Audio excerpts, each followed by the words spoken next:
The fairy tale continues. You sure your voice is gonna be okay to do audiobook too? It's just getting over my voice just acting up, I guess, or my throat acting up, I guess.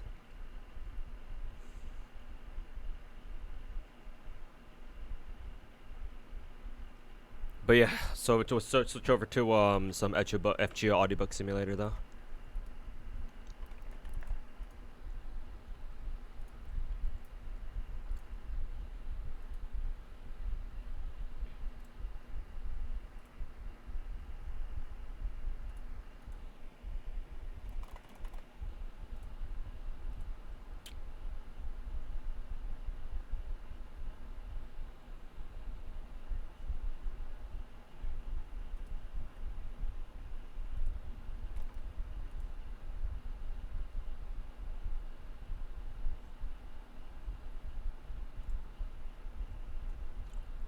See, I believe we're on chapter 16.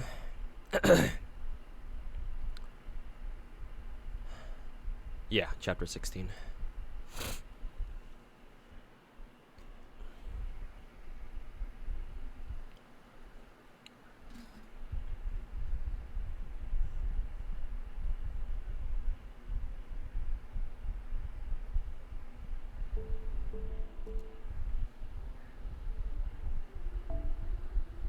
Okay.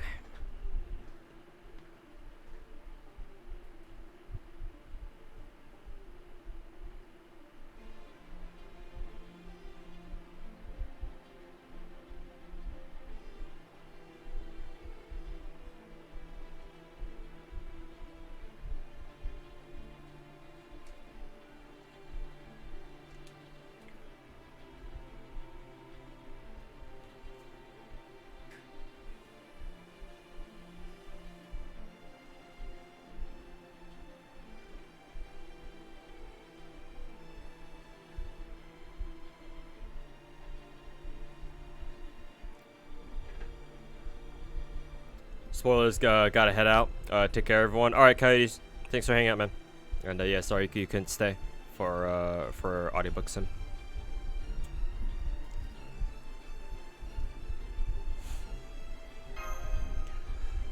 Okay, let's get right into it then. I'll try to read through all the way through chapter 18 or something. Might take a while though.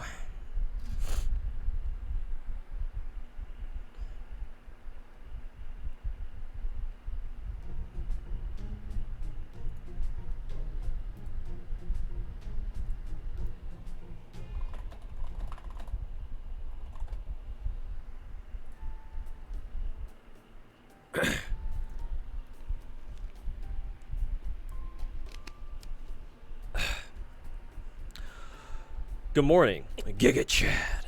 I'm sorry to call you all here so early when I know you're still exhausted from yesterday's battle, but I'm afraid this couldn't wait. Yep, story time. Bedge time story. Last night, Artoria and Tuhu received invitations from Lady Murian of Gloucester to attend Ferium, a fairy ball she'll be holding soon. Giga Chad. Me? Oh, don't worry, I'm fine. My hair's the only thing different about me. Oh yeah, I'm sure. In fact, I'm actually happy about this. It makes me look distinguished. Giga Chad. I always admired the Count's dashing hairstyle, so now I can feel like I can hold my own, as I always said. So now I feel like I can hold my own, at least a little. Oops. I'm sorry, that just slipped out. Ugh. Come on, Percival. You're not a kid, and you're not a kid anymore. Giga Chad. Anyway, we still need to decide what to do about Lady Murian's invitation. Holding a ball now, huh? She's up to something, that much is for sure. Hang on, you said this fairy ball is called Ferium? What exactly is that, anyway? Allow me to explain. I've always wanted to go to a ball, so I know all about them. Ferium's a moonlit gala that every fairy in Britain dreams of attending. Every fairy who has done something impressive that year, like the clan heads, is invited to speak about and be celebrated for their accomplishments. Attendees get to enjoy never-before-seen scenery, never-before-eaten cuisine, and never-before-heard music. And then, to cap it all off, they decide on the Fairy of the Year. The one who stands atop fairy society and shines more brightly than any other. Isn't that right, Artoria? There's not a fairy in Britain who doesn't dream of attending Fairium, right? Hey, I guess? Maybe? I suppose there was a time I dreamed about it myself. Wait, does this mean we're going? Because I was kind of hoping I'd never have to go to another Fairium if I could help it.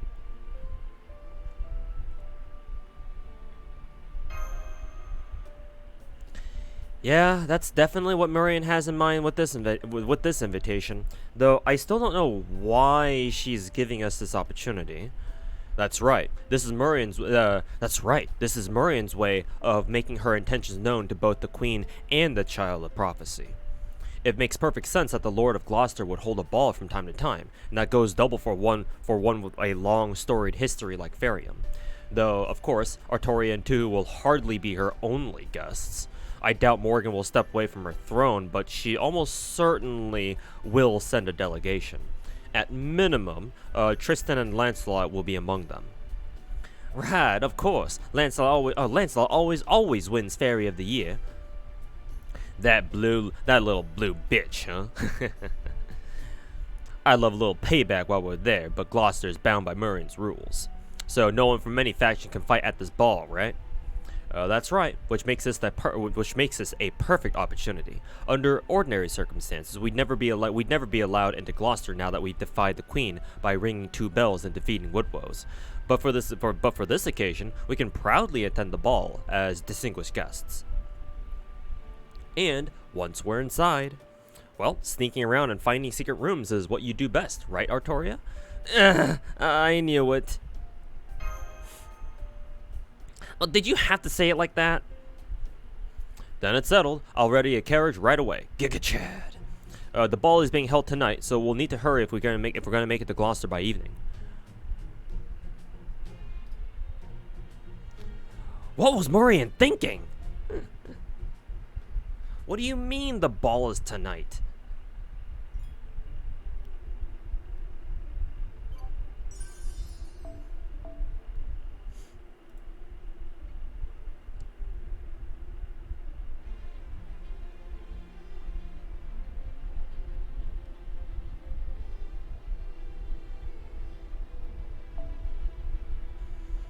Oh, thank God we can. I can use my own lineup instead of a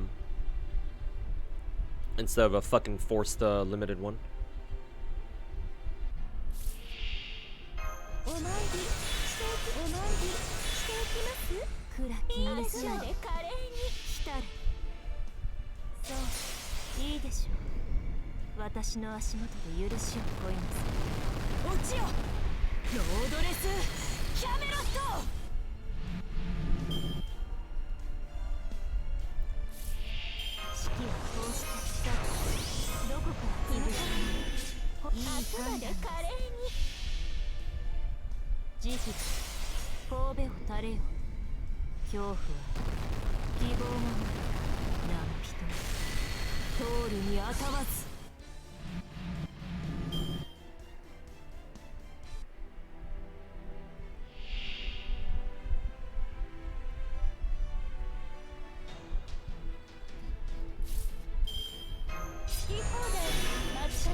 Feels good to use Double Vitch and Morgan to farm free quests.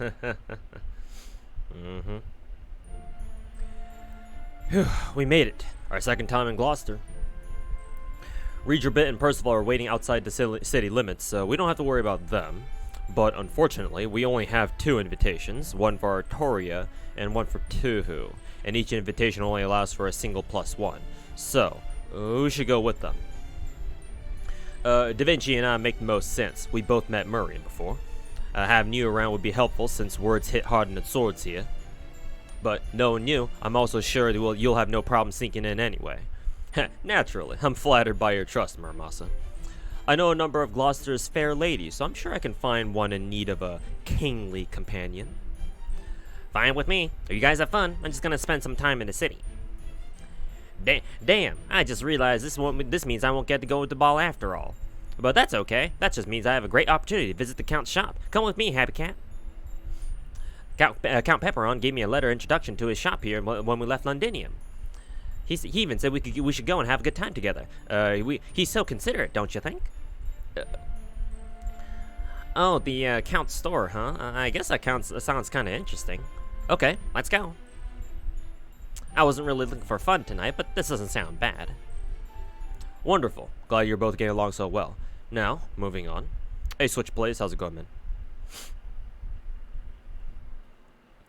What should we do about little Miss Coldfeet over here, too? Guess that's all we can do, huh? I got the left side. You get the right. No! Don't make me do this! I don't want to go to the ball dressed like this. I don't want to run into anyone I know. You're a king, right, Oberon? You can go and ring the bells. Just don't forget me, bring me a souvenir or something. Something tasty would be nice. Oh, cut that out. No proper child of prophecy would ever say that. Do you know how many aspiring Cinderellas would give their eye teeth for an invitation to this ball? Deal with it. I'm sorry, I just didn't expect Arturi to be so stubborn about this. Do you have some ball-related trauma? Did you get mistaken for a server or something at one before? Don't be silly. Of course I've never had anything like that that embarrassing happen to me. It's just, you know, I'm basically the face of the Round Table Army now, so I don't want to go there, you know, underdressed. Oh, is that all? Well, don't worry then. We've nothing better or more formal than for a warrior to wear than their battle dress. Then again, if you prefer, you could always have two go on ahead. But I doubt you'll be able to find her again later, so it'll just be you and Muramasa at the ball in that case. Ball issue? Okay, I'll go already. Just don't leave me behind.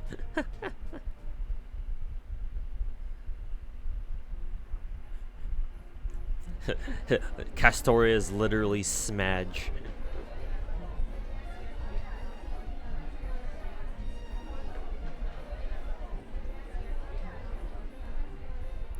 Actually Smedge.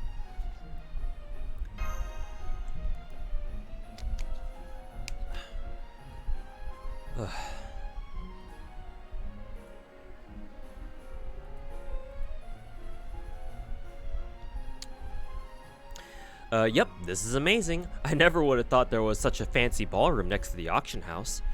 It's a Fey domain within a Fey domain, a top-notch, otherworldly reality marble the likes of which you rarely get to see.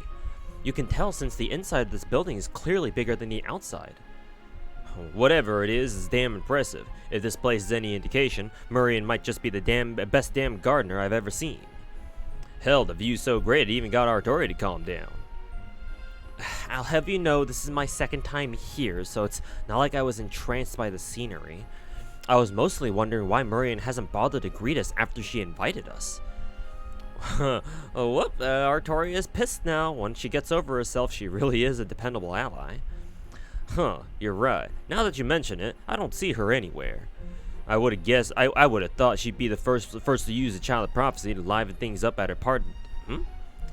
May I have your attention, distinguished guests?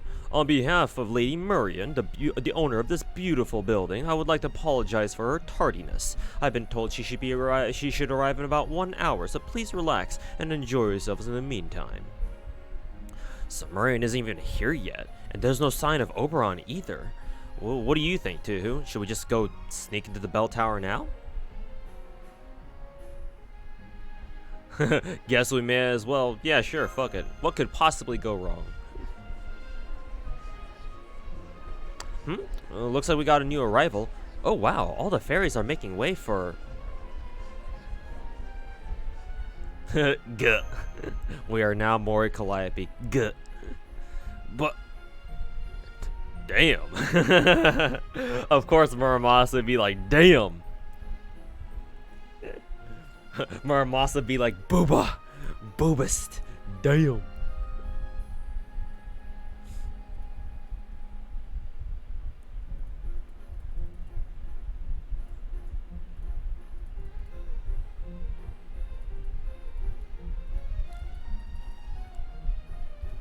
Damn. Humana, humana.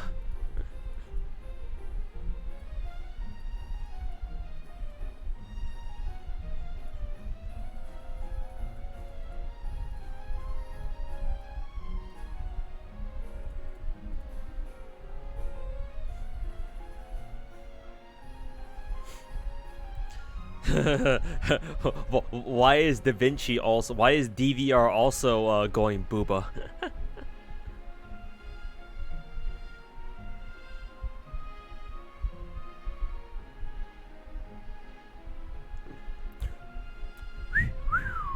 I can't whistle right now.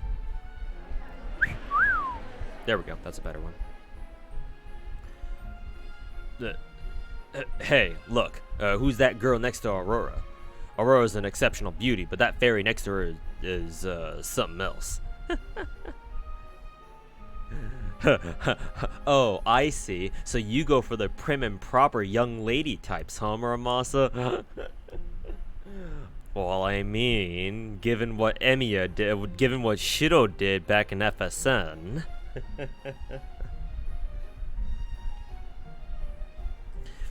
Got nothing to do with what I like. I got nothing to do with what I like. I'm just being objective here.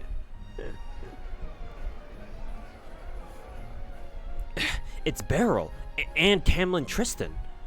Yeah, that tracks. Cause Morgan's daughter's here. So that's Marian's game, huh? She sure is a vindictive little brat, isn't she? Ain't she? Or maybe she's just a perfectionist, one who's clearly not going to be satisfied until she downright obliterates anyone who defies her.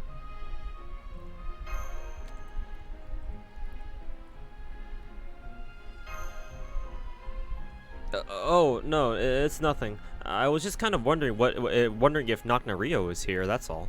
Thank goodness she's not. Now I won't have to hear all her snide remarks about how much she's so much better than me. Good day, child of prophecy. Congratulations on your victory at Londinium. Coral, I'm so sorry. I hope I wasn't being too loud. Oh gosh, I wasn't I? I'm sorry. I'm from the country, so I'm totally out of place here. Still, it's nice of you to come say hello. I know how you feel, but it's okay. There's nothing to be nervous about.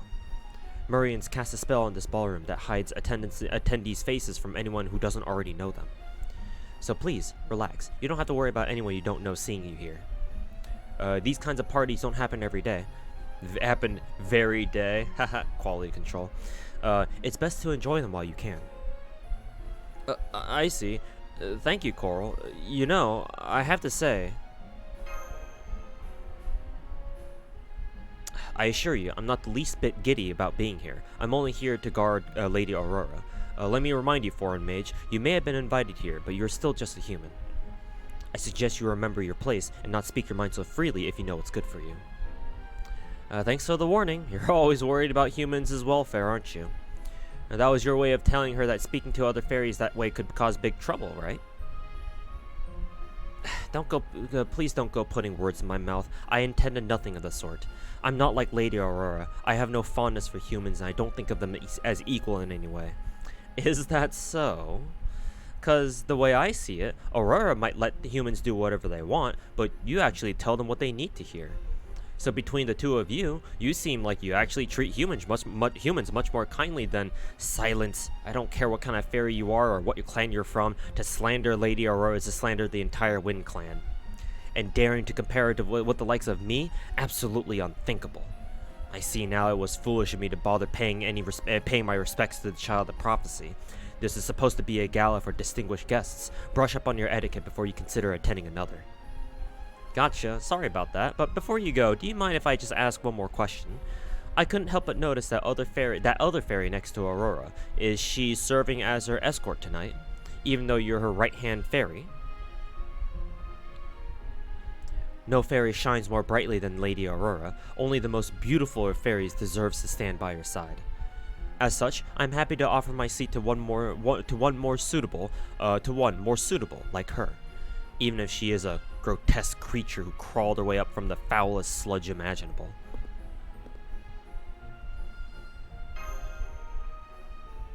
Well, that was a bust. I've been wondering just how different Coral's and Aurora's values really are for a while now, so I thought I'd take this chance to see for myself. But I guess I went a little too far. Teehee. How different their values are.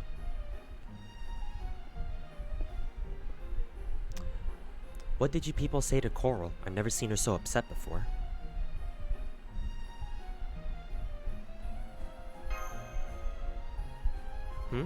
Oh, right. I'm not wearing my armor today, am I? Pardon me. This isn't our first meeting, but it is my first time properly introducing myself. I'm Tamlin Lancelot. Welcome to the ball, Artoria, too. And who might you be, young lady? Would you mind if I asked your name? Not at all. I'm Leonardo da Vinci. Pleasure to meet you. Even da Vinci. What? I might be Chaldea's technical advisor, but I'm still an artist, and artist first and foremost. I can't help but appreciate beauty wherever I find it. Well, damn if you ain't a different person. Well, damn if you don't seem like a totally different person. Is this what you're like when you're not in armor?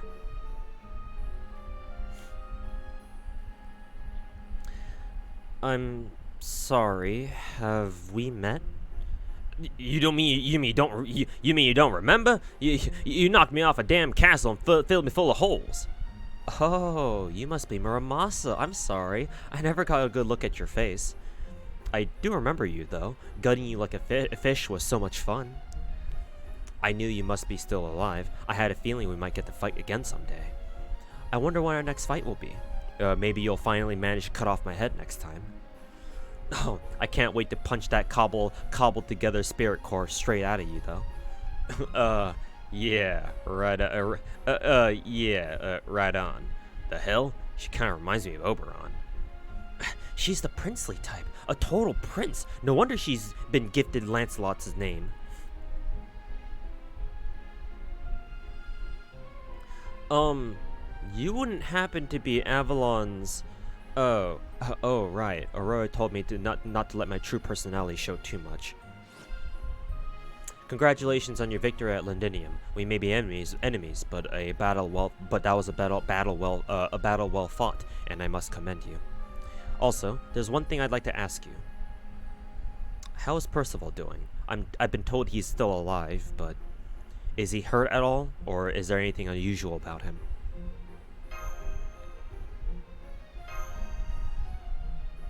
Why don't we just tell him that his hair changed from white to black? That's kind of a important detail, no? I'm his big sister. Oh, his big sister. Well, no wonder you're worried about...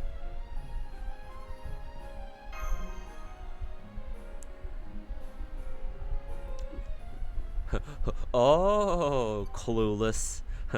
Oh, she's his big sister. Oh, okay, clueless.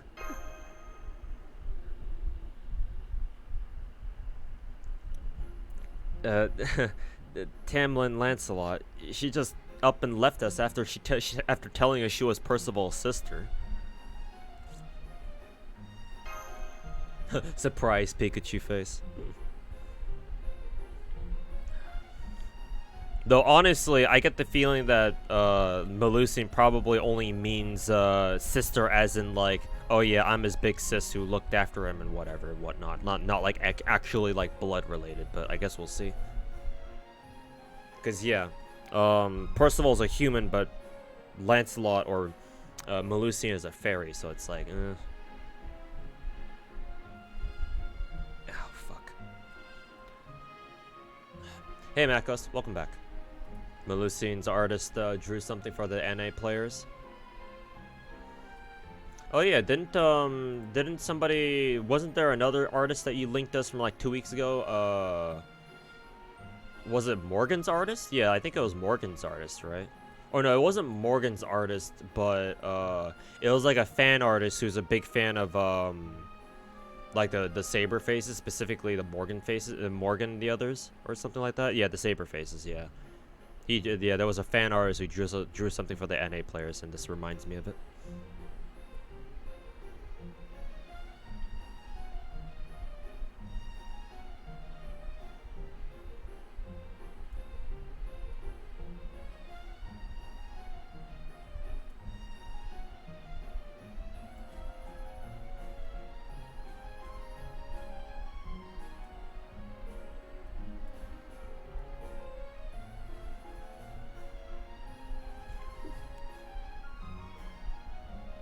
But that's cute.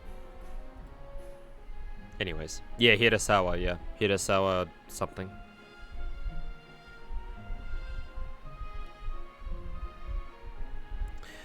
Percival kept this pretty close to the chest. I don't think he was hiding it from us. There was just never any reason to bring it up.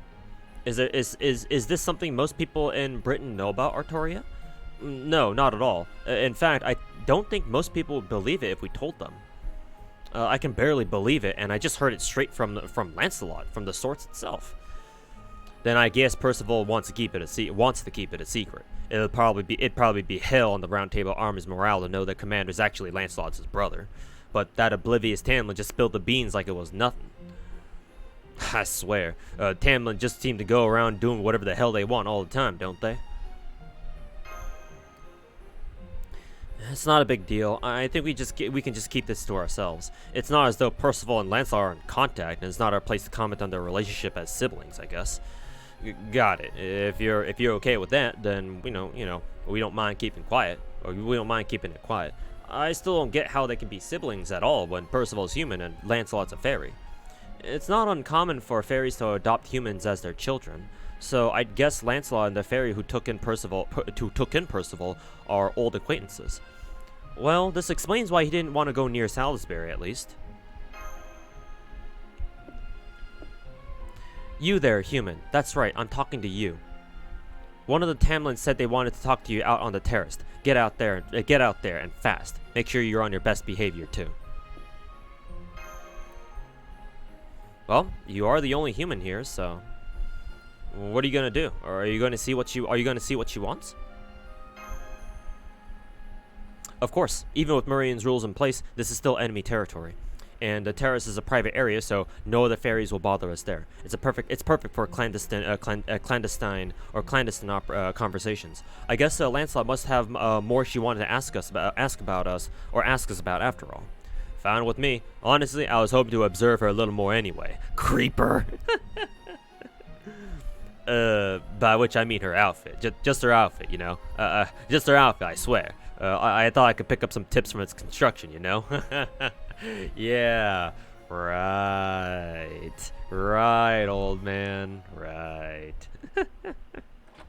Right. Yeah, try to avoid spoilers in chat, even if you guys are just joking. Oh, I'm impressed you and you accepted an invitation from the enemy. Not that I ever doubted you would. Of course it does. I'm a lord. I'm not so barbaric as to wear armor to a ball. Good evening, Bargus. We haven't seen you since that night in the Welsh forest. We also have no idea what kind of disciplinary measures you had to face afterwards. If you have something to say to us, why don't you start with that? What is it, Bargus? Is this for two whose ears only or something? No, not exactly. It's not that, Da Vinci. You just captivate her. Come on, Bargus, spit it out already. We don't have all night here. I'm a busy one myself, so I'll keep this brief. Da Vinci, was it? I'm currently confined to my territory and been relieved of my duty to protect Britain. Consequently, I have no reason to raise a hand to the Child of Prophecy now. I wasn't even planning to attend this ball at all until I realized I might see you all here. So, I swallowed my pride and came here to speak with you. Does that answer your question? Sure does. I know you don't mean us any harm right now, but I had to be sure, you understand. Pay it no heed. You're the foreign mage's advisor. I understand you had to ask. Now, here's my question for you. I'd like you to tell me whatever you can about the outside world, about proper human history. High Queen Morgan has given me a broad overview, but I still know nothing of its history or what things are truly like there. I would like to know if you are actually merciless arbitrators, barbaric invaders, or well-meaning visitors who truly wish to know our history. Exposition time. And there you go. That's all I can tell you in the limited time we have. Our battles in the Lost Belts have been to reclaim our history and our future. This place isn't our target now, but it still is a Lost Belt that will eventually need to be pruned. But that doesn't mean we have any issue with this Lost Belt's inhabitants, or that we want to erase its history. Even though this may be a zero-sum game where only a Lost Belt or proper human history can ultimately survive, that's an issue between worlds, not residents. Is that how you feel too, Tuhu? Exposition? Oh, well? I see. You truly are a young lady of integrity, aren't you? In that case, let me now ask you this. Do fairies exist in proper human history as well? Yep. Life isn't exactly easy for them, but we still do have fairies in Britain's woods. There are also fairies in Ireland, the Isle of Skye, and France, just across the channel. Ireland? Skye? France? I see. Alright, setting those questions aside for later. What about calamities and moors? Do those exist too? Huh. What a peaceful world yours must be. I envy the fairies who inhabit it. Well, at least we don't have calamities, but we do have some other ones. Okay then, let's say, strictly hypothetically, what if we were to... No, never mind. That would be asking far too much. I've learned what I wish to know. My apologies for taking up your time. Yes, you can.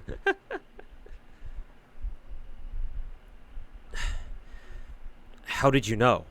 I didn't think that would even occur to you. Oh, please, it wasn't that hard to figure out. And I have no doubt too feels the same after talking to you. Bargus, you've always seemed more focused on protecting the fairies of Britain than the land itself. The whole reason you agreed to serve Morgan is because she was keeping Britain safe, right? But if she has no intention of protecting its people, you have to find another way to do so yourself. So it makes perfect sense that you'd consider moving them to a more peaceful place, like proper human history. But is such a thing even possible? The inhabitants of a Lost Belt can only survive inside their Lost Belt, and the fairies of Britain are doomed to be used and discarded as mere tools for a High Queen Morgan. True, that was the case for the other Lost Belts, but Britain is different. It really is possible for you and the other fairies to exist in proper human history, Bargus. It won't exactly be easy, of course. There are a number of major hurdles that would need to be overcome first, but they're nothing that can't be resolved through, peaceful discussion. And I'm sure we could manage that as long as we have kind-hearted fairies like you and Artoria leading the others. I see. Then it seems I need to make a decision as well. Da Vinci, to who? I'd like you to come to my domain, Manchester. I have a proposition I'd like to discuss with you there. I understand if you still can't trust me. Just hearing what you had to say has been enlightening enough. And with that, she's gone.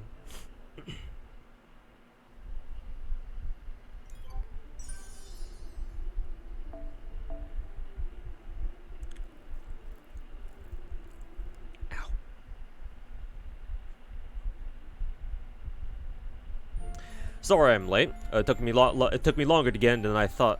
Was that Bargus I just saw leaving? It looks like whatever she wanted must have been pretty serious. She didn't challenge you to a duel or something, did she? I see. So she's thinking about emigrating to proper human history. There's something I hadn't considered. But that's just the kind of big, bold thinking I'd expect from her. Definitely an idea worth pursuing. I wish I could have been there for that discussion. So, what did you tell her? That was as far as we got. It's too dangerous a topic to discuss here. So she asked us to come to Manchester to talk it over. What do you think, Oberon? Manchester, huh? Not sure I like the sound of that. The ruler Bargus' domain is survival of the fittest, a very literal dog-eat-dog world where the weak are just meat for the strong. I'm not talking natural laws here either. This is something everyone there truly believes. In Manchester, the weak offer themselves up to the strong, and the strong think nothing of exploiting the weak. The very idea of fighting for their lives never even crosses their minds. Gloucester's Fey domain is designed to let the weak and the strong coexist on equal footing, but Manchester's is all about letting the strong do whatever they like, and the weak be damned. Still, if you're absolutely positive that Bargus won't try to attack you there, then I suppose you could pay her a visit. Baggy didn't seem like she meant us any harm, but she's also definitely a carnivore. Did someone say vor? So, if she did decide to eat us, there wouldn't be anything we could do to stop her? Well, not really. You know the stories about the Black Dog Duchess, right? Bargus has taken a number of lovers over the years, but none of her relationships have lasted very long. They say she'll marry her then boyfriend, and bring him back to her mansion, and by the next day she'll have him eaten whole. The only creatures in all of Britain who eat fairies are the black dogs and, well, Bargus. She may struggle against her nature, trying to be civilized, but those instincts always win out eventually. There's a reason why she's so widely feared. I really can't endorse this plan. So that's why she's called the Black Dog Duchess. Come to think of it, Mike said something about her too. Gawain of many loves, Gawain the glutton, always hungry, never satisfied. She'll take a lover one day and eat him up the next. Huh. She seemed pretty sincere to me, but I guess that could just be part of her nature as a fairy. Well, let's forget about Bargus for now. We still have an objective here, and we should focus. The bell tower is right next to this hall. In fact, we can sneak in there from this terrace, actually. I think it would be best if we handle that now, before the ball ends. Are you ready, Artoria? Yeah, okay. After everything else that's happened, I'm not even nervous anymore.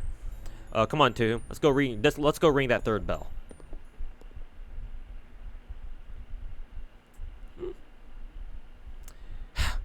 I like this expression from Oberon. Emigrating, huh? What a clever idea you've had, Bargus. And just after you burned down the Welsh forest, too.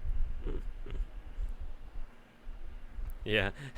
Yeah, surely Bargus wants to emigrate to proper human history to protect the fairies, right? Surely. It's definitely not because she wants to eat every single fairy in our world, too, right?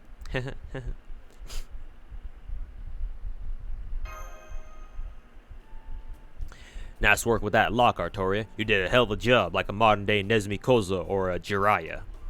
I don't know who those proper human history fairies are, but something about their names tells me that wasn't a compliment. Huh. Well, now that you mention it, there are lots of fairies who love to play pranks, but I've never heard of one who likes to steal money. Of course you haven't. Ordinarily, fairies would never have any need for money. It's only because Morgan created currency that fairy society started building banks to keep their property safe, and why lockpicking was developed in the first place. It's not easy to open human-made safes with fairy sacraments alone, so now we have lockpicking. Well, Merlin said something to that effect too. Something about these skills being useful on a journey like mine.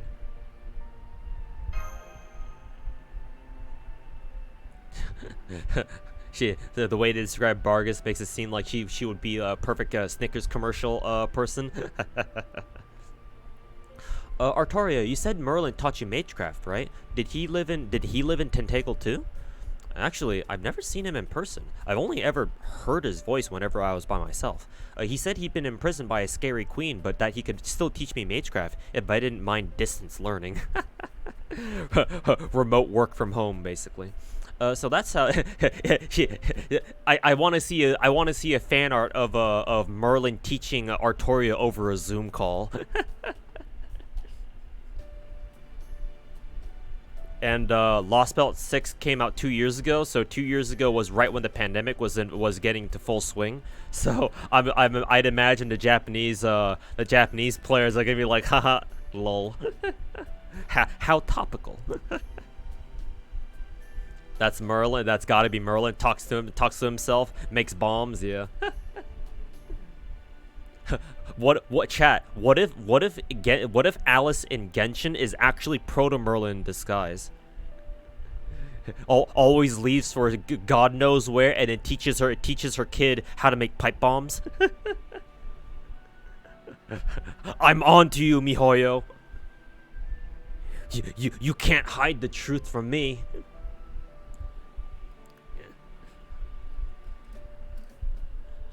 Merlin trains terrorists in Fairy Britain. I mean, it kind of makes sense considering he was imprisoned by the current monarch of Fey Britain. I mean, yeah. In like a weird way, it kind of makes sense, right? And so that's how I learned the basics of magecraft. Everything else I just basically came up with my own. I see. That sounds a lot like what happened with Proper Human Histories Artoria.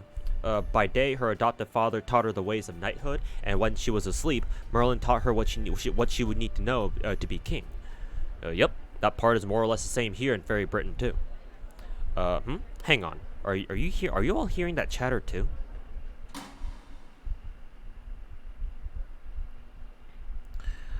That fairyum you saw below was child's play, a fancy illusion, nothing more. But this is Gloucester, the city of trends, brands, and joy. It needs more than a party to liven things up. It needs excitement, stakes, pathos, drama.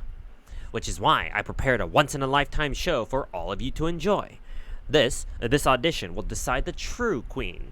The winner of this battle will chart Fairy Britain's very nature. Now, get ready to howl with laughter and gasp in envy because it's time for the main event. We've been discovered, boys. Scatter. Where'd all those masked fairies come from? I knew it. I knew you were up to something like this, Murian. Allow me to introduce the contenders once again. Up on the stage now, we have one of the hottest couples in all the land. Tamlin Tristan, Her Majesty's beloved daughter, and Lord Beryl Gut, the Majesty's fiancé. And their opponent is the Wind of Change, sweeping across Britain itself, Ainzel's prophesied savior, Artoria, the child of prophecy, and Lady Tuhu, the foreign mage. It will be here on the stage that Tristan and Artoria's fated showdown will begin. And I'm also told that Lord Beryl and Lady Tuhu have an even deeper connection. Can you think of a better matchup? I certainly can't. Now, come to the stage. Whatever I may think, Gloucester's Belle will not reject one capable of defeating Tamlin Tristan. This is amazing. Trust Lady Murian to give us what we didn't even know we wanted.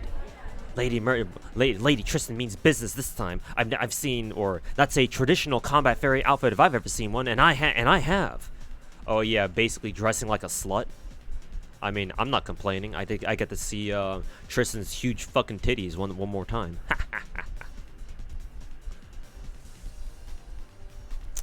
Let's see. Oh my gosh. No matter how many times I see Beryl Gut, there's just something indescribably wonderful about him. Just look at his limber stature, his strong, muscular limbs. He looks like an expert dancer.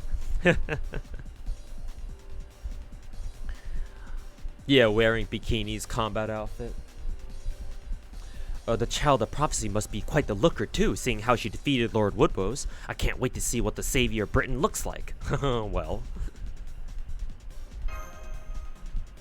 Oh, it's too late. She's already trying to sneak away. Get back here, Artoria. There's no getting out of this now. No, let me go. I can't do this. No, seriously, I can't. Just kick her onto the stage. It won't matter once she's up there. Oberon!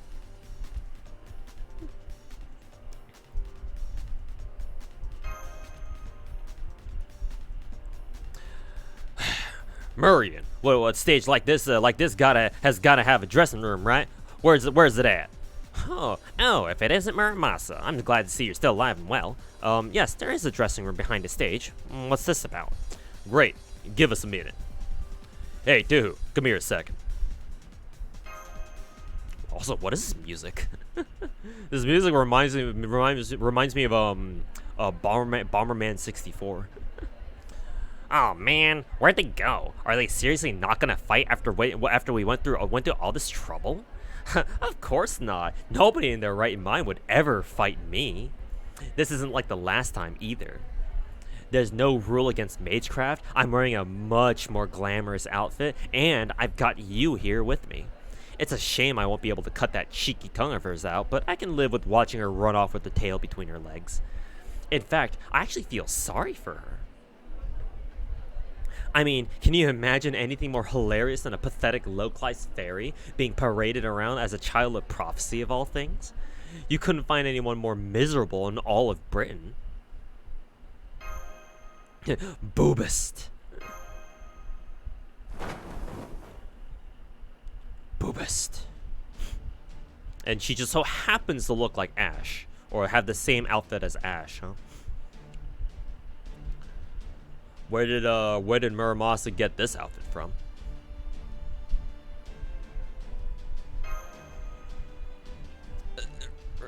Right. Okay. Deep breaths. Deep breaths. Well, you said your bit, Tristan, but what's with that totally obscene outfit? I am Artoria, the child of prophecy, and on my honor as a caster, I'm going to ring the bell of pilgrimage whether you like it or not. Try to get in my way and I'll cut you and those tastefully expensive heels down to size. Ha, Kitty's got claws. Still, I didn't think you'd know a decent high heel if it stepped on you. But all this big talk is going to make losing much more embarrassing. I feel sorry for you, sure, but that doesn't mean I'm going to spare you. Huh? Wait, you think you're actually stronger than me? Oh, now I think now I actually feel kind of bad. I really do have nothing but pity for you, you know? You've had plenty of practice running home and crying to mommy, right? Then, I mean, I think so, since this is your second crack at it. No, it won't. You're the one who's gonna be crying after I tear you apart. Ouch! Tristan can't hold a candle to her trash talk, huh? Guess it's hard to compete with someone who's used to bottling up frustrations. Anyway, I would have liked to chat with you a little more too, but since this is a 2-on-2 battle, well, it was never gonna go any other. It was never gonna go any other way, right? Personally, this is my very first time fighting a master, and I'm going up against a seasoned veteran who's defied death more times than I can count. So I plan on treating this as a learning experience. Let's enjoy killing each other, shall we, Kohai?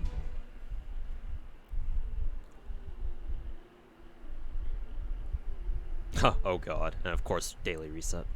Ow.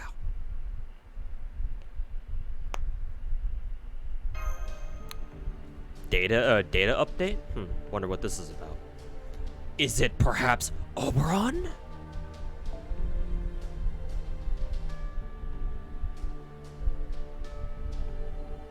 Data update.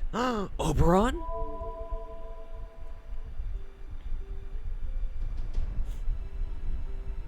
Because, yeah, why would they give us a random-ass data update real quick?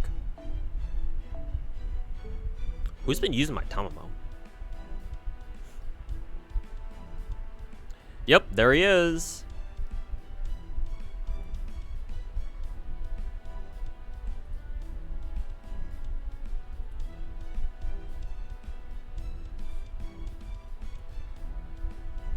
Time to pull up the EN Discord.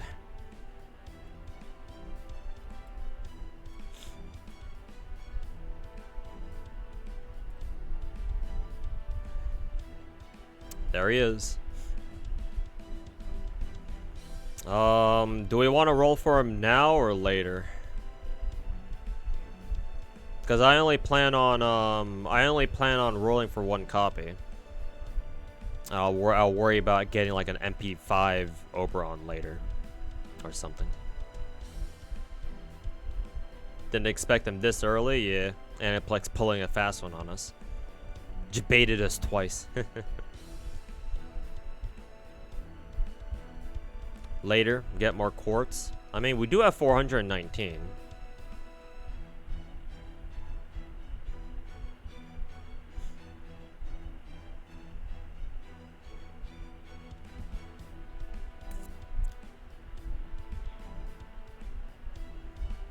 You have to wait for the regular Tristan day. Are they actually doing rotating 4 stars? No way. What do you mean by a regular Tristan day?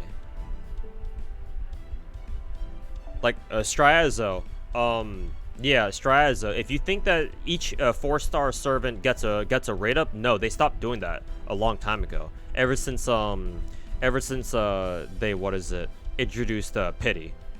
But yeah, we can double check real quick.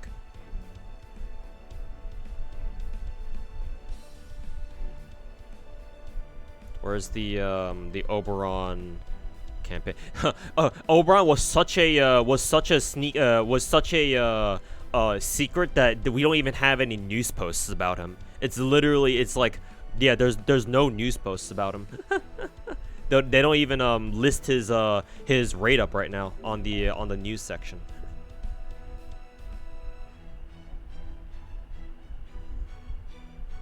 Yeah, Straz. Unfortunately, NA got our pity early, but what it was a double-edged sword, because pity, this also happened on JP too, but pity basically means that even though we get pity now for the 5-star, that means that the banner cannot rotate, because if it does, that means you're gonna lose your pity. So no, we no longer get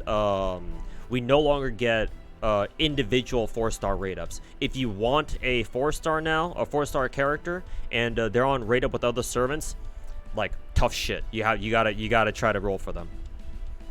Like, it's either that or you gotta wait for a banner that only has one 4-star on rate up at all. Otherwise, like, you're shit out of luck, man. If you want a 4-star servant, for example, I think you said you wanted regular Tristan or Guy Tristan. Yeah, you have to just roll and pray, basically. Also, did Oberon's banner have Camelot, Gawain, and Tristan on his banner before, for JP? Overlap is real, yes sir. Overlap was real. Sussy Mothman pulled a sneaky on us. Yep. Sasuga Kano Yoshiki-sama. He's here, yeah. Okay. I think what I'll do is I'm gonna throw up a Gamba real quick. We'll roll for Oberon right now. And hopefully I get him pretty soon. If not, fuck me.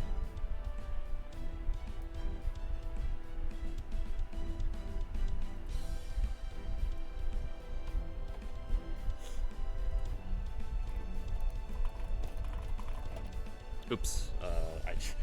I just typed the word prediction. Oh, excuse me.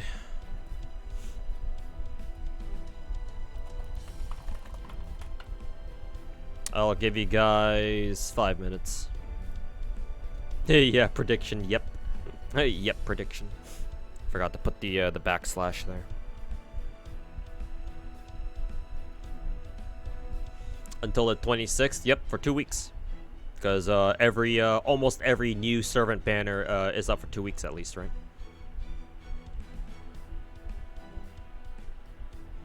Gamba, Gamba, Gamba. Cha-ching, cha-ching, Gamba, Gamba, Gamba.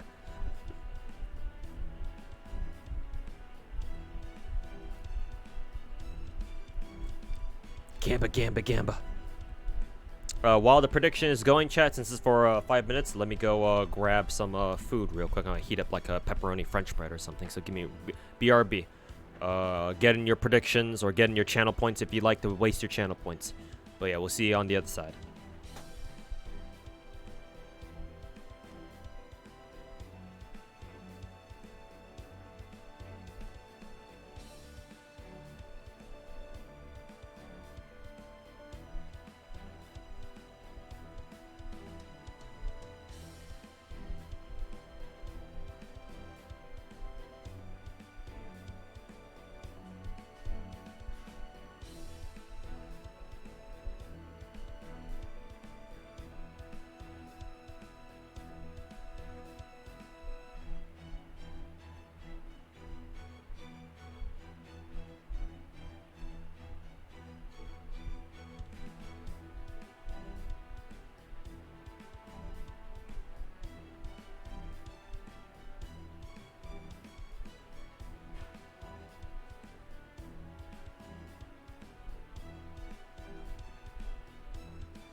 Okay.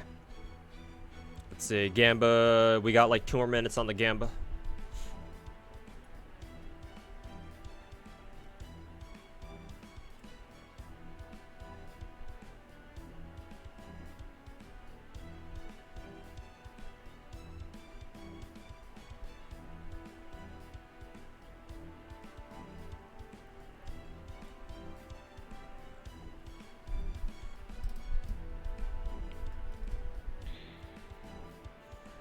Is his rate bugged or something? Feel like everyone's getting him. Yeah, the FGO Discord is the subreddit Discord is going crazy right now, with everybody spamming their Oberon rolls.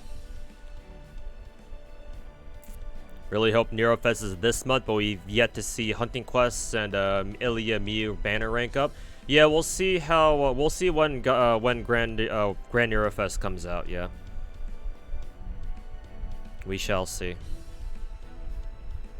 No bugged rates, yeah. Like, Oberon's banner is one of the most anticipated banners of this year. Like, him and Koinskaya. Morgan, Koinskaya, Melusine, Oberon, yeah. The big 4 in, like, the last 2 months. So, yeah. Everybody's probably rolling for him.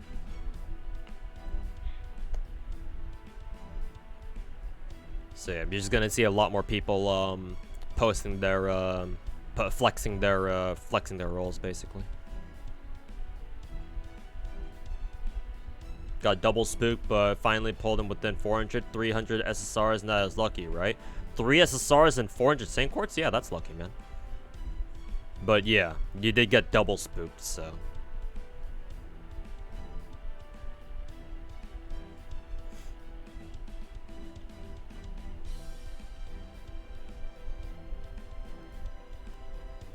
Okay. About to roll here. Alrighty, Gambit done. Let's go ahead and roll, shall we? Hires lock. Oh, that's funny. Okay, just making sure I'm not using my tickets, because I'll probably save up my tickets again, like I did for Koinskaya for Archetype Earth next year. But yeah, here we go, chat. Let's see if we can grab ourselves a Mothman real quick. Good luck, Mr. Streamer, for my Gamba's sake. Yeah, no problem. Oh, by the way, my pizza's done.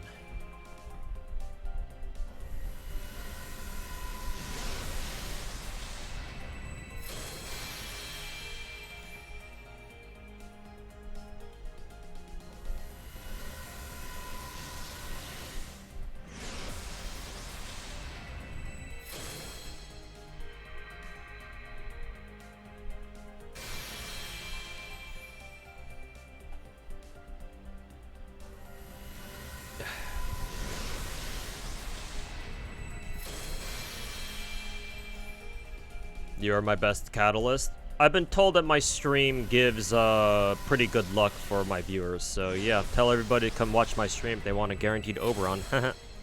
Definitely not scamming anybody to watch my stream, right?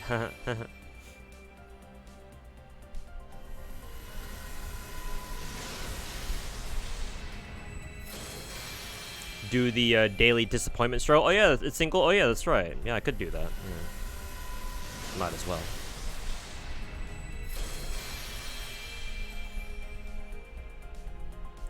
Oh wow, I don't even have a notification for that new Twitch like super chat thing, or what does Twitch call those things again?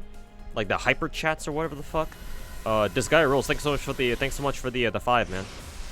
The 5 like Twitch super chat. I don't know what its official name is. Oh, it's literally called a hyper chat. Yeah. You steal from us, we steal from you. The VTuber chats, more or less, honestly. But yeah, thanks for the 5, man. Greatly appreciated.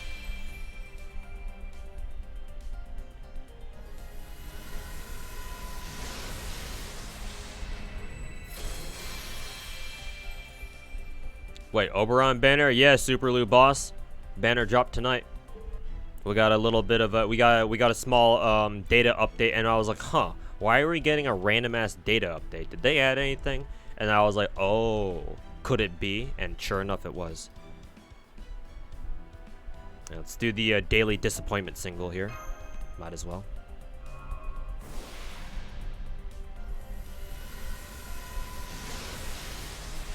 Okay, daily disappointment lives up to its name.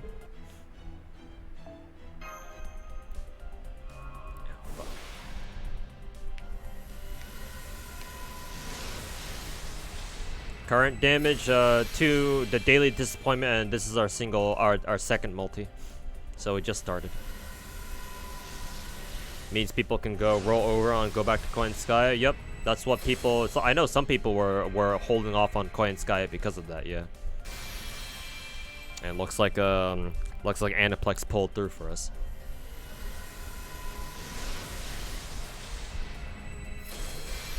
Is it worth limit breaking a Prisma Cosmos or waiting for a 6th?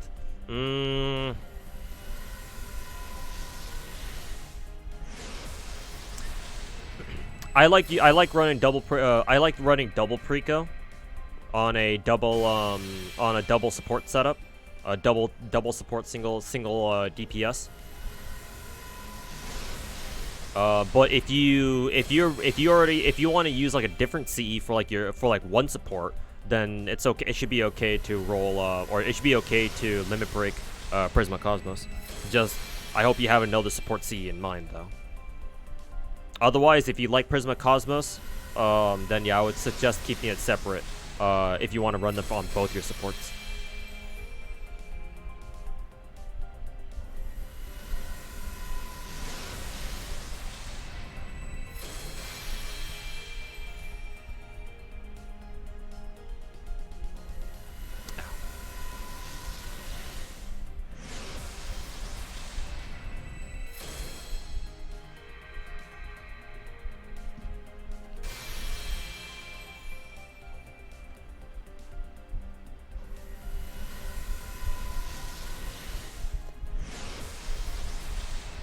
So it was supposed to come Monday.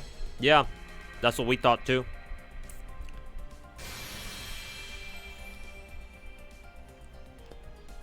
When he didn't come out, he didn't come out first thing like earlier this week or something. When part 3 dropped, we were like, oh, I guess he's coming out next week then.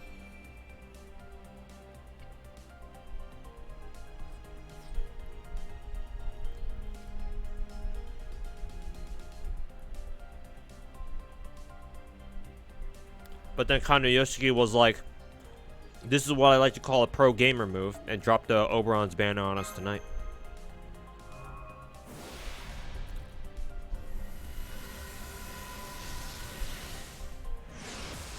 I don't have Oberon, so I don't know much about him, but does he only work with Buster? No, he's universal.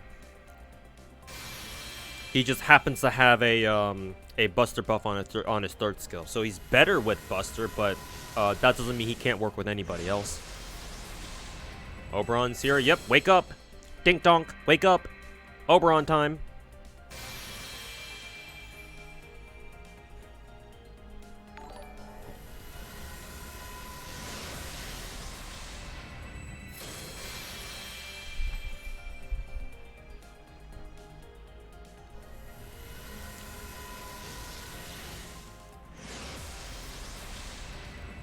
Dracula, what's going on, man? Thanks so much for the 8-month resub. Welcome back.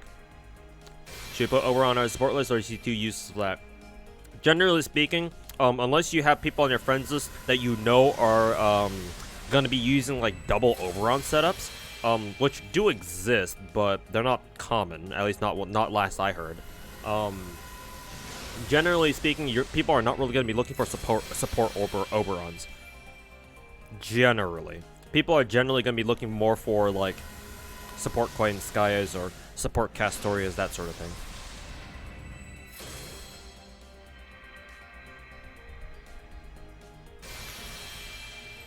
What MP am I going for? Just one. Originally, I did want to go for MP5, not MP6. MP5, but I don't know if I can do that now. I'll see how quickly we get a first copy, and I'll decide if I want to go for like MP2 at least, and go from there, play it by ear. But Right now, I'm not really expecting anything higher than MP1 or MP2.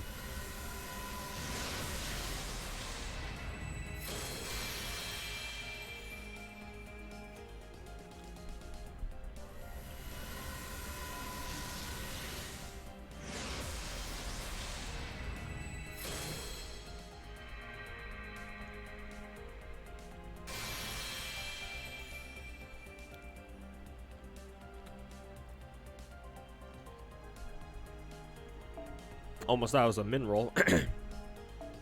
How many sync words did I start with again, chat? 419? Yeah, 419.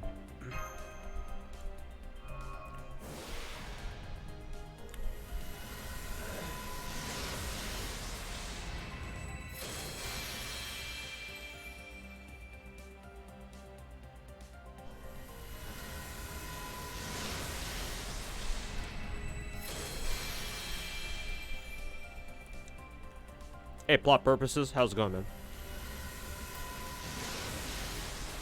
Welcome to the stream.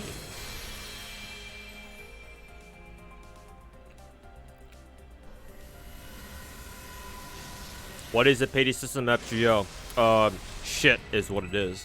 But, the serious answer is, every new banner, you get exactly one pity. That pity is 900 rolls or 30 multis, and if you don't get the rate up 5-star, you're guaranteed that on your 900th roll or some shit. Basically after 30 multis. So, but as soon as you roll the rate up character, your pity is gone. That includes if you get them early. So the pity only applies for your first copy of SSR of your rate up 5-star on any banner. Which means you can have a situation where you get the rate up 5-star super early. But if you try to push for MP2, if you get unlucky, you can actually roll more than the pity, but the game won't give you that pity because the game considers your first copy to be your pity. Welcome to FGO.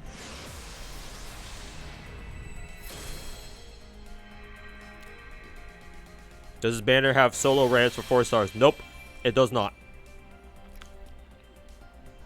Quick PSA for anybody in chat who wants to wait on the banner to see if the 4-star servants get like individual rate ups.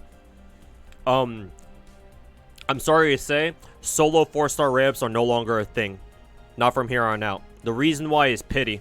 Pity was a double-edged sword. Obviously, pity is nice because you're guaranteed one copy of whoever your rate of 5-star is on any banner. The issue, though, is that because the pity only applies to individual banners, if you change the banner by switching the rate ups, that means that your pity is gone. So what that means is they can't change the banner anymore, which then means you no longer have 4-star rate ups. 4-star rate ups, or I should say, rotating 4-star rate ups for banners that have multiple 4 stars on rate up, those are dead now. You will never get them back.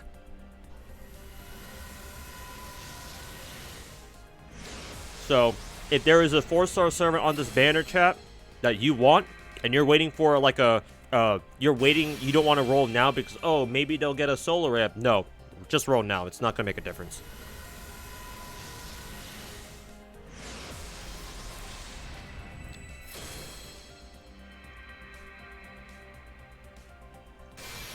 Probably one of the most stupid things. They won't fix it. Yeah, I agree. It's fucking stupid. It's fucking retarded.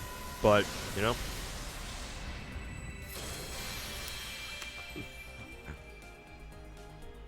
Cut Los Angeles some slack. They can hardly even get more than one event out each month anyway, even if that.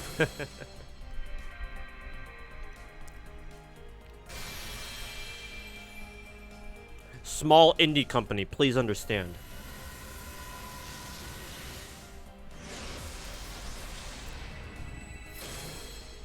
Will the 4 stars in the banner rotate during the upcoming days? No, Gerardo, I just answered that. 4-star servants do no longer get solo rate ups. Your banner does not rotate. As a matter of fact, Allow me to prove it to you right now. I'm just gonna skip the rest of this. You notice how you notice where I'm tapping on right now, chat? Any of you guys who don't believe me and think that, oh no, surely Copium, they're gonna give us 4-star solo 4-star rate ups, right? They've always done that in the past. No. Take a look at this banner. Notice what it says here. Banner ends on or goes until July 26th. Whenever they do a rotating banner, it'll usually only be for like a day or two at a time, or however, whatever their planned rate ups are, right? Or their planned rotations are. This banner lasts until July 26th. New 5-star characters in FGO go for 2 weeks, usually. For most of them, anyway. Yeah, no. There are going to be no solo 4-star rate ups. This is what what you see is what you get. So, sorry for anybody who wanted to like wait for like a rotating day for like, I don't know, if you want to roll for Barghest alone or like Tristan alone or something, or you know, Baoban Sith alone or something. Sorry, you're not gonna get that. You have to roll now, or either that or wait for Morgan's banner to show up again. But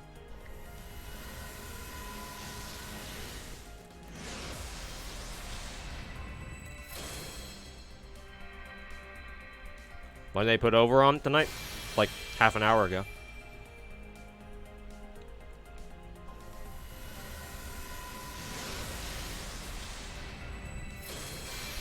Hey, Mac Attack. Welcome back.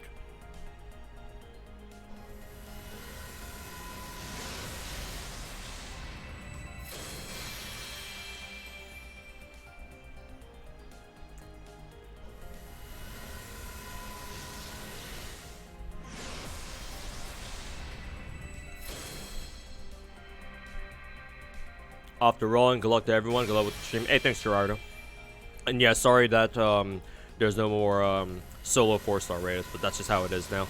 So, but yeah, best of luck to you too.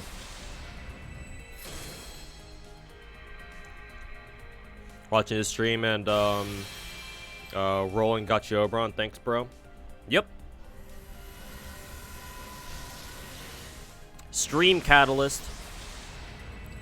Tuhu's Stream Catalyst is now the new Kitashan ritual.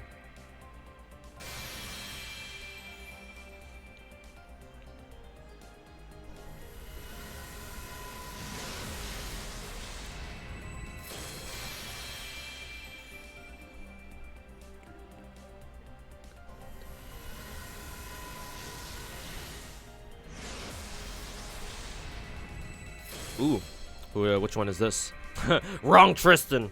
Because my Baoban Sith is only MP4 right now.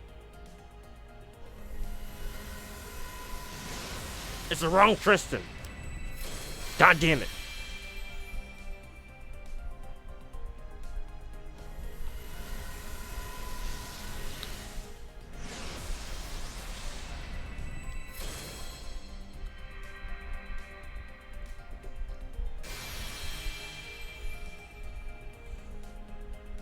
I got you your 5th scope. Yeah, no problem, buddy.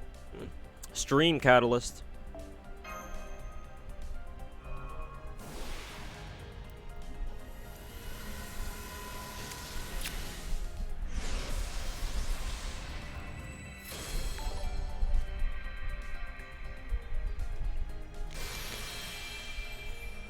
Galatae, Rainbow Spook, oof. And Scott Fools, thanks so much for the 3-on-3 sub. Welcome back. I want the Yandere Tristan.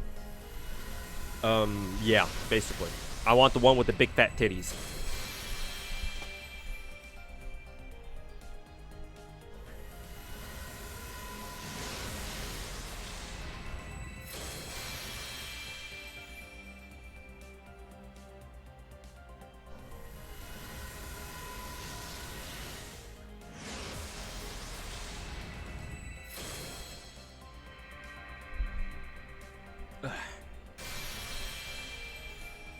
Also, what's the chances of Grand Neuro of Oberon's banner overlapping with Grand Neuro Fest?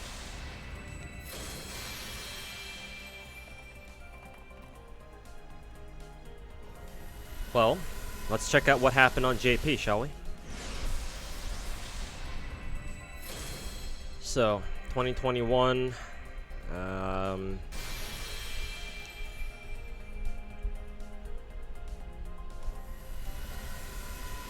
August, I think it was.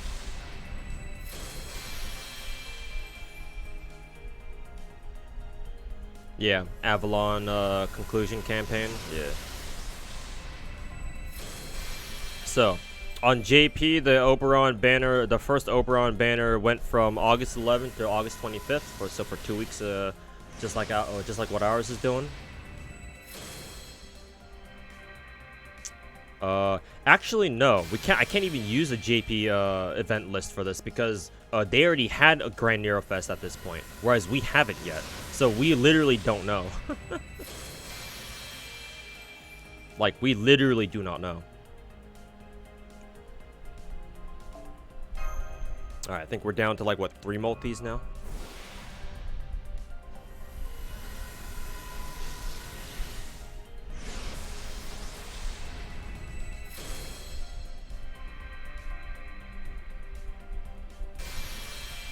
Has there ever been a Black Rail raid up? Yes. Literally once. It was at the very beginning of the year, though. Beginning of the game, though. We had a Black Rail raid up when, I believe it was with, Berserker Kintoki's very first raid up. That and, Saber Alters, the 4-star character, or the 4-star Saber.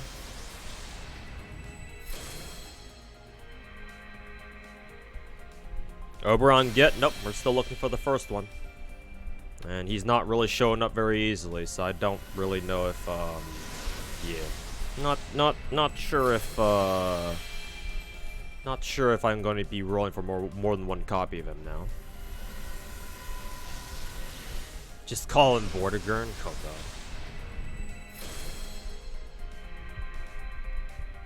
But yeah. We'll see if we get Nero Fest within the 2 weeks that Oberon is here.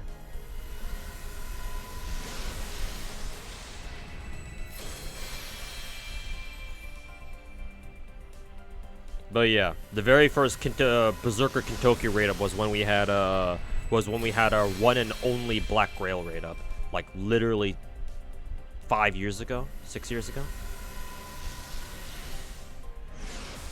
But it has never been on raid up since.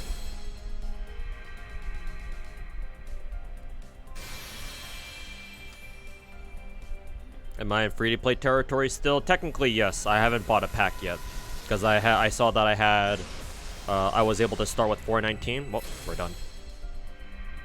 Wow. I'm getting a lot of gold summons, actually. Because that happened with Koinskaya as well. I got Koinskaya off a lot of gold summons, too. Usually, I'm not used to seeing 5 stars off of gold summons. Oh, I got another one of those 5-star C's, too.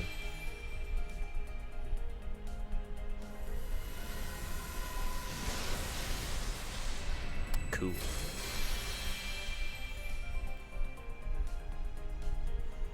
Alright, let's listen to what the Mothman has to say. Yeah, ここがカルデラ。話には聞いていたけど、実際に来ると本当に身震いするな。おっと、自己紹介。僕はオベロン。妖精王オベロン。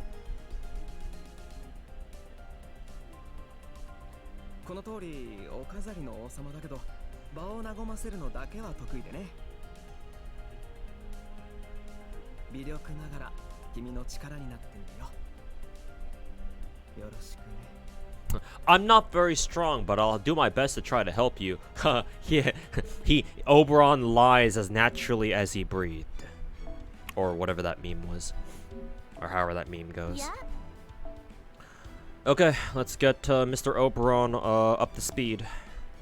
Actually, it doesn't matter because he's a pretender, so it doesn't matter what kind of embers we give him.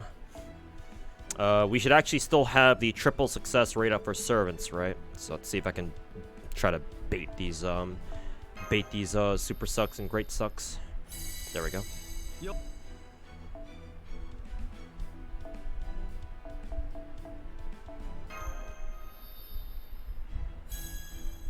よ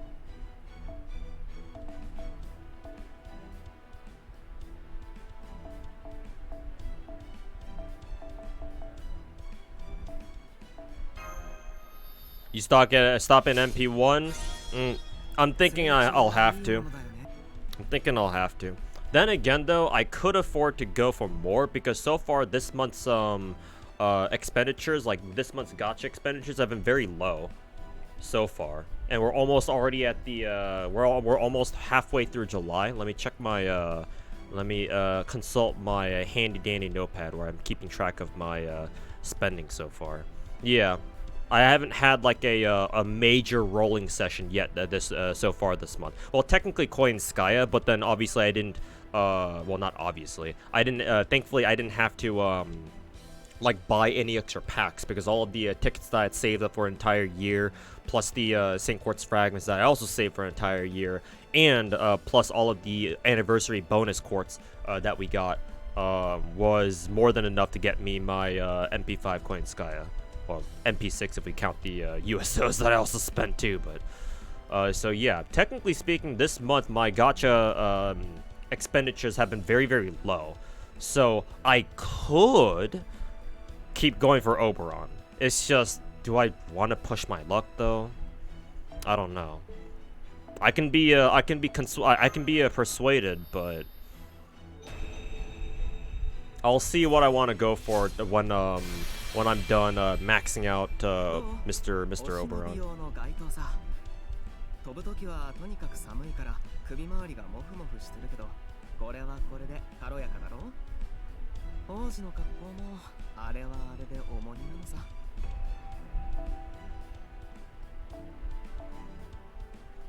Let's see here. I'll save the all-class embers for a little bit later, actually. When I get into like the 80 to like 90 or something. How many embers did he want again? 19. Let's go for 10. Hear the voices of the dark gacha god tempting you, sir? Nah. It's no longer a tempt. I'm a gacha boomer, man. I hear the voices. My face is just a Pepe W emote. Oh boy, here we go again.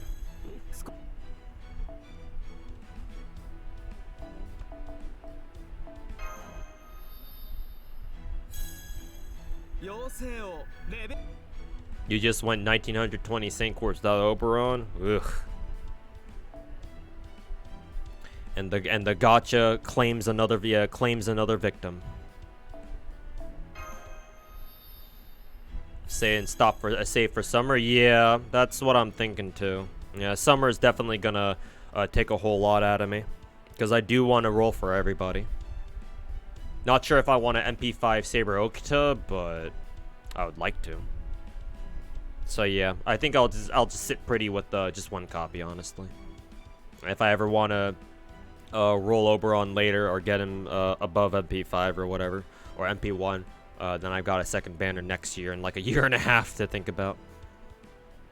So yeah, I got summer to worry about. So I will save my quartz for the summer ladies.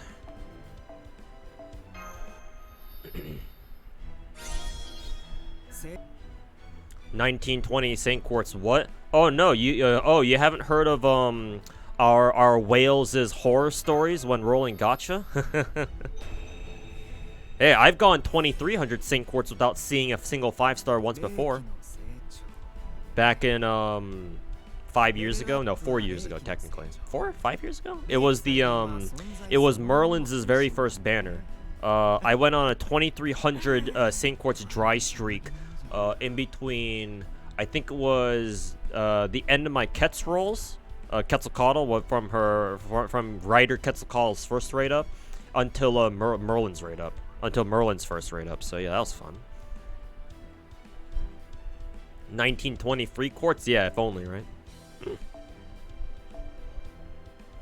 1920 free St. Quartz. If only we could get that many.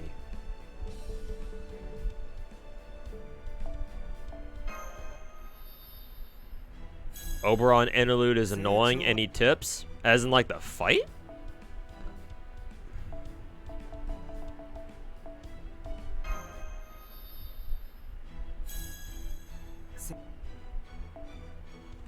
Wait, Mothman is out? Yep. Dink donk, wake up chat. Wake up Reddit. Oberon's out. Dink donk.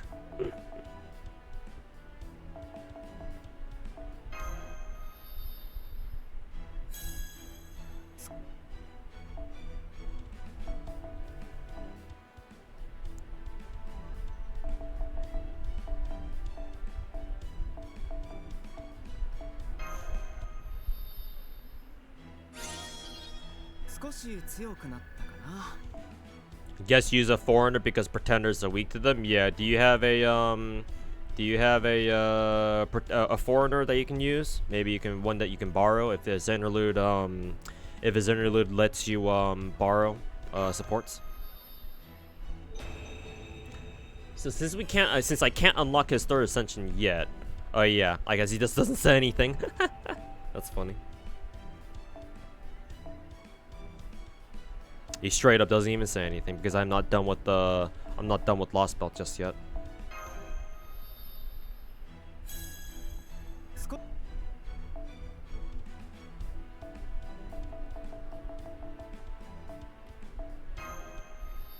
Yeah, dude just stares at you.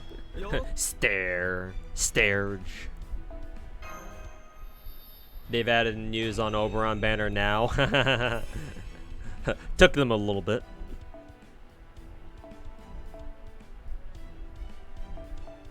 Took him a little bit.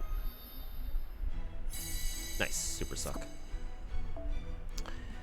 Very nice.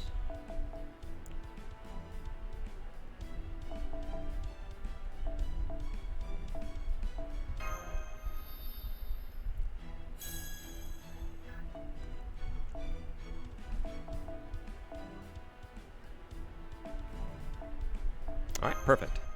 And now Mr. Oberon is level 90. There we go. Okay. Oh, let me just grab my freebies real quick. Oh, also, I need to pay out the believers, I believe, right? Because I haven't paid out the prediction yet. Or the prediction points, rather.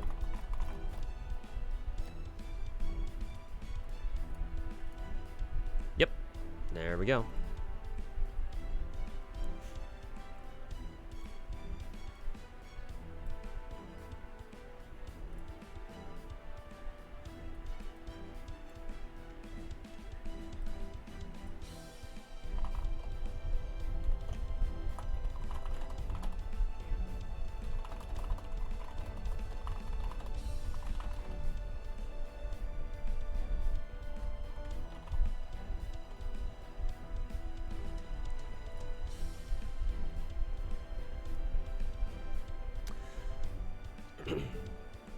Okay, where are my foes?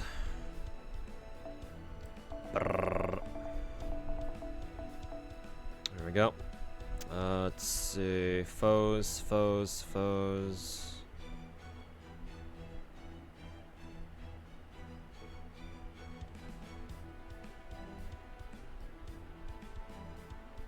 Sixth anniversary special. Oh, did I just forget to redeem this? How much space do I have in my second archive?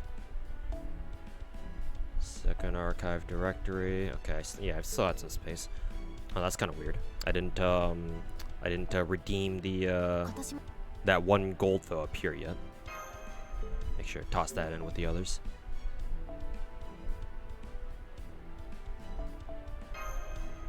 There we go.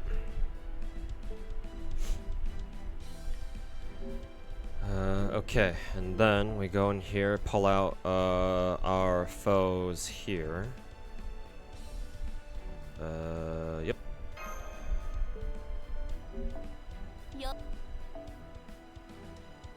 Oh god, I gotta find Oberon now. Where's he at? Where's the Mothman at? There we go. How many summons until I got him? I think I needed to dump 8 multis. 7 or 8 multis, something like that. So, Not bad. Thought Pretender had a special animation like Kiara Moon Cancer. Nah, it's just their class card looks different. But no, Pretenders don't have a special summoning animation like Summer Kiara or like Summer Kiara and then Arced.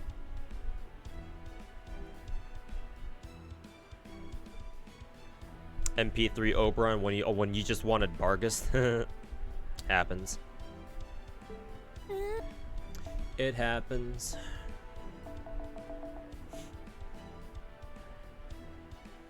All right, let's see if we can get how far. Let's see how far I can take Oberon's skills here.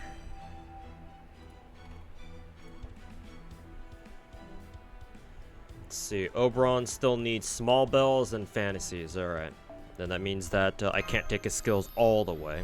I mean, I guess I could see how far they go. See how far they go at least. Crowns, that's okay. Fruits, that should be okay. Okay, alright, there's the bells. Alright, I don't have enough bells.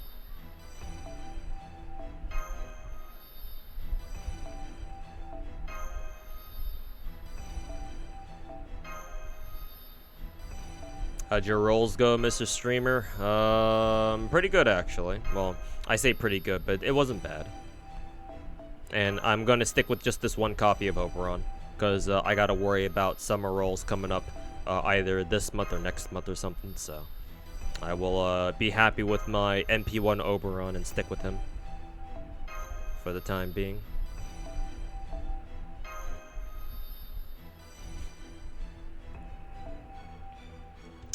Okay, so that's as far as his whatchamacallit, as far as his skills will go. And no point in leveling no point in unlocking his Appin skills because I only have one copy of him, so.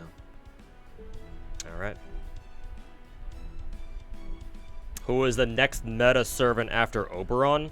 Now that we've gotten Oberon, Oberon is the last of our big four this year. After him?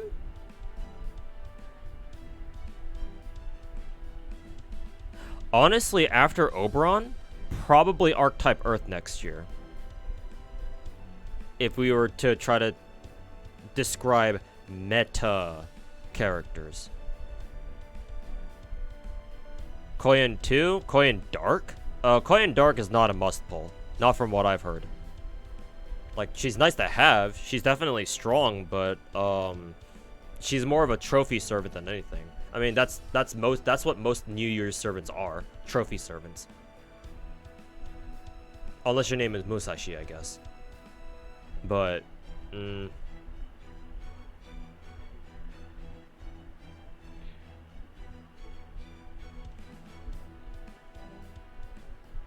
what about the summer servants? I'm doing this off of JP schedule. JP, I believe JP got Archetype Earth before the summer servants? Because doesn't JP usually have their summer events after anniversary? Then again, that's the exact same way for NA too, so there shouldn't be a difference, but. And the question was, who's our next meta character servant after Oberon? So I was like, probably Archetype Earth. Yeah, so technically Archetype Earth comes first, so. Woke up to the surprise of a banner, yeah. Over the sussy Mothman sneaking into NA. But yeah, after Archetype Earth, yeah, and with the triple servant, summer servant lineup, yeah, that's a different story. But, you know, excluding next summer, probably Archetype Earth. Summer Kama is probably not meta. If we never had Spishtar, then she probably would be. But then if you already have Spishtar, then Summer Kama is you don't need together. Like, most people who are going to roll for Summer Kama are doing so for waifu purposes. But if you can't roll for Summer Kama, either because you can't or you don't want to, if you already have Spishtar, then you're good to go. So, what CE do you recommend for Oberon in the support list? I recommend you don't even put Oberon up on the support list at all. Unless you know for a fact that the people on your friends list are going to use him. If they are, then give him like what, Chaldea tea time or something, because he's a support. So, but the reason why people aren't really gonna look for support Oberons is unless they are looking specifically for if they're looking to specifically do like what, double Oberon setups, which like they exist, they're out there, and you can try them if you want. But like most people aren't really trying to go for double Oberon setups. Like most people are only going to be looking for double Koinskaya, double Scotty, double, yeah, who the hell uses Scotty? Double Castoria, double whatever. So, people don't usually run double Oberon, like, but the setups do exist. So like, if you want to put up your Oberon anyway, just to accommodate those people, like the people who will actually try doing double Oberon setups, sure, just give him like tea time or something. Because again, he's a support. Is Summer Kama a must pull? If you already have Spishtar, no. If you don't have Spishtar, then also no, because we have Koinskaya now. Most people are going to be doing Buster reloading instead of Arts looping. Or now people will do Buster reloading, and then some people will revert back to Arts looping because especially for lotteries, and wink wink nudge nudge, we have Grand Nerofest coming up soon. People like the absolute efficient farming lads will realize, hey, wait a minute, Arts looping is still technically better because we get to run 6-slot setups with Arts looping rather than the 5-slot setups with Buster reloading. But still a lot of people will still be doing Buster reloading. So because of that, Summer Kama is not as in demand as she would necessarily be. If Koinskaya didn't come out this year, then Summer Kama would probably still be up there, but even then, Spishtar already exists. So it's like, well, if you already have Spishtar, then no, you don't really need Summer Kama. It's only if you didn't have Spishtar and Koinskaya didn't exist, or at least didn't come out this year, then yeah, sure, we'd probably be in a different timeline. Then yeah, we'd probably tell you, oh yeah, go roll for Summer Kama. But given the circumstances, no, Summer Kama is no longer a must pull, only a waifu pull. What was Oberon reloading team again? Double Koinskaya Plug Suit Oberon. What that does is it allows you to it opens up a lot more Buster servants to be able to double Koinskaya more efficiently. Or easier. Not only that, but it also, now that we have Oberon, now MP1 servants, MP1 Buster servants are now viable in taking on like 90+ nodes or something. Not 90++. That's still a little bit too much out of their league, but literally anything. Oberon makes it possible for any at least 30% charge Buster AoE servant to farm any node that's not 90++. So anything below 90++, not if you have Oberon and you have his skills at max, yeah, you can probably do it. As long as you're, just make sure your DPS character isn't getting counterclassed, right? Just make sure that you're not throwing lancers against sabers unless unless your DPS's character's name is Melusine. Is Oberon 100% MP charge with skills 1 and 2 max? No, 70%.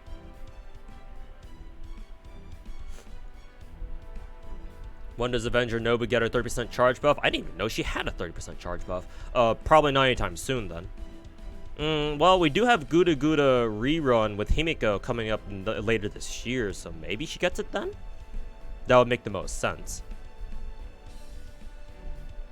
You're a new player. Anyone know how you get the free 5-star ticket? It's not a ticket, man. Rabalza, if that's how I say your name. It's not a ticket. What you do is you go to your shop button right here and the on the bottom menu pop-up tab. Go to the shop, click this button, and then there should be a button here. I already used it, so you can't see it. It's no longer available on my account.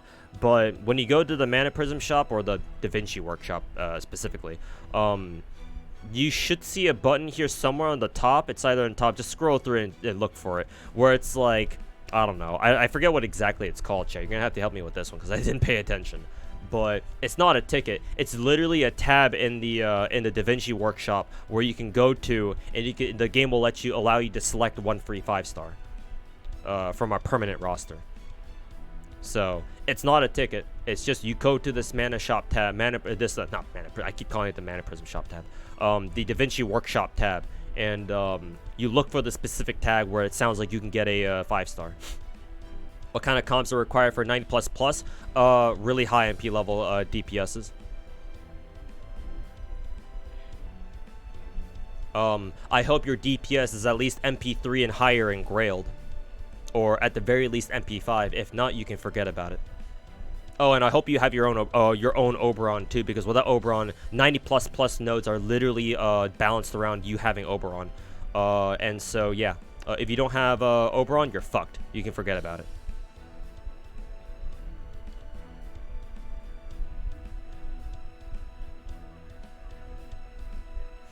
Maybe you didn't finish Fuyuki, maybe not. Have you cleared Fuyuki, man?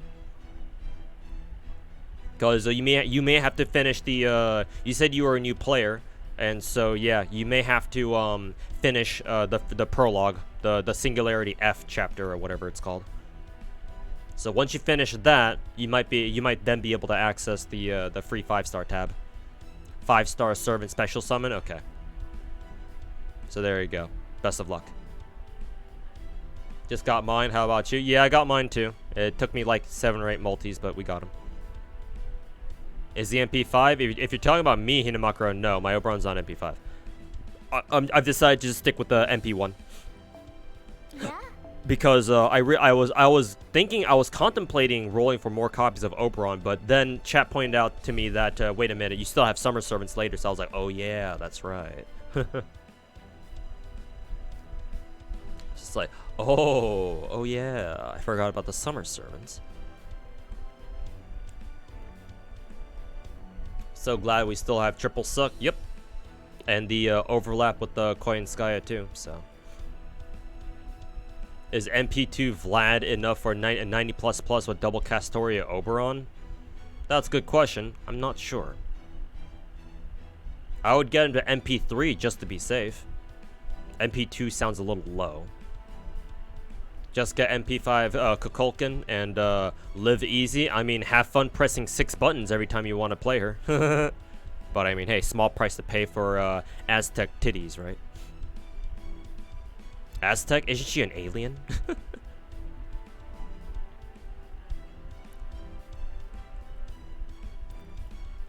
Summer is coming this August. I will definitely MP5 Summer, not sure what I want to do with Summer Okta actually. I guess I'll decide as I go, or decide as I'm rolling her. So next rerun isn't for a while. Does he have a rerun? Yes, he does, but it's in a year and a half. I even made a video about it a couple months ago, explaining why y'all should roll for Oberon first over Koyanskaya. And the main reason is because if you miss Oberon now, then he doesn't get another rerun until a freaking year and a half later. Unless Kano Yoshiki decides to pull a fast one on us and be like, hey, since I love the NA server, I'm going to give you guys a surprise second Oberon banner for Thanksgiving. No way Kano Yoshiki, Mr. Tucson would ever do that, right? Unless.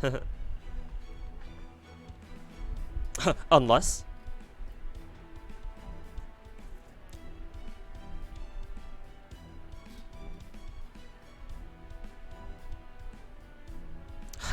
Unless? Surely he doesn't do that, right?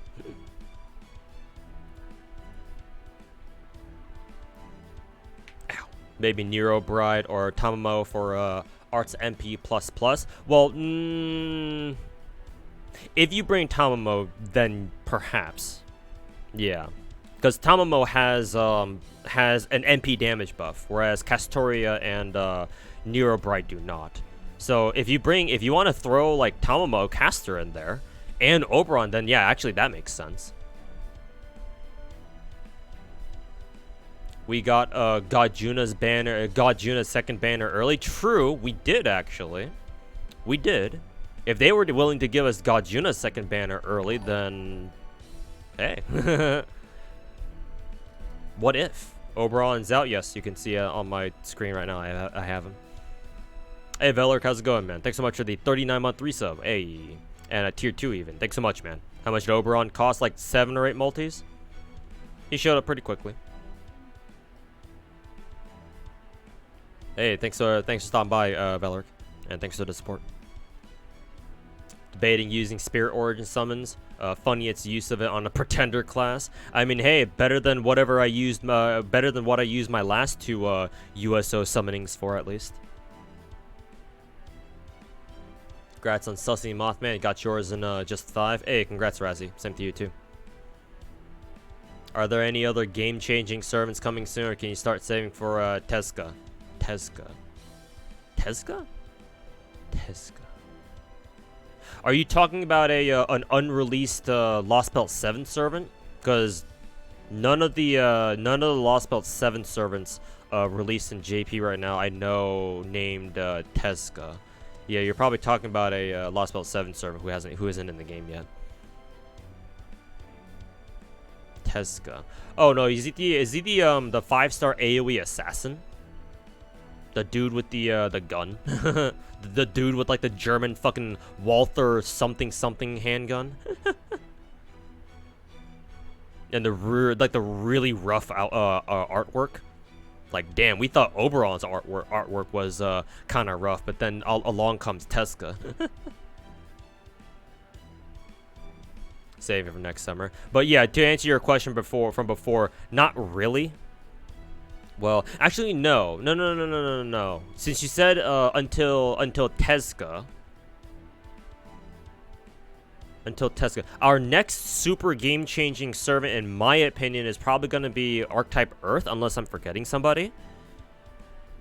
But then right after Archetype Earth, we then have Summer 7? Yeah, Summer 7. And that'll give us Ibuki Berserker, the best Arts Looper in the game.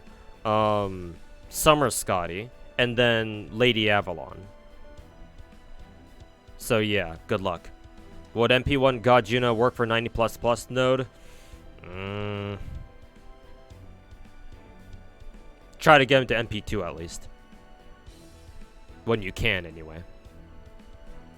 You like Oberon's art? He looks like he's come out of a fairy tale. I'm pretty sure his artist intentionally drew him that way too. Considering. So yeah, I'm pretty sure it was intentional. Yeah. So yeah, that makes sense. Dark Coin is more game changing than Arc, and that's not what I've heard. But, and I say this as our local fox shrimp. So next summer's gonna be brutal. Oh yeah, our very first triple servant SSR raid up.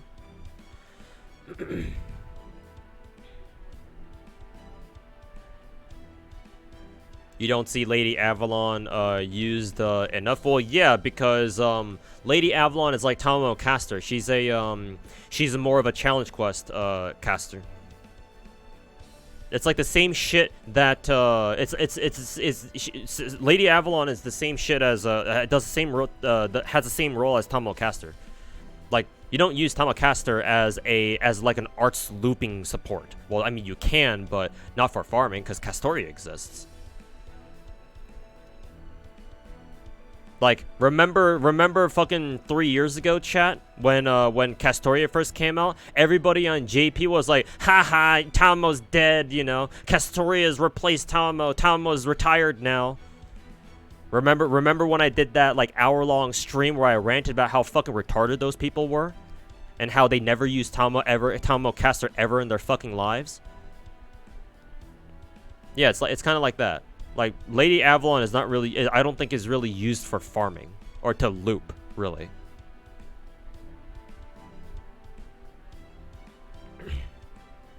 So that's why you don't really see her used. Because when people do use her, it's for challenge quests.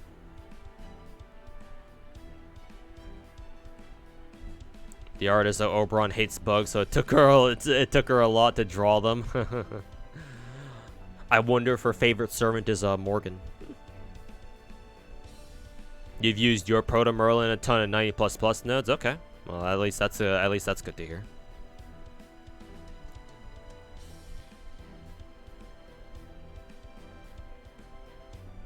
FGO community back then placed no value on skill cooldown reduction. Yeah, and then Koyanskaya came along, huh? I mean, yeah, that makes sense because back then people were just throwing double Merlin and everything and calling it a day.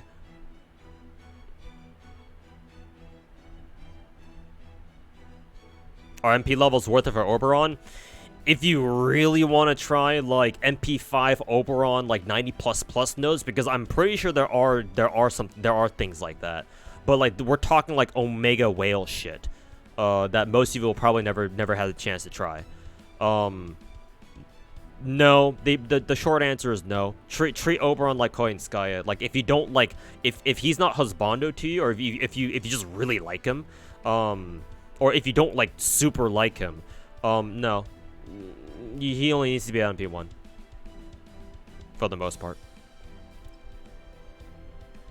Both him and Koyanskaya.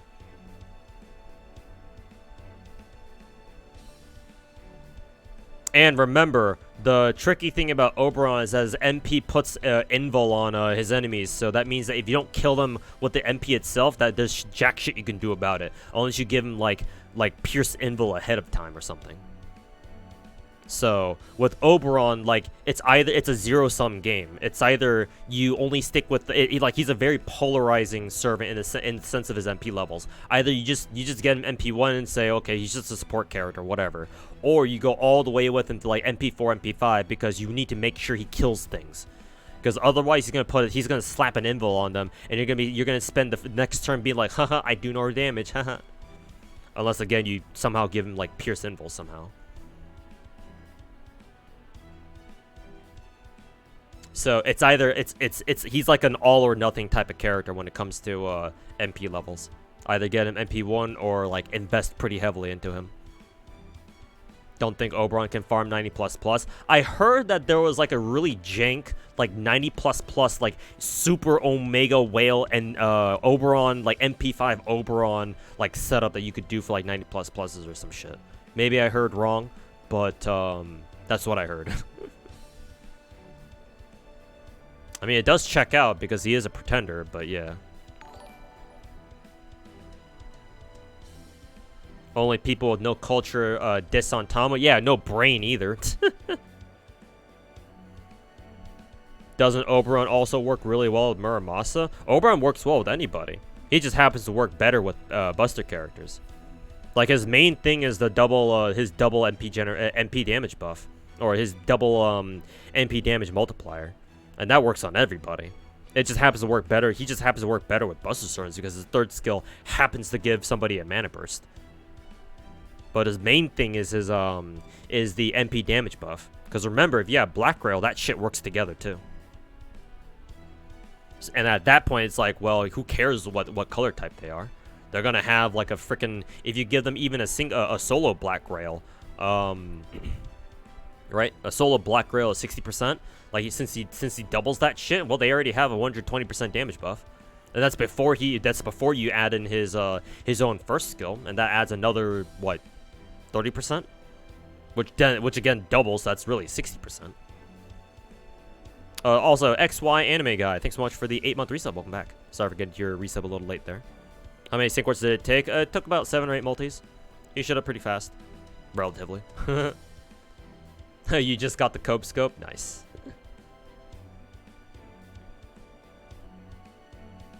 Muramasa can exploit his enemy's invul, you mean? Oh yeah, because he has his own invul pierce skill. Yeah, I mean, yeah, that works. Anybody who has their own pierce invul skill, I guess. I mean, ideally, you give him like a Sherlock Holmes, because Holmes gives everybody if he uses MP, he gives everybody invul pierce. But obviously, you're not gonna run Sherlock Holmes and Oberon on the same team, at least not most of the time. How do you lock his third ascension? Finished Lost Spell 6.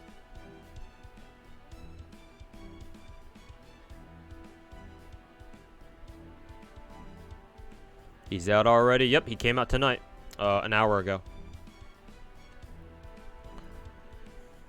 It's time to roll, roll, roll.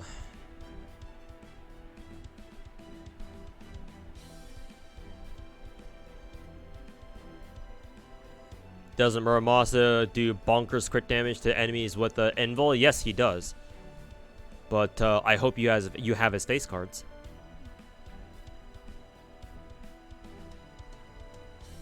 Finished the gacha already? Yeah, Choco Cream Tea. Yeah. I was sitting here thinking if I wanted to go for MP2, but I decided not to because I still have summer servants to worry about.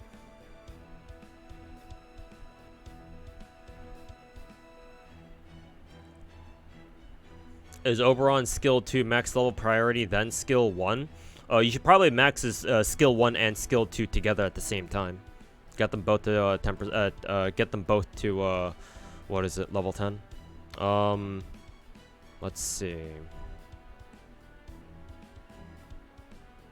Actually, yeah, let me take that back. I think his second skill is probably priority. Because his first skill, the charge on it is, I think, 20% flat no matter what, and it doesn't scale. So, when you level his first skill, you're only increasing the MP damage buff, which is important, but, like, it's still, even if that's at level 1, it's still 20%. That's still a good amount.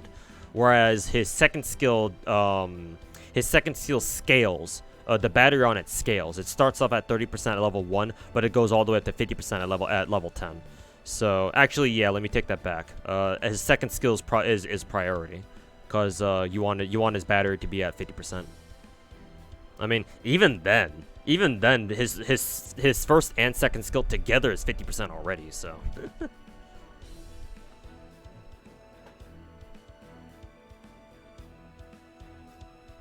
Is it possible to 100 grail him before finishing Lost Spell 6?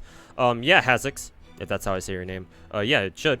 It's not like the game stops you from grailing servants. I mean, hell, you can roll Oberon right now. You don't even need to have Lost Spell 6 finished. Like, I don't have Lost Spell 6 finished. Like, you can tell here, my Oberon is level 90, but I don't have his Third Ascension up. Because I haven't finished Lost Spell 6 yet. And as a matter of fact, before we started rolling, and before y'all came in here, I was actually doing some audiobook simulator of me reading through Lost Spell 6 in its entirety using terrible voice acting. And yeah, I'm on I'm on part 2, chapter 16? Yeah. And in fact, my initial goal was to go all the way up to like, what, chapter 18 or something? Or finish fragment 8 or something like that. But then Oberon dropped and all those plans went out the fucking window. But yeah, the game allows you to roll for servants you're not supposed to have. So it's like, why is the game going to stop you from being able to grail servants you're not supposed to have right now either? Like, what's the difference at that point? So yeah, you should be able to level 100 grail Oberon, even if you don't have Lost Spell 6 finished. Don't see why not. Was the Oberon banner added an hour ago? Yeah, it was so sneaky. It was so sus. Like Oberon literally vented into the NA server. He's literally Among Us. He vented into the NA server so stealthily that when the servers came back, when the servers hit daily reset, when you check the news bulletin, the news bulletin didn't even have his banner listed. That's how sus he is. Did they even tweet it out? Probably not. Actually, let's see if they tweeted it out yet. I don't know if the EN Twitter account really makes tweets. Oh no, yeah. Oh yeah, they literally tweeted it 2 minutes ago. 2 minutes ago, they just tweeted out Oberon's banner. Literally 2 minutes ago. Yeah. So yeah, when Oberon's banner first came out, there was nothing on the news bulletin. Literally nothing. And then the Twitter account just tweeted out Oberon's banner 2 minutes ago. So yeah, Oberon truly is the sussiest the sussiest servant on NA.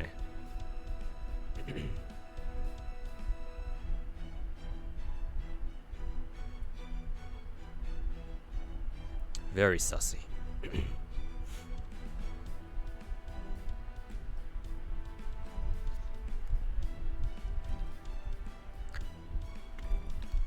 N18 just noticed, yeah. Albert and the rest of the hamster squad were like, oh, we feel a disturbance in the force, and they check their phones. Oh god, Oberon's up. They quickly make the tweet.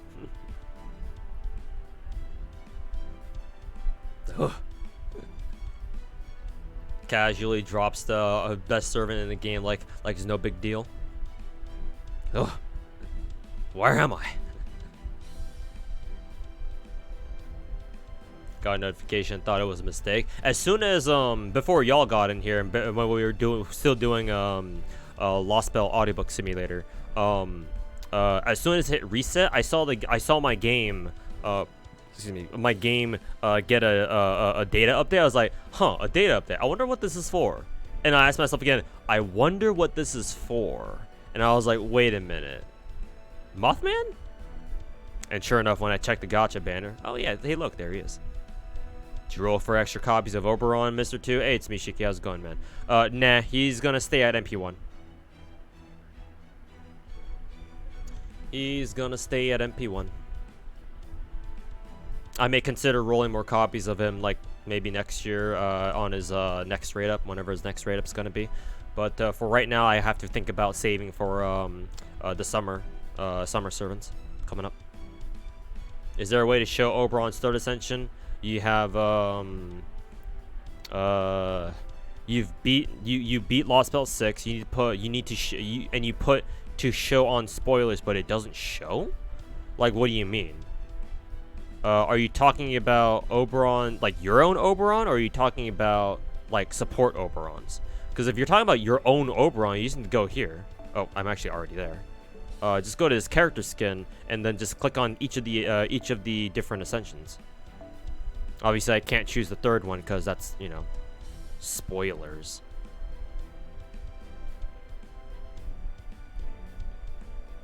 Are you gonna do his FA quest? FA quest? You mean is there something for him in Chaldea Gate?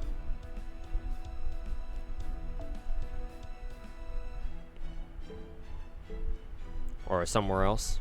Maybe in Lost Spell 6 proper, maybe like a free quest or something. Well, I can't do it yet because as you can see, I'm not even done with Lost Spell 6 yet. I'm in like the middle of part 2, so it's in interludes. After clearing Lost Spell 6, okay, yeah, I don't have access to it yet, obviously, because I don't even have Lost Spell 6 done. Because I've been reading through it very slowly. What is the best banner for new players right now, or should you save your gems? You're in luck. You have the two best banners, two of the best banners FGO has ever seen going on right now. You should roll on Coin Skaya's banner first because this banner is only gonna last for 4 more days.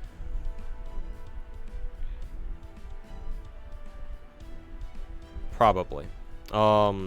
But that's assuming you have enough Saint Quartz to roll for everybody. If you have to choose, I made a video earlier this year explaining why you want to roll for Oberon first over Coin Skaya, but honestly, it's up to you. Roll for whoever you like more. It's a gotcha game after all. Roll for anybody who makes you happy. So, in other words, roll with your dick, both figuratively and literally. Is Oberon's third ascension necessary? No. It's not. He's not like Melusine, where like his ascension stage is actually critical, is actually like important for gameplay. Nah, he gets access to his third skill no matter what. Is MP2 plus Oberon not useful? It is, but only if you actually plan on using Oberon himself as a wave clear. And if you do, then yes, it's actually important. Like, having more NP levels on Oberon is very important because remember that Oberon's NP, as a side effect, as a demerit, he gives invul to all enemies that he hits, if they survive.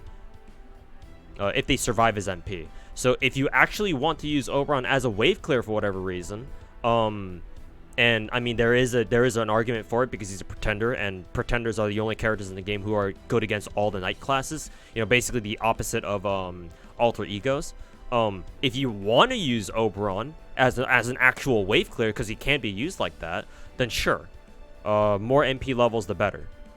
And on him especially, it's critical because, again, if he doesn't kill enemies with his NP alone, then, well, unless anybody in your party has, like, Invul Pierce, it's going to be very annoying finishing them off. So, NP levels are extremely important on him specifically. Perhaps more so than a lot of other servants. But if you only want to use Oberon as a support, which that's kind of how he's supposed to be used, then yeah, no, you don't need extra MP levels. MP1 is good enough. He's the exact same as Koi and Sky in that sense, where they're both supposed to be a support character, so you don't really care about the MP, even though they both have offensive MPs.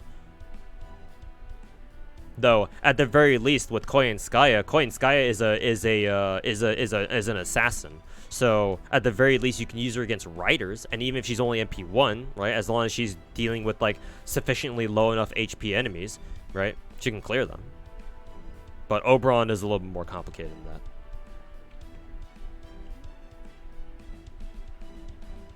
We're all pretenders because we pretend our Gamba rolls, our Gacha rolls are okay. Yeah. I mean, at that point, they should introduce a new class called Copers. Instead of pretenders, they should just rename them to Copers.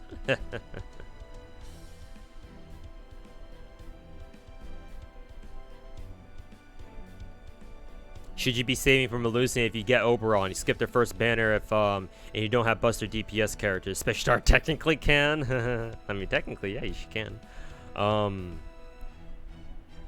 Should you be saving for Melusian if you get Oberon? Yeah, if you don't already have Melusian and you're not saving for another character in the future beyond Tunguska raids, yeah, I would say try to get Melusian. Cause like, you'd really like to have Melusian for Tunguska raids. Unless you have one of the other DPSs, unless you have one of the other DPS servants that are also really good for Tunguska raids. Like, I think there were like 4 total from what I heard. There might be more, but Melusian is one of them. So is Vritra, the perma AoE dragon, the tan dragon Gyaru Arts Lancer. And I forget who the other 2 were. Maybe Taigong Wang? I forget.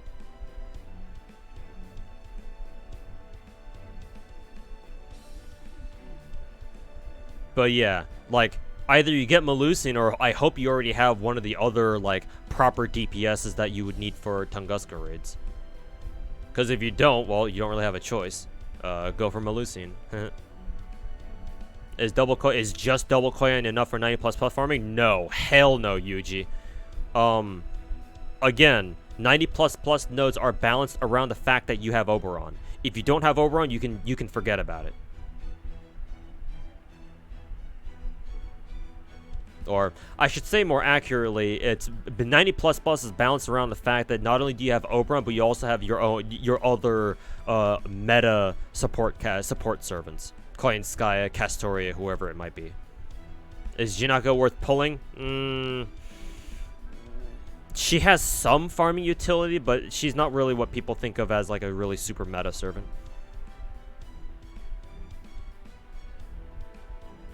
Do you know when Melusian's next banner is? This year, December. It's her second banner is literally right before Tunguska raid, so like the last possible minute.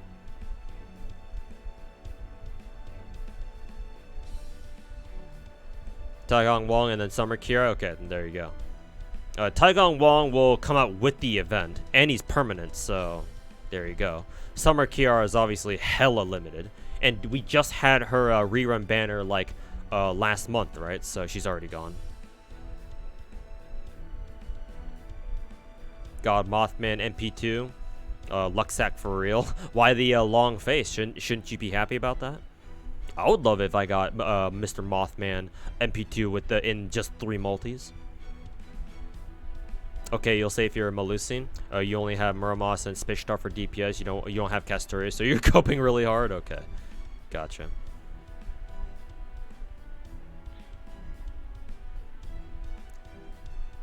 Save for summer comma, yeah. Proper DPS. Oh well, my Grailed Z can probably do it, right? Your Grailed cardboard. I mean, hopefully. But Tunguska raids are gonna be weird. Like, there's a reason why there's only like 4 specific DPSs that are considered good for Tunguska raids. Like, it's not just something you can use anybody on, from what I remember. I forget why exactly Tunguska is like really fucking weird to farm, but I know that it is.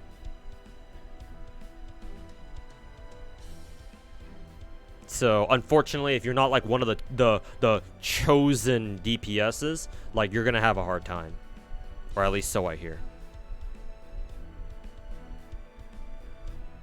750 Saint course, but no Oberon. Ugh. Sorry to hear that. My stream luck is not working for everybody. I see. Do you need MP2 Summer Kiara? What are the MP levels for specific DPS specific units? Well, I mean, I assume the MP level is like MP5 or some shit. I actually don't know. I'm pretty sure MP1s is not enough. And also, Dreadful Boredom is a little too late to worry about Summer Kiara's MP level now, because she just had her rate up like a month ago and it's already gone. So you got to work with what you got now. Traits and story reason. Okay. Had to pity Oberon. Oof. Despair.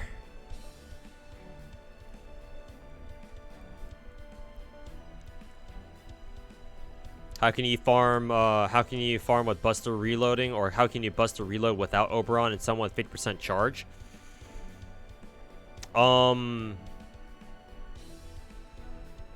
You're basically limited to using Double Coin Skya and anybody with a 50% battery.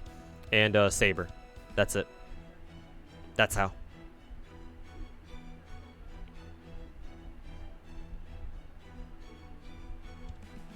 MP1 Summer Kiara is Wet Noodles. Yeah. I mean, to be fair though, that's basically every DPS servant though. unless your name is like Saber or something. You feel dirty clearing Saber hands with Melusine? Nah, man.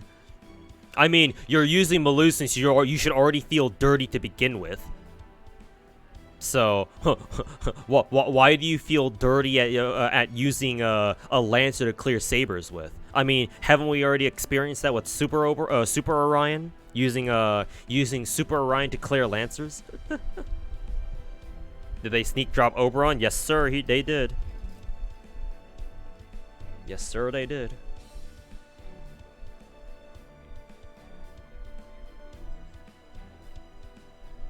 Caster can also reel. Yeah, but that's because he has an 80% battery.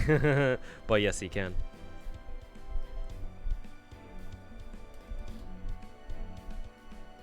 We're playing gacha games. We're all dirty. True. We're all nothing but scum of the earth. Playing our degenerate gacha games. Is there a Fate Strange fake banner? I don't know. I haven't really been paying attention to JP right now. So I don't know if they have a strange fake banner going on. I would expect them to have one at some point, but it might be a while since we see a strange fake collab though. How does class affinity work now with pretenders? Pretenders are good against sabers, archers, and lancers. Basically all the knight classes. Think of them as the opposite of alter egos. Because remember, alter egos have been in the game for like 3 years or something at this point, and alter egos are good against riders, casters, and assassins. So we always needed a class in FGO where they were basically the opposite of alter egos. And yeah. Turns out they were saving that shit for pretenders. So pretenders are good against sabers, lancers, and archers, and of course berserkers and whatnot. But they are weak. They are super effective against pretenders. Are super effective against alter egos, I think, right? Yeah, because before pretenders, alter egos didn't have a true counter. They couldn't get truly counterclassed.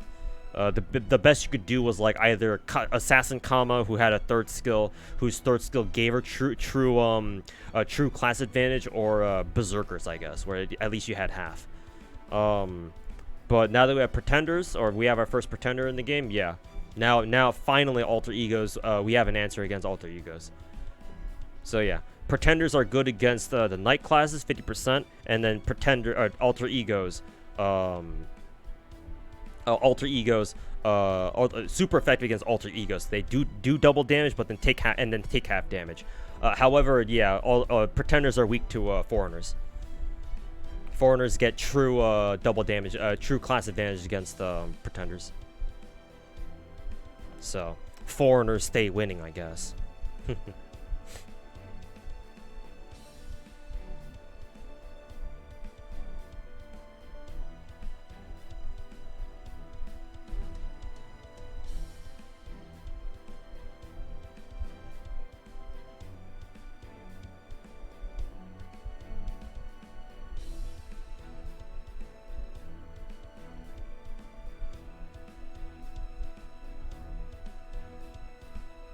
What are the damage modifiers of pretenders? I just said Shiki. Pretenders have 50% of extra damage against night classes, but then double damage against alter egos, and then half damage against foreigners. Oh, the roll so far. I just spent like 8 multis or something. Yeah, 8 multis, and then I got 1 copy of Oberon.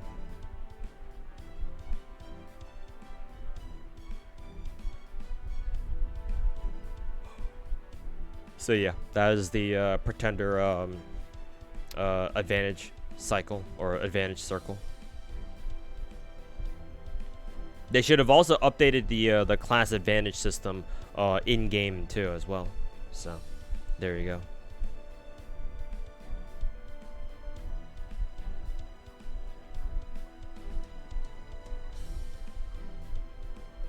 go. Yeah, the sussy class.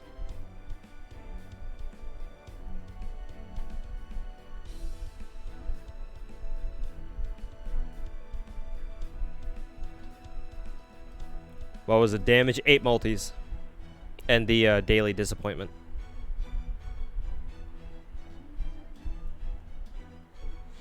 Is it common to level up all servants' bonds ascension on downtime to unlock interludes and rank ups for quartz? I mean, yes.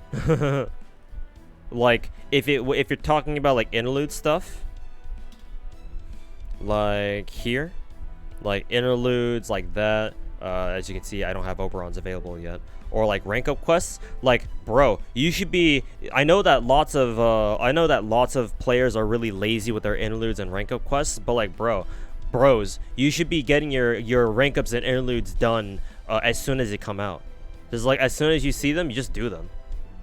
Don't procrastinate on that shit. And let them like pile up so that, you know, when it finally comes time for you to do them, because oh man, there's like, you're gonna get bonus sync force for every rank up interlude you did, or like rank up quest or interlude you did. You look at this like, oh hell no, right? Because you got like fucking 30 or 40 of them all stacked up. No, you just do that. You want, as soon as they come out, you just do that, get that shit done right away. Like brothers, I have every single fucking server in the game. As you can see, Spirit Origin list. Yeah, like I have every server in the game except for whoever the fuck that is.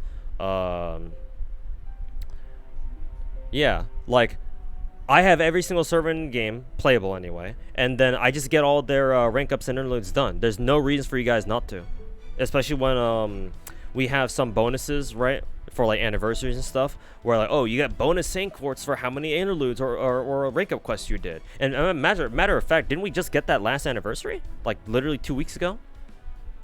Something like that. Maybe we got it last year or something, I don't know.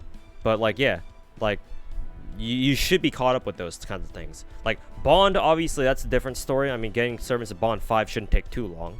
And interludes are only locked behind, like, you know, Bonds 1 through 5, unless your name is fucking Angry Mango and he has a freaking Bond 10 fucking rank up quest or some shit, or interlude or some shit.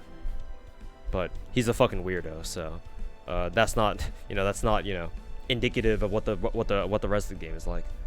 But yeah, like, get all your rank up quests done, get all your interludes done as soon as you see them, or as soon as they're available. So yeah, that way you don't have to worry about having like 30 or 40 or 50 interludes all piled up like some streamers.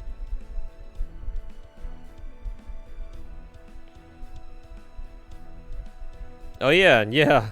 Speaking of which, next year, chat, I'd like to give you guys a quick PSA that next year's anniversary, 7th anniversary for NA and JP2 for that matter, when your bonus sync quartz, the amount of bonus sync quartz, a lot of it is going to be tied to how many servants you have at max ascension. So yeah, I hope your account starts looking something like this, or something close to it. So yeah, we have triple success rate up right now. Get working on it, boys. Ran out of Ember as well. That might be a problem. I mean, it's half AP right now. Go farm. It's half AP, man. Go farm. 67 rank up quests. What did I do? Yeah, exactly.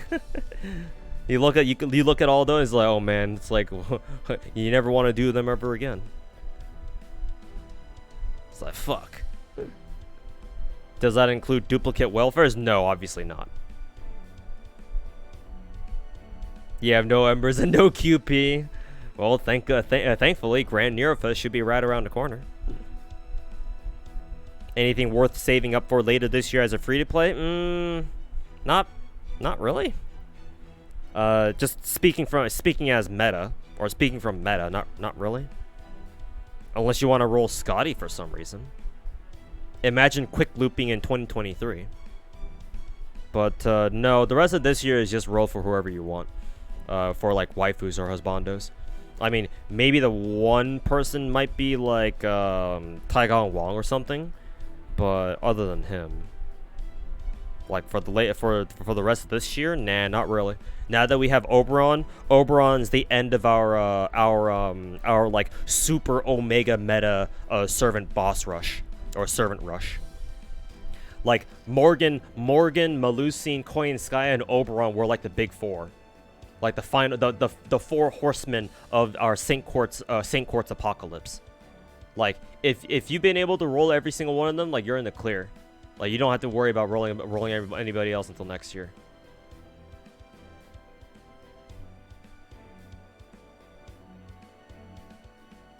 Summer Kama? If you already have Spishtar, then Summer Kama is kind of redundant. Only reason why Summer Kama is still you would still consider Summer Kama to be meta is if you don't have Spishtar and like you still want an Arts Loop. Which, I mean, you should still want an Arts Loop. Arts Looping still has its advantages over Buster Reloading, at least. Like, actual, tangible advantages. But if you already have Spishtar, then you don't need Summer Kama. Summer Kama is more of a trophy waifu than anything this year. If, like, for example, Spishtar never existed and Koyan Skya didn't come out this year or just didn't exist at all, then yeah, Summer Kama would probably be would have probably been our meta servant pick for this year, if you know, if we were in a different timeline. But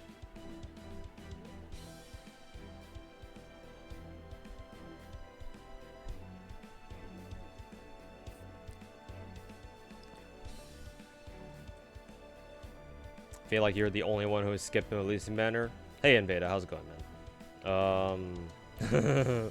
Perhaps. I mean, it's actually okay if you wanted to skip Melusine's banner the first time around, from like 3 or 4 weeks ago, because yeah, she gets another one later this year anyway, so not a big loss. Buzzette saving starts now. If you don't have anybody else to look forward to, but you want to look forward to Buzzette, and yeah, she'll be next Valentine's. There you go. How bad is endgame copium if we skip Oberon? Not really that bad. All it means is that you can't do 90++ nodes. And if you don't have any desire to do 90++ nodes, then that's fine. You can just stick to 90+ and regular 90 instead. Though, to be fair, if what I've been hearing from JP is true, that their events as of late is like their event farming is kind of trash, then honestly you might have to farm like 90++ to feel like, you know, you're making any sort of progress. Or at least that's what I hear. Maybe it's just Western JP players just being, you know, little bitches. I mean, anytime I hear about people complaining about farming FGO, that's my default answer. So, oh, you bitch about FGO. You're bitching about farming FGO. Yeah, fucking suck it up, bitch. We've had worse. Get back into the rice fields. You haven't farmed enough. Oh, you think 50 boxes is a lot? Oh, that's cute.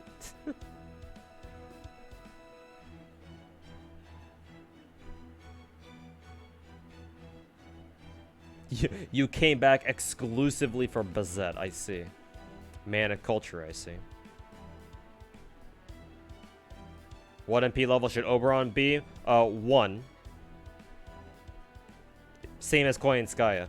You only really need 1. You only really care about 1 copy. The only reason why he would be above MP1 is if you actually want to use Oberon as a wave clear. Which is fine. It's just remember, he's a pretender, so he only has, what, 50% extra damage against the Knight classes? And we all know how potato MP1 AoE alter egos are against even, you know, the classes that they're supposed to be good against. So, pretender should be in the exact same boat, or at least Oberon should be. So.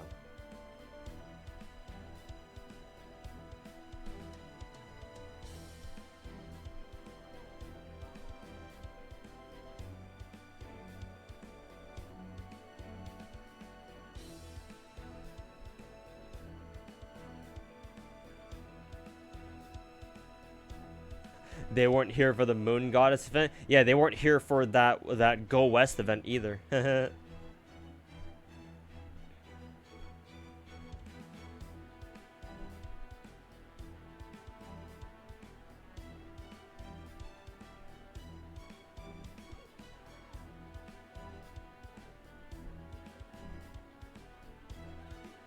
MP5 Melusine for the raids, right? I would assume so.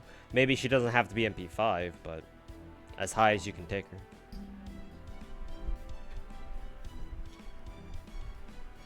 Go west, more like go next. Got him.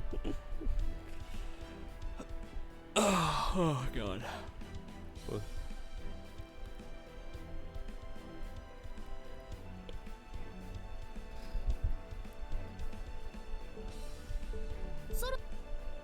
Go West had that 15% Buster CE, right? Yep, this one right here.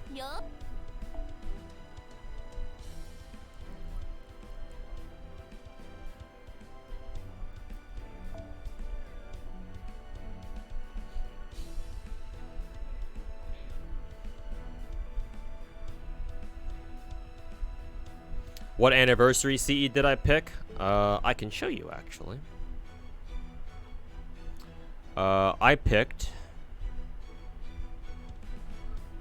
where are they? Ah, right, they're up here. Of course, obviously Yang Yuhun, because I have a Grailed Yang Yuhun, so this is an obvious pick. The other one, I thought about it for a little bit, and I went with Himiko because you can see her, massive amounts of side titty. Or it's not a lot, but I mean, fuck, dude.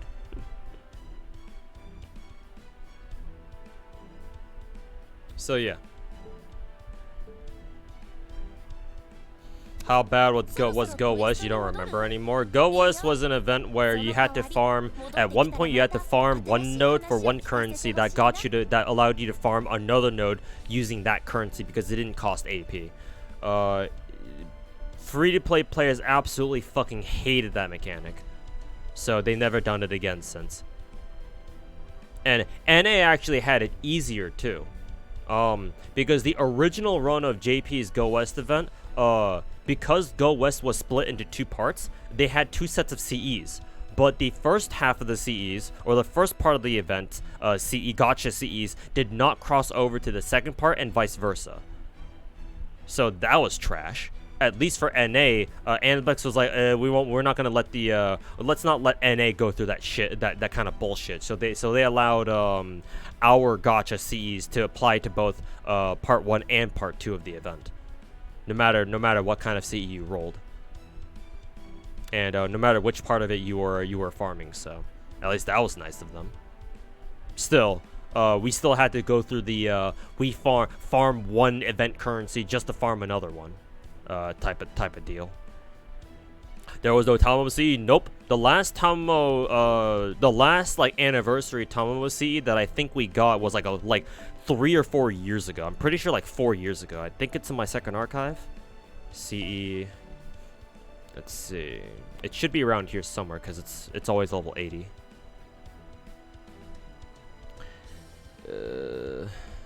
At least I think it should be here. Maybe it's not. Maybe it's still in my main inventory or something. Might be. Yeah, I'm not seeing it here. These are all bond craft essences. So let me check my main inventory, see if it's here. See if I left it here. Yep, right here. This is the last Tamamo anniversary CE we got, and you can tell because it says traveling portrait. So. And this was back in... When was this, actually? When did we get this? Let's see. I can filter by acquisition. Oh, excuse me. Yeah, I don't know actually. I'm gonna have to go all the way down here. All the way down here, I guess. I don't think it was around the time we got first sunrise. It's probably above here somewhere. Yeah, back in 2020. So 2020, July 9th, 2020. But this is when I got the Tamamo CE last. So it's been 3 fucking years since we last got a Tamamo traveling CE as part of anniversary. And I don't think JP's seen another Tamamo CE yet, unless we're talking about like Koyanskaya or like Tamamo Berserker or whatever, or Tamacat or whatever. Like proper Tamacaster? Nah, she ain't seen another traveling CE since 2020. Details said 3rd anniversary. Okay, there you go then. Oh wow, all those K-scopes. I know, Tepe, you didn't have to bring it up. You didn't have to bring it up. What's the most recent Nero CE? I don't know. Matter of fact, I don't even know if Nero has a what is it? A traveling CE this year. She might actually. I mean, hell, she got like 2 fucking costumes this year or something, or 1 from the Idol event. Also, I need to feed some of my CEs here. What is this craft essence? Oh, this is the anniversary one. Gotcha. I just realized I didn't even have to clean up my CE inventory until recently.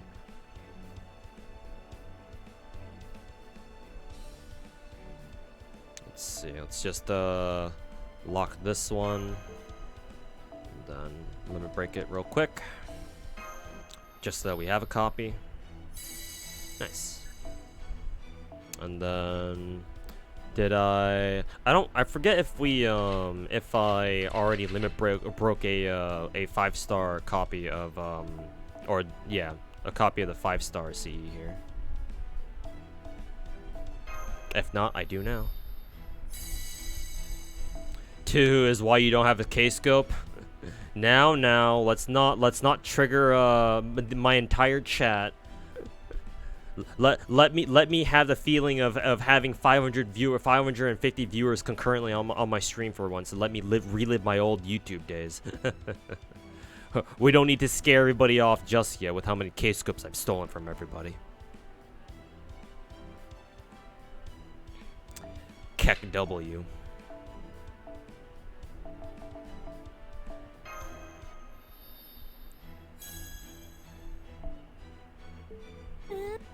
You have to finish Lost Spell 6 to get Habitat? Yep, you have to.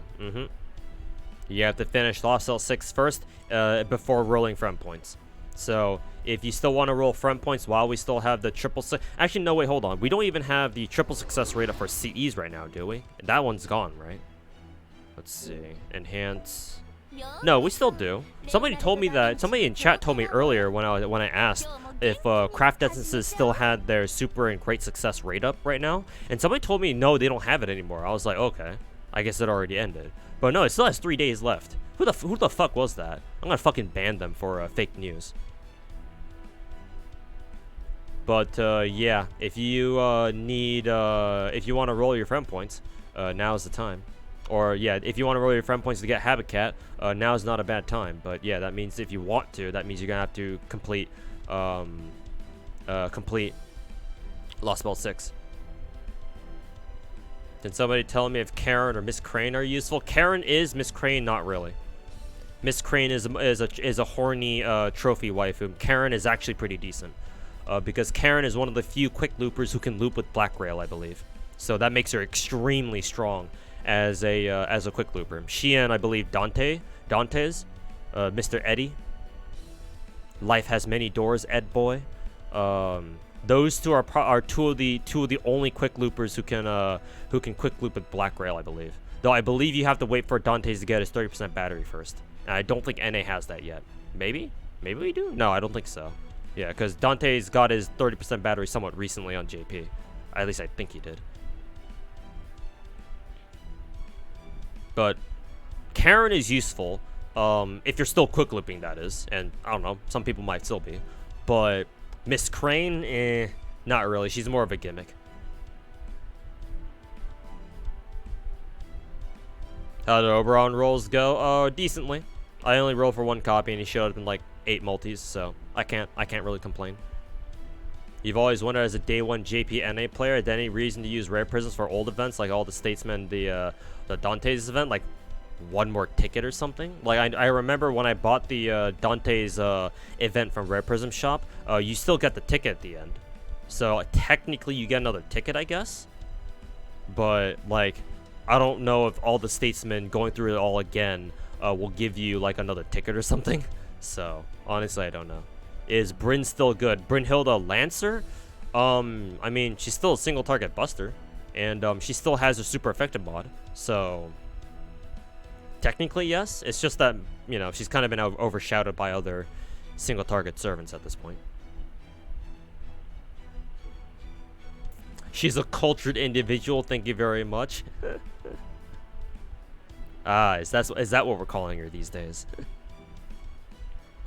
And Karen gets an MP buff in the future? Yeah, that too.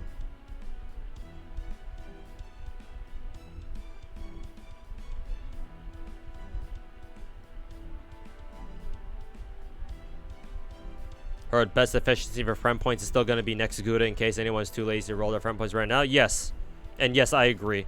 You can roll friend points now, but ideally, you should save most of it for Gouda rerun with Himiko. Reason why is you get to roll for Nobukatsu again because it comes back, and the game treats him, even though he's in friend point gacha, the game treats him as a limited servant, which means every extra copy of Nobukatsu you roll will give you 15 servant coins. And guess what, chat? Remember, PSA, we get Tunguska raids later this year, and guess what else we get from that? Grail casting. So yeah, try to save your friend points for Gouda 6 rerun. I think it's 6, because that way you get to spam Nobukatsu coins and maybe help you fund a couple of extra Grails every month once we get Grail casting. Is Bargus the good unit? I've never tried her myself, but she seems good. I mean, if she plays anything like regular Gawain, then she ought to be good, because Gawain is solid. Oberon jump scared NA for real. Yep, he vented. He crawled out of the vents. He vented, and he stabbed us in the back. We weren't able to report him, so he's extremely sus.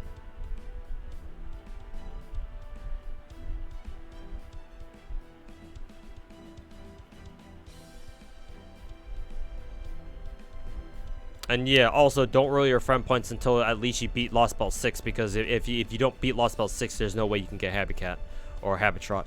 You can only get Habitrot after you beat Lost Belt 6. So at the very least, before Gouda 6 rerun shows up, get Lost Belt 6 done as well. How many coins for a Grail when Grail casting comes out? 2,000. And for reference, chat, allow me to show you how many servant coins I have. Where's the servant coin inventory again? Right here. Yeah, just for reference, even a whale like me, I only have roughly 2,000 servant coins for the 3-star servants. Well, to be fair, they don't. The 3-star and under servant coins are not retroactive. So these are all the coins I've been able to roll ever since we got, you know, servant coins. But yeah, each Grail you make via Grail casting costs 2,000, so 4,000 servant coins each.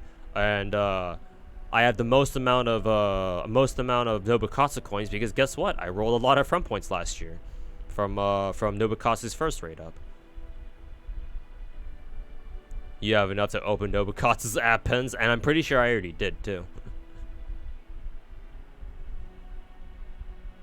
When is Gouda 6 rerun? Later this year. I'm thinking maybe either September or October.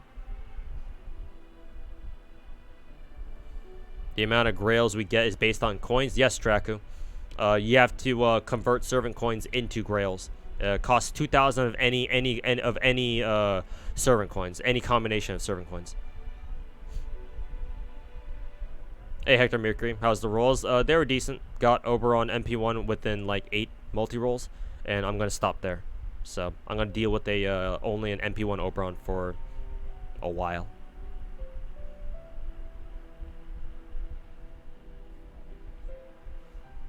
Are we going to get any way to have a guarantee or high chance for K-Scope to appear? Actually, as a matter of fact, Benevolent Rose, yes we do. Next year, though. You're going to have to wait an entire year. Next year's anniversary, for 7th anniversary, NA, because JP got this as well, NA will get a free 5-star CE ticket. Not a servant, CE. And you can choose one free copy of any permanent 5-star CE we have in the game. At least I'm pretty sure it's any permanent 5-star. But at the very least, the two most important choices are Black Grail and K-Scope. And so yes, but that's the only time. And that's next year.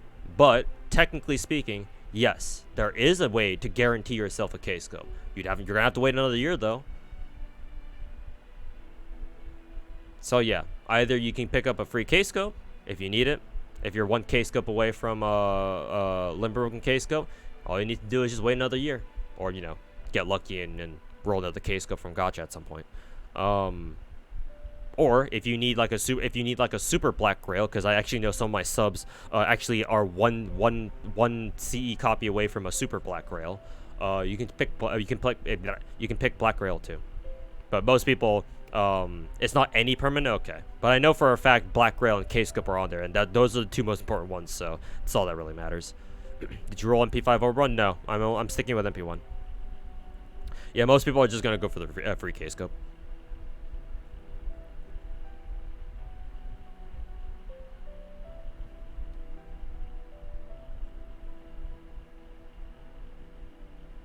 Any reason to go for more copies of Oberon after MP1? No, except unless you want to use Oberon as your wave clear, which like if you really want to do that, you can.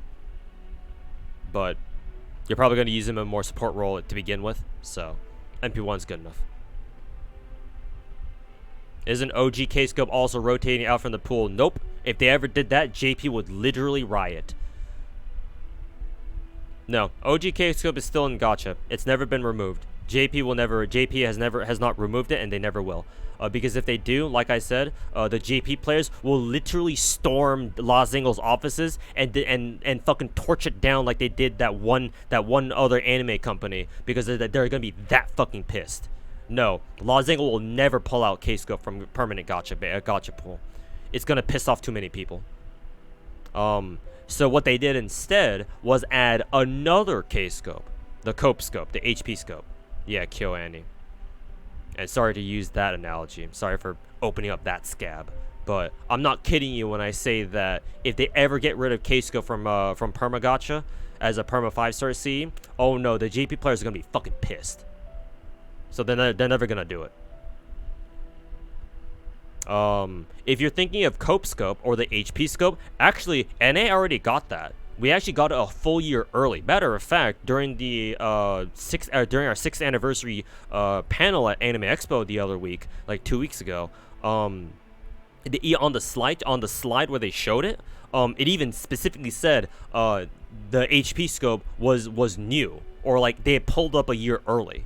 Like, this is early content that we're giving exclusively to NA a whole year early. So honestly, that was probably a bad thing, because that means that our 5-star CE pool is even more diluted now. So I'm sure we didn't really need that a fucking year early. But you might be, if you're thinking of that, then we actually already have it now. It is now possible to roll K-Scope or HP Scope or Cope Scope on NA now. It's part of the game now. So why would they want to pull out K-Scope from Gacha? They don't want to. That other dude was referring to how what is it? JPFGO for a couple years now. They've slowly been rotating like some super old 4-star CEs out of the perma pool and just throwing it over to a story gacha and replacing it with like newer, better 4-star CEs. Yeah, the first bad quality. Well, I mean, we technically had other quote bad quality of life changes before. Like, technically speaking, depending on who you ask, Gacha Pity was probably a bad one, a bad quality of life, because that means that there are no longer going to be any 4-star solo rate ups. No more rotating 4-star solo rate ups. And given how many people asked in chat at the beginning of the rolls, like an hour or two ago, about how, oh yeah, are there when's like a solo raid up for, like, you know, Baoban Sith or Bargus? Well, how do we tell him? How do I tell you this? But no, there's no more solo raids, my dudes. That's the sacrifice we had to make for pity.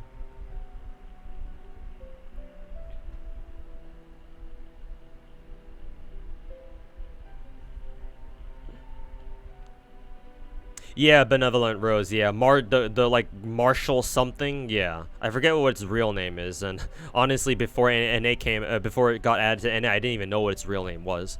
Because it was in Japanese. All I knew about it was like it's K scope, but it gives HP stats. So I was like, okay, well we'll just call it, you know, HP scope or cope scope or something. Well, yeah, the greatest marshal, or whatever the fuck its full name is, Grand Marshal of Magic. Yeah, that's what we call HP scope, or just cope scope.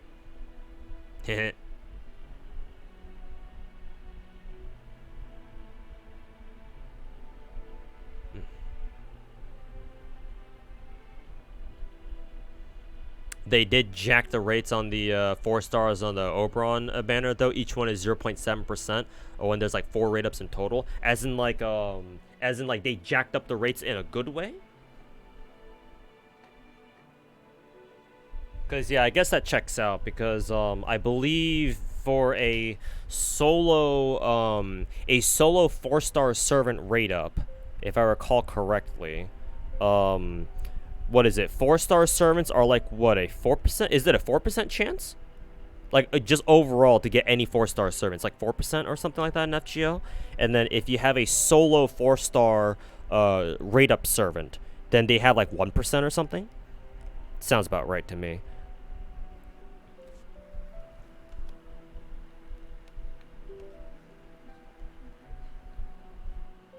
So yeah, since there's 4 of them and their rate up is still like 0.7%, yeah, sounds like they've increased it. 3%? Okay, not even 4%. I must have Nikkei on my mind. Why? Don't really get why Taigong Wang is good. Please explain. Taigong Wang is really good because he's an extremely good support writer who has his own NP. Give me 1 second. I want to look up his stats real quick, or his servant profile.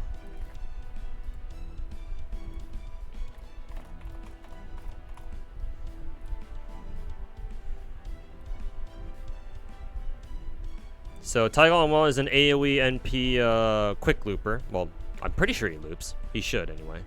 So AoE quick with let's see, what's his attack like? His attack is pretty average.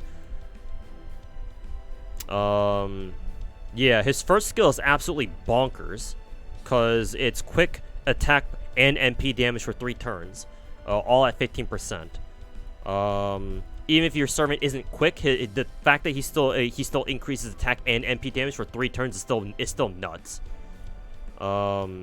Second skill is increases zone damage against divine, demonic, whatever. I mean, that's pretty good for him, but not really a support skill.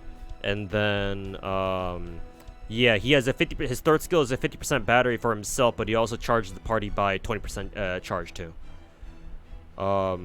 So his first and third skills are very, very good for supporting other AoE MPs in your team. And then he has a super effective mod against divine enemies, so that's pretty nice. And blah blah blah. The main reason why Taigong Wang is good is that even though he probably doesn't look that great from a looping perspective, his looping honestly is not as strong as point. Because what if I told you, chat, that the true farming meta is not really like quote unquote Buster reloading or Arts looping or whatever the fuck? It's actually just triple DPS. Was Oberon nice to him? To me, yeah. He showed up in the 8 multi-rolls. The true farming meta of FGO isn't this like looping bullshit or like this reloading bullcrap. No, it's just what the whales like me used to do since the dawn of time. Just throw 3 DPSs in there and just call it a day. Like that is peak FGO farming, where you don't even need to bring support servants like fucking Oberon or Oberon or Coin Sky or whoever. No, you just throw in 3 DPSs. But it's very hard to do that because there's not a lot of DPS servants out there who charge each other, much less have like AoE like party-wide support buffs, because a lot of most DPSs in the game are very selfish, right? So it's normally for most players, free-to-plays and Dolphins, it's very hard for them to be able to farm like that, where you just throw in 3 DPS and call it a day, you know? Don't even need to fuck with support servants. I mean, that's why support servants are so powerful, because that just lets everybody else, right, just focus on getting Coin Skya, just focus on getting Castoria or whoever, and they can work with anybody as long as it's the right type, right? At least they're the right color type. And so yeah, they help simplify things and make like 3-turn farming super accessible to most players, right? As long as they get lucky and roll the right supports. But the true farming meta of FGO has been and has always been and always will continue to be, oh no, just throw in 3 DPS and call it a day. And Taigan Wang is very good for that, because Taigan Wang is one of the few AoE DPSs who brings party buffs to the team. And so if you can bring him and like other DPSs who also have their own support buffs, right? Like Da Vinci Rider, for example, even better, because they all support each other and they all get to just charge each other. So you don't need to worry about looping anymore, because if you just bring 3 servants who can all hit 100% charge, then who the fuck cares about looping at that point? Just all you need to make sure to do is just make sure they kill people, or kill whoever your enemies are. That's it. Like that is peak FGO farming. The one true FGO farming meta. But again, it's really hard to for most people to do that. So the next best option is focusing on support servants like Coin Skya, Waver, Scotty, Castoria, those kinds, Oberon. Because yeah, they can work with anybody.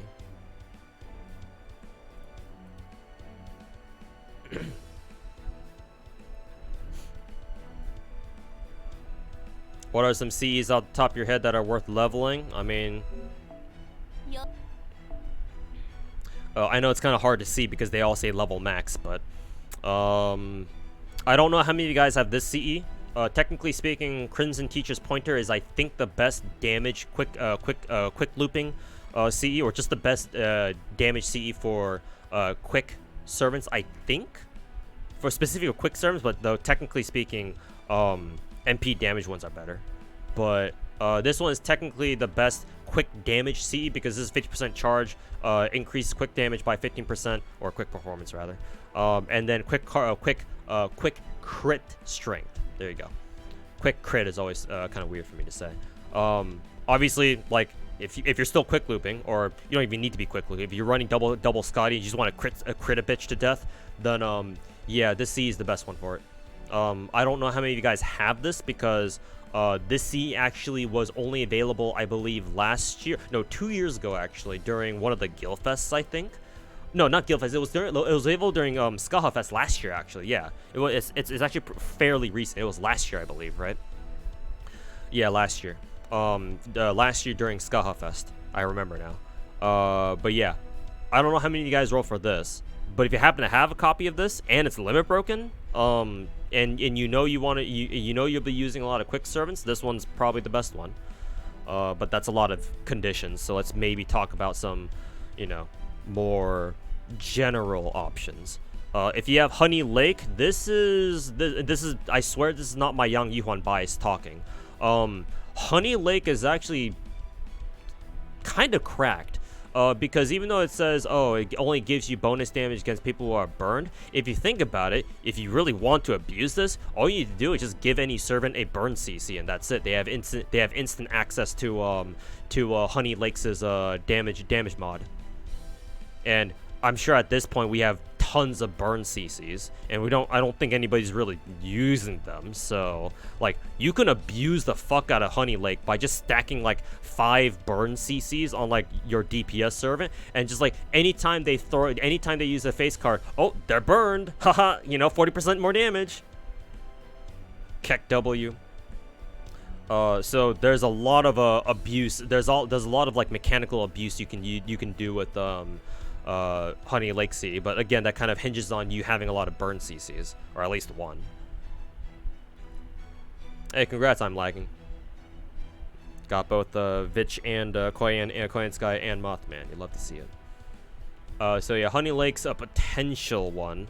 More generic ones. Well, this isn't really generic, but I'm sure you guys remember this CE from what, 2 lotteries ago, where this is like the quick looping CE, extra quick and extra MP generation. I think this CE was pretty decent. The traveling Rin CE from one of the Guildfests. I think this was 50% charge, and then oh no, this is not the one I'm thinking of. I'm thinking of the Rin Butt CE. Yeah, this one. This was from a Christmas lottery event from 2-3 years ago. And this one's decent. This one's Buster performance, and then crit damage. Yeah, Buster performance, crit damage, and then 50% charge. So that's pretty good. This one, yeah, this one's really fucking good. Honestly, I think for any 50% starting charge C, basically Demonic Sun Princess, the one with Bikini Suzuka on it, and then what is it, Holy Night Dinner. These 2 are probably the most important ones for farming setups, because this is 50% charge, and most importantly, this is 15% extra MP damage. Remember that the one drawback of arts looping and Buster reloading, actually, well, not so much arts looping, but definitely Buster reloading. The one of its major weaknesses is that you're only able to use you're only using Buster buffs because they're coming from Koinskaya. And if you're not hitting man, unless you're hitting man, then in which case obviously Koinskaya's man buffs will obviously apply.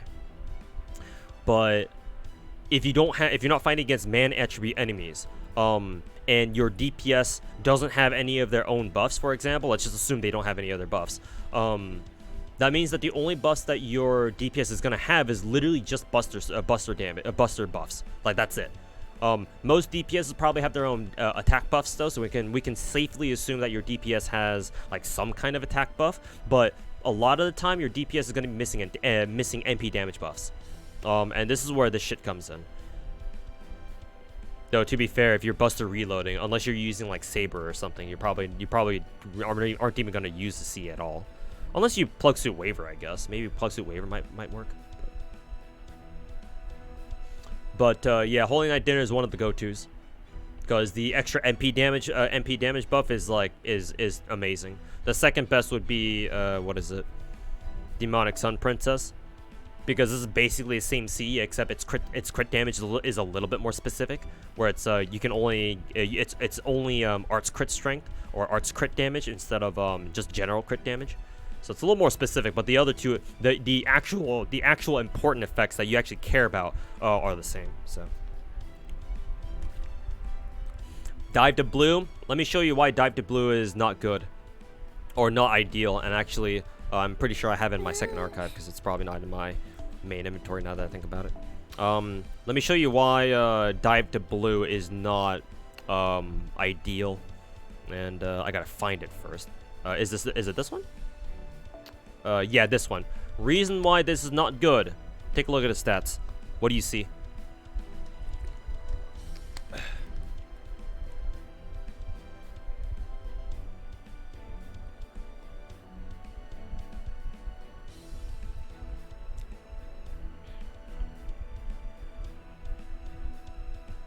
It's split, yeah. Split stats are horrible. When it comes to farming CEs, or just damage CEs, you want the attack. If you have a CE that doesn't have attack, that ain't shit. So even a CE like Dive to Blue, which actually technically I should actually move it over to my main inventory now that I think about it, because yeah, I'd like to get that to max level, because mash titties. Excuse me. But where was it again? I know this isn't Dive to Blue. This is like One Summer or something. Yeah, it's the same reason why One Summer is actually the same exact thing. It's like, but well, you know, the CE effects are really good, right? You start with 50% charge, and you start with quick strength, or quick part performance, and MP strength. Guess what, buddy? Full HP.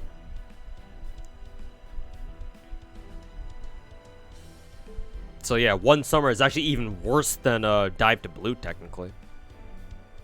Because yeah, Dive to Blue is at least split stats. But yeah, One Summer is even fucking worse. Also, where did my One Summer CE even go? Like, I found it like right away, basically, and then all of a sudden I fucking lost track of it. The hell did it go? Am I just scrolling past it every single time now? Yeah, there's One Summer. I thought One Summer and Dive to Blue were like together somewhere. Eh, whatever. You get the idea.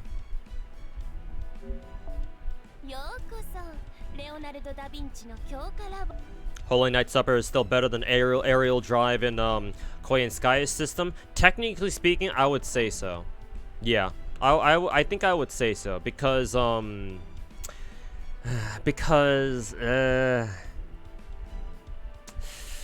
because if you run double Koi and Skya, you're already running 100% Buster Buff minimum, and that's a lot of Buster Buff. Right? At that point, like, another, like, 10% Buster Buff isn't really gonna change the needle very much. Whereas, like, at that point, like, I know that, you know, 10% MP damage buff versus a 15% MP damage buff doesn't really sound like much, but given how buff stacking works in FGO, the 15% MP damage buff is probably more valuable than the, than whatever aerial drive gives. The 10% Buster and MP. Then again, the numbers are close enough, and this is kind of circumstantial. So I think you'd have to calculate the numbers exactly to see which one is better.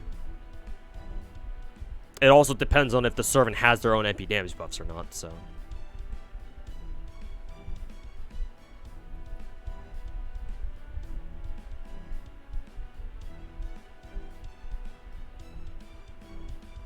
But yeah, like, in a vacuum, without Koi and Skya in play, yeah, aerial drive would normally be better. But with Koi and Skya, it becomes a little more complicated. And then yeah, we'll probably get better Cs later next year, later in the future, anyways, as you know, in future events, anyways. So we'll always keep getting better and better Cs, anyway. Well, I don't know about always, but. Next year for sure. What about the Halloween CE with 20% strength and 20% NP gain? The Halloween CE with 20% MP damage and 20% or 50% NP gain? You mean 50% NP charge? Are you talking about?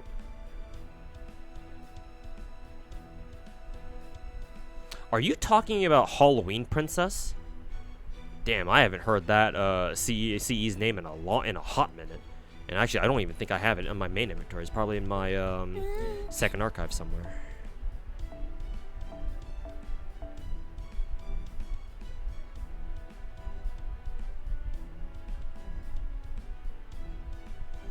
If you're talking about Halloween Princess, then yeah, this one. Yeah, I'm pretty sure you're talking about this one. Yeah, take a look. Split stats.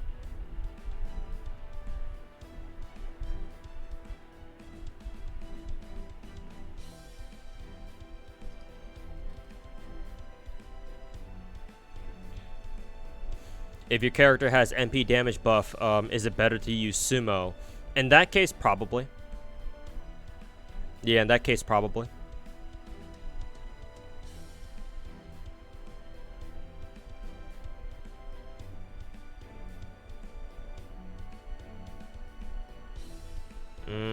It also depends on, like, do you have, like, for example, a high-level Arctic Mystic Code? Because you could still take a, what is it? You could still take, for example, Holy Night Dinner. But if you have, like, a level 8, level 9, level 10 Arctic Mystic Code, you can just give that buff to them for, like, the third wave clear or something. And they'd still have, like, what, a 40% attack buff and, like, what, I don't know, like a 50-60% MP damage buff or something. Oni in human clothing. I forget which CE that is. You're gonna have to describe what that CE looks like. Oni in human clothing. Is there any 3-star worth keeping, or are those usually burnt? I'm glad you asked. The most important one by far, with no contest, is I should have a copy of it here. Dragon's Meridian, or I think in JP, the English translation of JP's name is called Leyline or something like that. Dragon's Meridian. This is the most important. This is a 3-star C that at max level starts you with 50% charge. So this is actually a pretty important 3-star C. Like if you run out of party cost and you need a 50% charge somewhere, bring this. It's unfortunate that it split stats, but it's only a 3-star C, so it doesn't really matter at that point. We have that, and we also have Battle of Camlin. If you want to do like solo memes, obviously. And then we also have Ryudoji Temple right here, and this is MP damage, and then 30% charge at max level. So if you have like a servant who has a 50% battery, and then you give them a 20% appen, they're basically, you know, even with a 3-star CE like this, they're basically charging themselves to full. I would consider those some of the most important. There probably is some other ones I'm forgetting out there, but other than those, like most 3-star CEs, you can just burn or just fodder.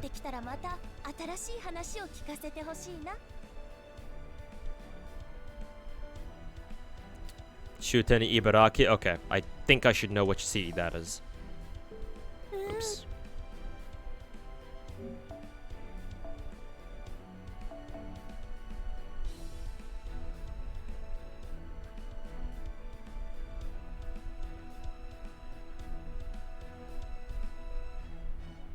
I think I saw it. Yep. Full attack, checks out. Crit strength, star drop rate, and charge with start with 50% charge. This is decent, but I wouldn't say it's great. The reason why this CE is not great is because we have this CE.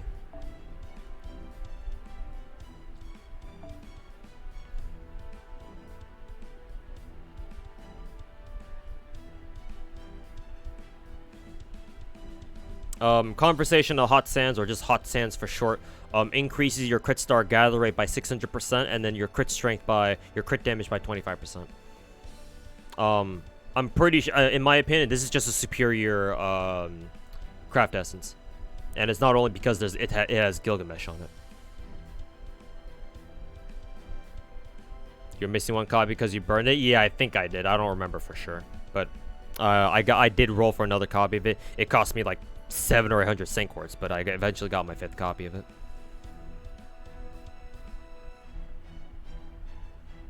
But yeah, I think this is just a better CE than the, what is it? The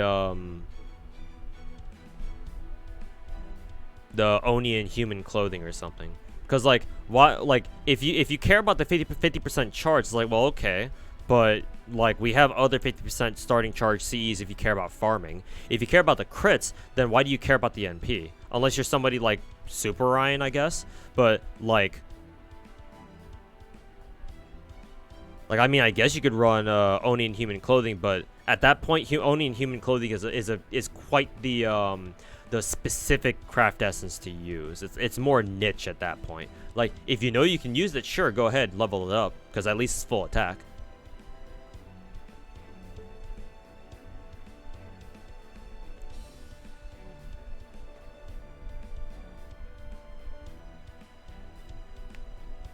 Do you remember him rolling that CE? Yeah, exactly. Am I gonna roll Oberon today or later? Hey, Curly, you missed my Oberon rolls. I only rolled for one copy of them.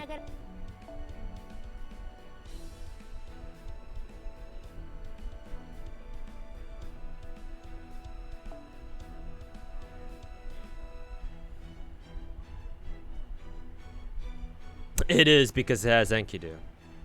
I'm sure. I'm sure. Is the current anniversary 6 CE worth trying to get limit broken, or can you just let it go? I know that the 5-star is actually pretty decent. This one right here. Increase Buster card effectiveness by 10%, Buster crit strength by 20%, and then start battle with MP charge at 60% and its full attack. You could get some use out of this. There are some Buster servants where they'd appreciate the 60% charge. Like there's a lot of Buster servants where they only have a 20% battery. So if you are able to start them with, like, I don't know, 20% with their second append at max, and you have a limb broken copy of this, you know, they can get to 100%. But like it's not bad. Like I don't know how often you're gonna be able to use it, but it's not bad, technically. Is the 4-star Rin CE worth using? Like gemstone shots? If you're talking about the new ones, actually, legitimately, yes. You're talking about these ones, right? Gemstone shots. Yeah. The reason is they're full attack CEs. They're only 4 stars, and they start you at 50%, and they give you Buster card effectiveness. Like for a 4-star CE, this is amazing. So yeah, like gemstone shots. I think the others were like, yeah, the Sakura one, the imaginary number attribute, same thing, just the quick version. And then whatever the Buster version was, I guess. And it's not the Muramasa one. This is different.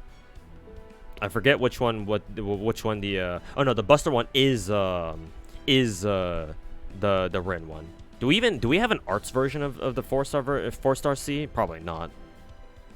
maybe the Muramasa C was meant to be the one, but you know it's a 5-star, so whatever.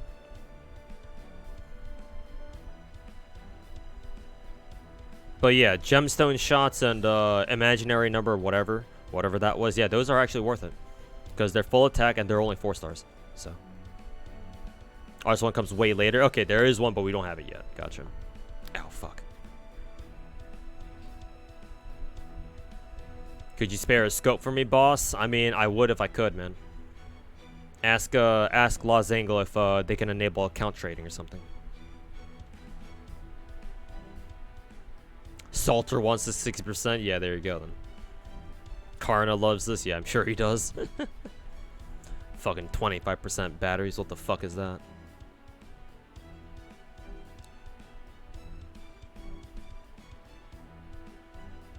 Yeah, you got Oberon. Yeah.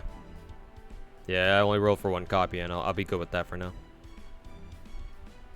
New version of Sakura Scope that has full attack. Yep.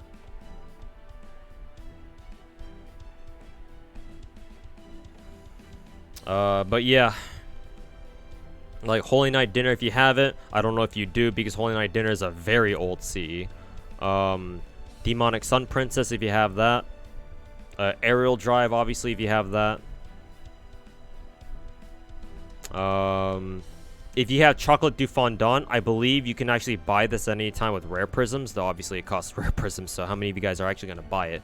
But if you do have this, I do actually recommend leveling this up because it gives you 30% extra damage against Divine. This C is really good against Divine targets, so keep that in mind. Sweet Crystal is the best Invulpure C because it's full attack, and it starts you off at 50%. This is the best Invulpure C in the game. So, unless there's a better one that JP has, but I haven't heard of one yet. But in my experience, this is the best. Invulpure C. And this and Chocolate du Fondant from earlier, that I just showed earlier, are both Valentine C's. So unfortunately, they both cost rare prisms, but at the very least, you can buy them at any time. So, is Versus even used anymore? If there's still like 3-turn like min-turn like TA runs of you being able to blast like a divine target in like 3 turns, then yes, it should still be useful, because I believe Versus is full attack, right? If it's full, yeah, I'm pretty sure it's full attack. But yeah, if you can have, if there's still like boss fights out there where you have to fight against a single divine boss or something and you can 3-turn them, yeah, then yeah, Versus is still used. Otherwise, not really. Anyone know when Muramos is going to come back? Probably next year. Probably next year's New Year's servant rotation or whatever. How the rolls go. 8 multis. Which is okay. Sweet Crystal and Chocolate du Fondant is 5 rare prism per copy. Yeah, exactly. So it's quite expensive. Very expensive, actually. Versus isn't even full attack. It's split stats. Oh, okay. Oh, makes it a little worse then.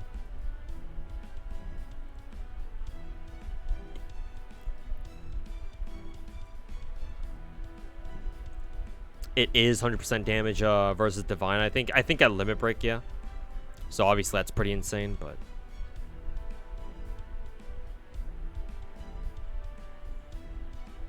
Muramasa's rerun, if we don't get a special NA only banner like during Thanksgiving or something, is with the Operon's rerun. Okay, well there you go then, I guess.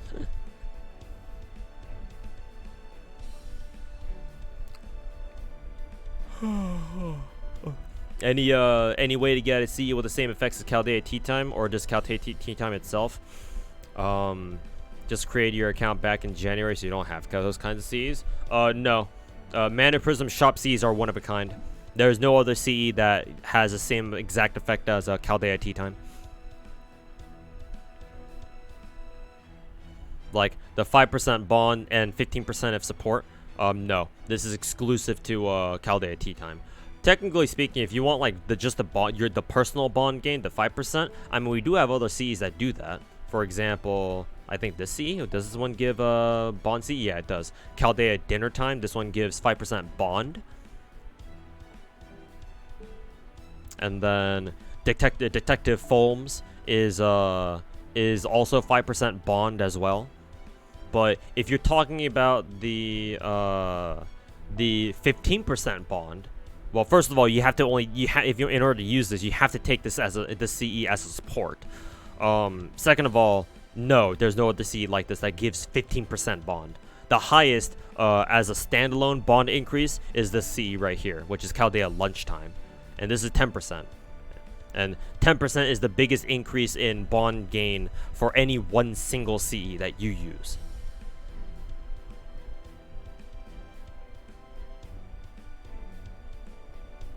And yeah, no. Outside of these CEs, you can't get them again. Unless you use rare prisms to buy them from a rare prism shop first, and then unlock them again with regular mana prisms.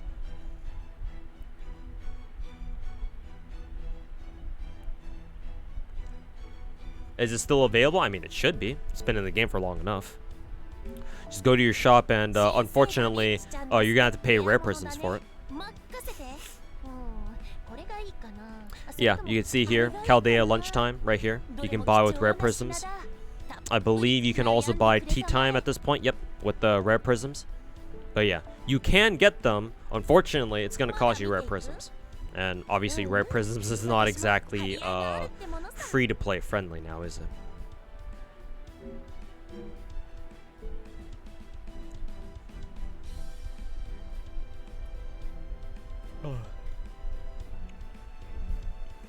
But yeah, they're both in Rare Prism Shop. So you can still get them again, but you're going to have to save up like 5 Rare Prisms, I think. Or however much it costs.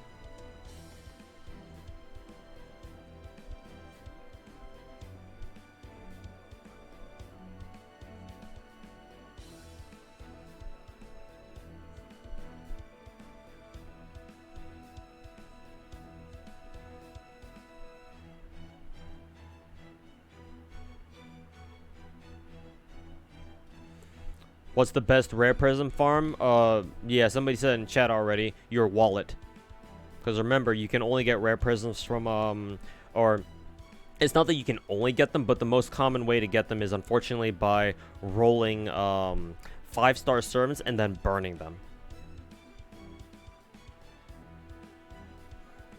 Or not just 5-star servants, gold servants in general, 4 and 5-star, with the exception of welfare servants. Like free 4-stars, no, the game doesn't give you rare prisms for burning them. Matter of fact, the game only recently started giving players rare prisms for like new copies of an old welfare servant they already had. So that's the only free to play way of getting them. That and for like logins, like special login streaks or something during like a event or celebration or something like that. But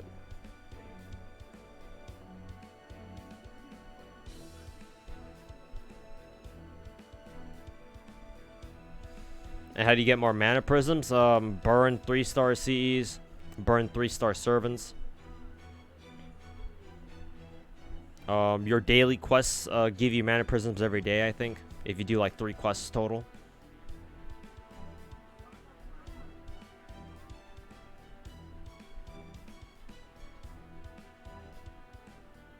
Farm lottery events, because lottery event boxes have a ton of mana prisms in them. So there you go.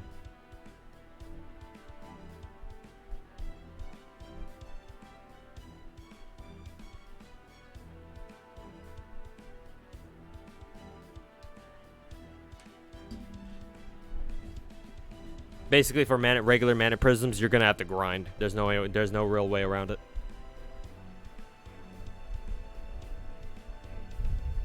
And then now you get rare prisms on Ascension. Okay, glad to know that they're making rare prisms a little bit more common to acquire.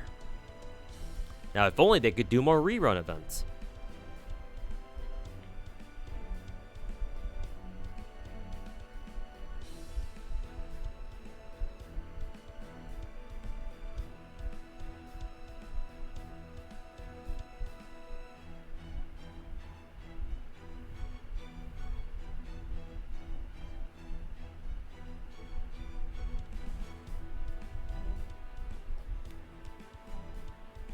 Yeah, like, right, Rupture's got a good point. Right now is a half AP everything, or all the Chaldea Gate dailies, right? So Embers, class stuff, or class gem stuff, and then QP. Yeah, right now is a good time to just use your AP to farm Embers, and then just like burn all of the 3-star Embers you see. And either keep the 4-star ones or just burn those too. If you can just do like the, if you just farm 5-star Embers or something. By the way, is Morgan good? Morgan is great. Very versatile AoE berserker. Chaldea Lunchtime is the best one in the game for Bond XP, right? Ones that you use yourself, yes. Because technically speaking, Chaldea Tea Time is better, but only if you take that CE as a support. And to demonstrate to you why, shit, I can't demonstrate. Actually, this shouldn't take too long. Actually, I'm only over by like 18 or something. This should be no problem, or it should be no problemo.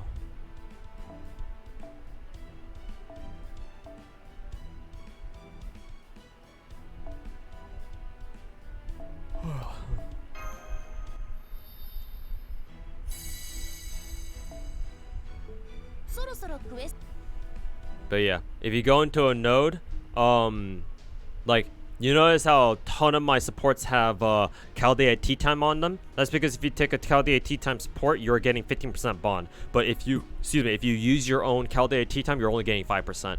This CE only works as the 15% bond only works when you take it as a support CE, which is why everybody puts Tea Time on their support casters or whatever.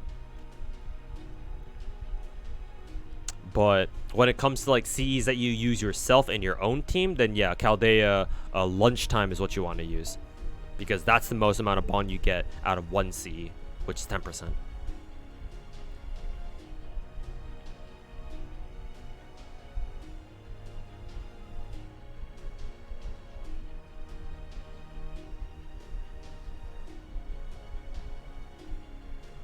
Is it nighttime in my place too? Yeah, it's almost midnight.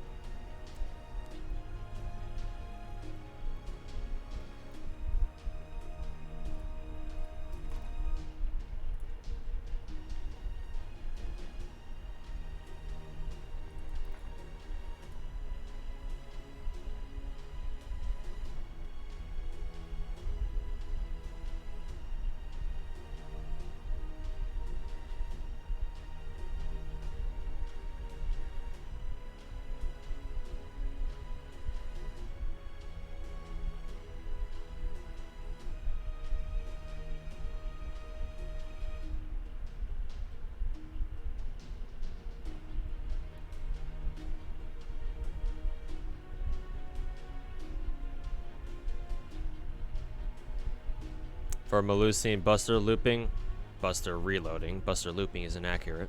What MP level should it be? Should she be to at least clear a 90 plus plus? I think pretty high.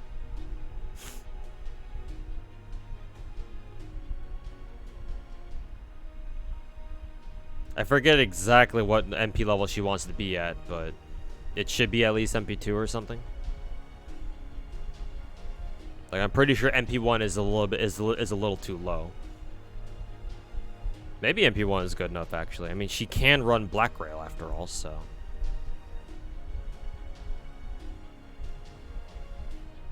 Does Morgan deal effective damage against Moore's enemies? Well, only because she's a berserker, but against Moore's enemies, no. She shouldn't have like any other like additional damage modifier against them. I'm pretty sure they're not like man attribute or anything. Have you finished LB6 yet? No.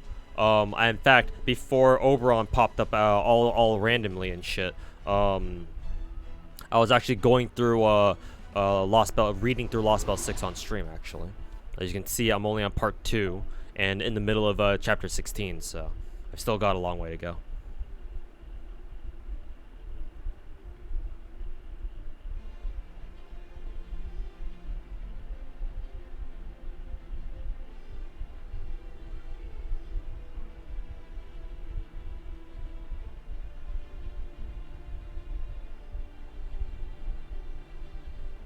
Would you consider a better investment in general between MP2 Morgan and MP3 Melusine? Probably MP3 Melusine, probably.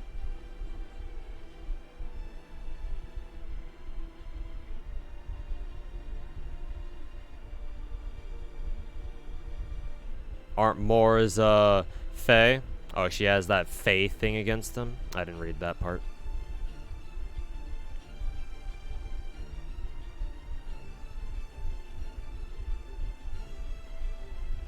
Assuming Moors are considered Fae, I guess. I don't know. When I was using Morgan to blast through all those Moors guys in the story, it didn't feel like she had a damage bonus against them, or at least it didn't feel like it. Hope your Oberon rolls went well. Yeah, they went pretty well.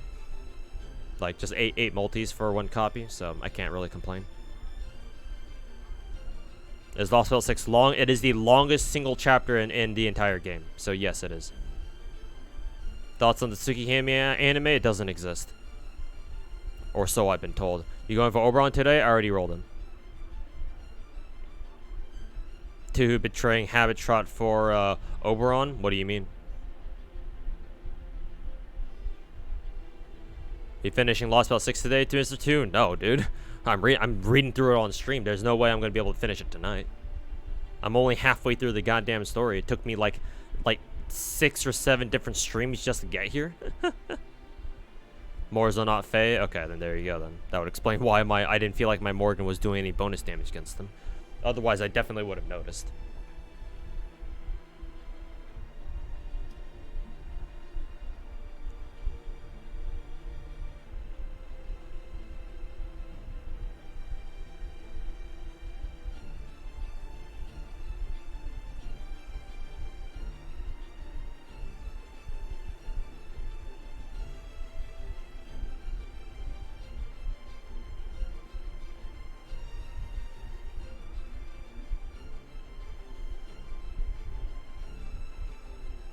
Is LB6 as long as the Fate Stay Night visual novel? I heard that it was like longer than a visual novel. I forget what it was though.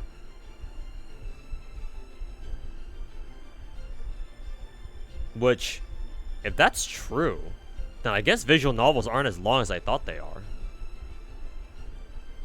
It's either that or LB6 is nowhere near as long as I think it is.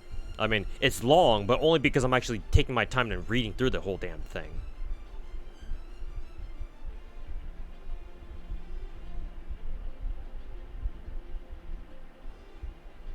FSM VN is definitely on the long side. It's probably made even longer because, you know, it's a visual novel and stuff, so you gotta watch all the special effects and, like, the animated scenes or whatever. Animated or whatever it is. But if I was just reading like a book and I wasn't bothering with any of the actual scenes themselves, then. Hey, Ultimate SSJ, how's it going, man? Got Oberon 20 tickets and 270. Feels good. Hey, same here. Like similar story here. I had to do like what, 8 multis or something.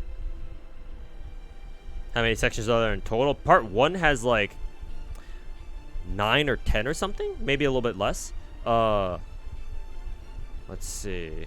Yeah, 9 or 9. Like I think it goes up to chapter 9. Oh yeah, I remember. It goes up to chapter 9, and then part 2 starts with chapter 10. There are also like these fragment chapters in between where they're not considered like their own like proper like story chapters or whatever. If I describe them anymore, it's gonna be spoiler territory. So I'm just gonna leave it at that. But yeah, part 1 goes up to chapter 9. Then part 2 starts at chapter 10, and then it goes all the way up to chapter 24. And again, that's not including those special fragment chapters. And then part 3, I think, has another like 9 or 10 sections. I forget what it goes up to though. But yeah, part 2 is part 2 is like the real beef of the real meat of the story. And part 1 and part 3 are just like the the sandwich covers or whatever, or like the sandwich breads. To use a kind of a cheesy analogy. LB6 is only 40% the length of FSN. Okay, yeah, that sounds more like it. First pity for first had to hit first pity for Oberon. Ugh, that's rough. Didn't get Oberon by at least an MP2 coin in Skya. I mean, hey, we take what we can get. We take those.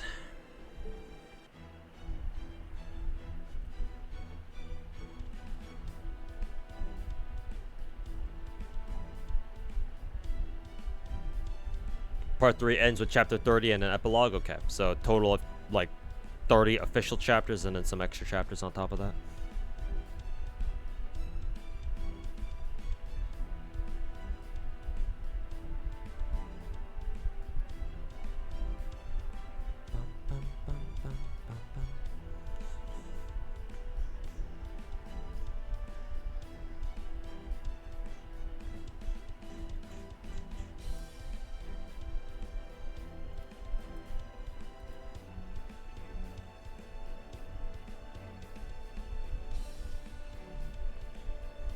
Pity brothers. Man, it's already midnight. Fuck. But I wanted to read through what is it? Read through at least like what, chapter 18 or something, but I guess I'm not gonna do that, be able to get that done tonight then. Because of surprise sussy Mothman. You know when we get Morgan's Spiritron dress? It's not available right now. Actually, I don't know when it is, when it will become available. I know that it's not available for a little bit. I forget exactly how long we gotta wait though. But it's not for a little bit, I think. Yeah, it was something that the JP players bitched about for a little while until Lazingo finally gave it to them. So yeah, unless Kana Yoshiki wants to be super generous to us again and let us grab Morgan's veil costume early. Yeah, no, it seems like we're going to be waiting for it a little bit.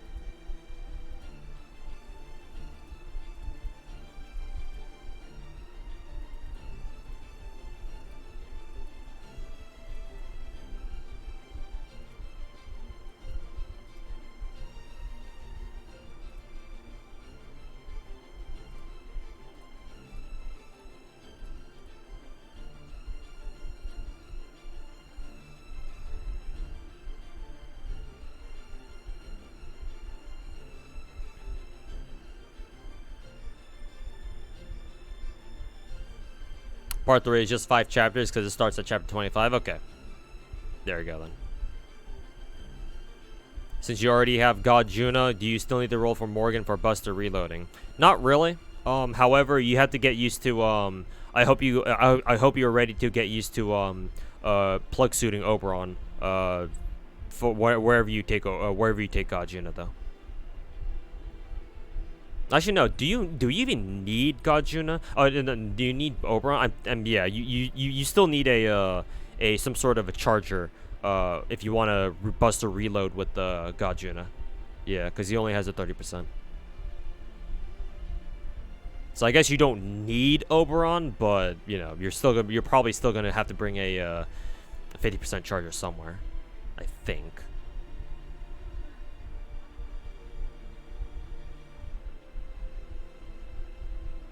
When do we get second plug suit? End of the year. Or New Year's, basically. Pretty sure, anyway.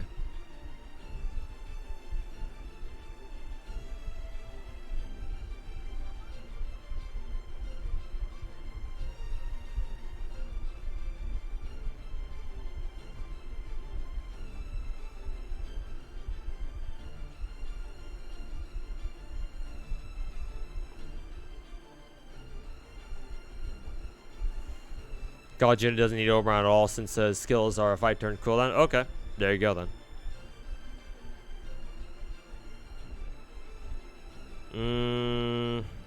Actually, no.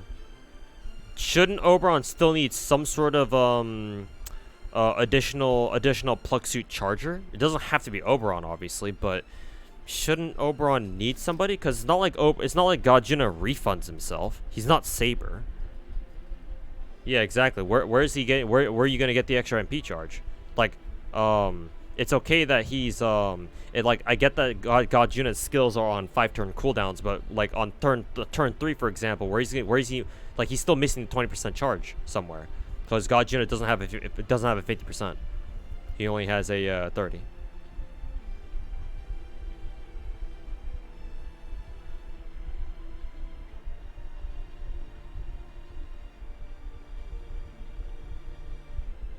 Yeah, from command spells, I guess. You start 50% CE with Append. I mean, yeah. But then, yeah. So you start with that shit, right? So he starts with 100% on wave 1, but on wave 2 he starts back. He resets himself back down to 0.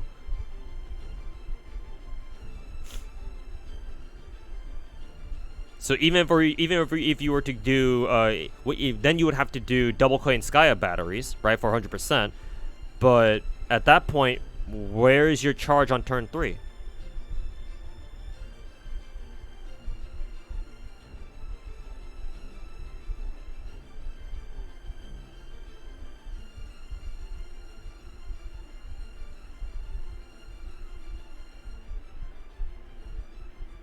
Then Pluxu Oberon 70 was 30%. Okay, yeah, which is what I said earlier. Like, how are you gonna do Gajuna 3-turn without some sort of plug suit charger?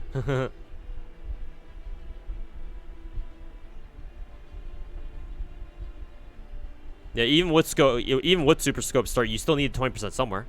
So yeah, like Gajuna still needs a plug suit charger.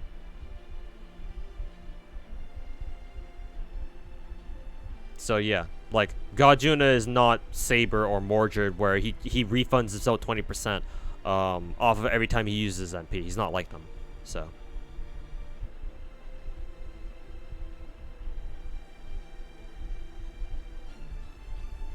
Parvati, well, I mean, I wish you luck trying to find a support for Parvati. Good luck with that one.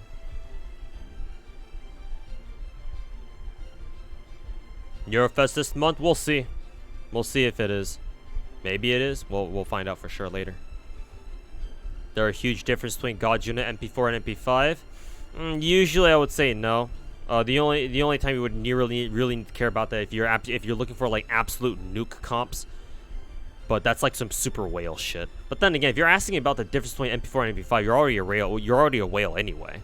Unless you got like extremely lucky, I guess. But technically speaking, no, there's not much of a difference. Like, you can still notice it. But yeah, it's like if you're talking about like the cost effectiveness of like the damage jump from MP4 and MP5, it's technically not worth it. But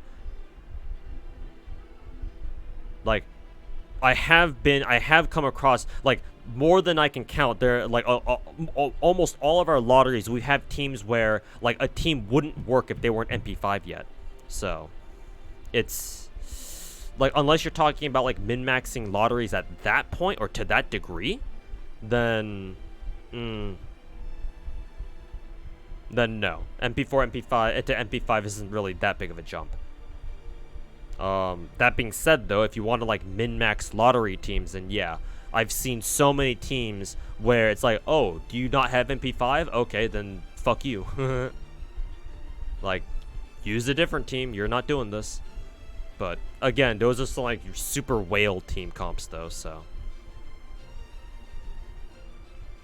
anyone remind you of Mothman's skill leveling order? 213.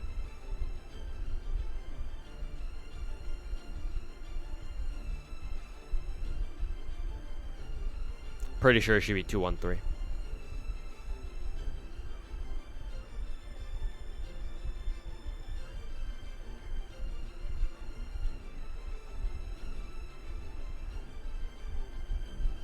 Only Melusian is able to use Black Grail with double coin Sky Oberon.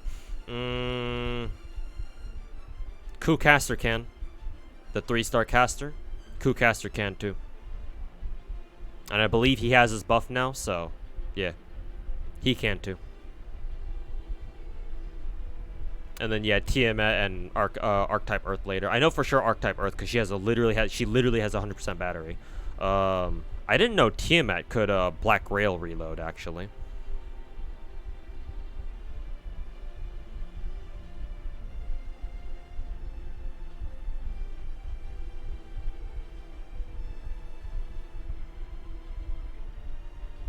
Not 231.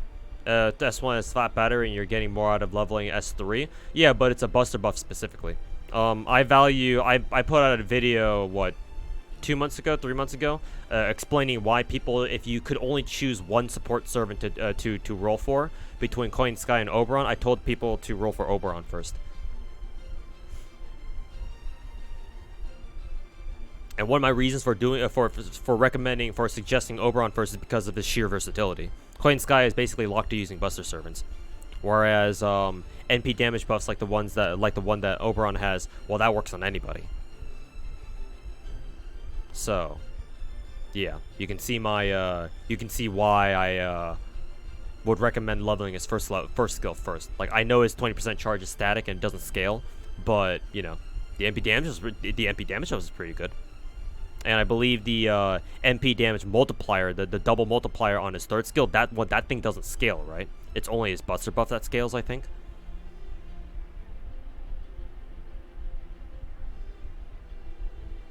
It's because the cooldowns are super low. Okay, I guess that makes sense then.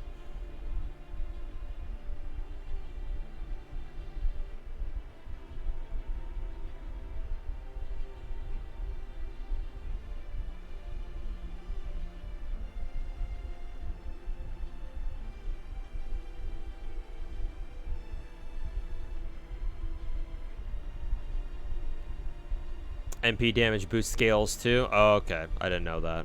Either that or I must have forgotten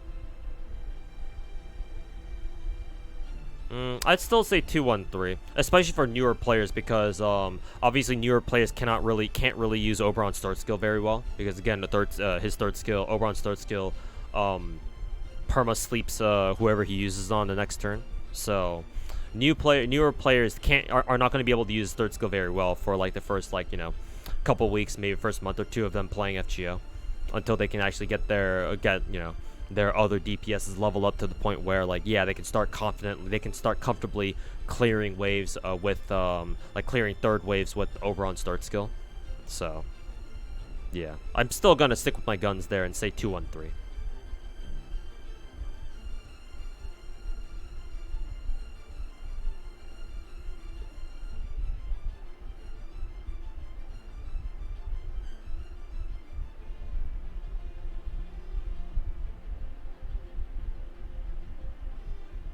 Is there any way to reload with the Black Grail on a 50% battery servant? Yeah, if you have Tiamat, apparently.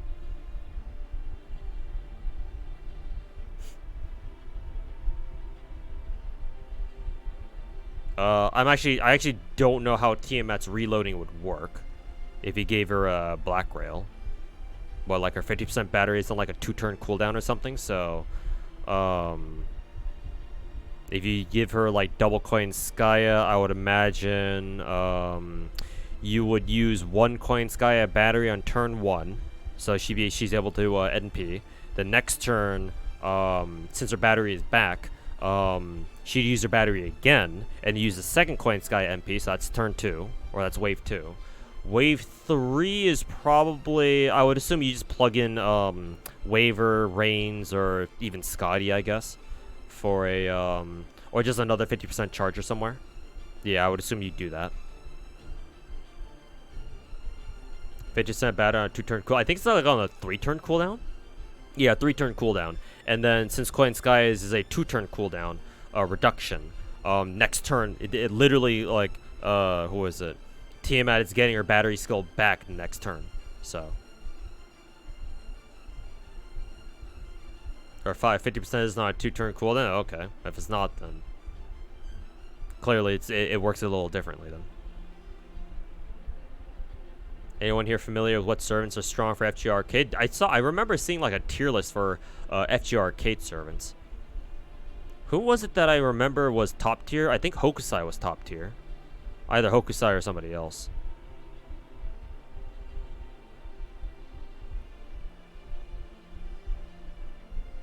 The 10% is a 2-turn cooldown? Okay, well, clearly I don't know how it works then.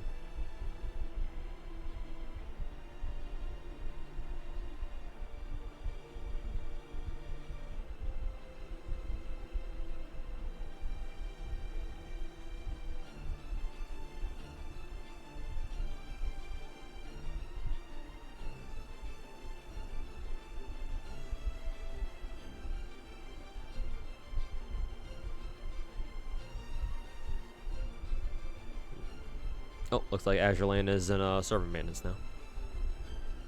PR6 tomorrow. Or tonight, rather. Wonder when they're gonna put in a 10-ticket pull for FGO? Yeah, good question. When will they? Small indie studio, by the way.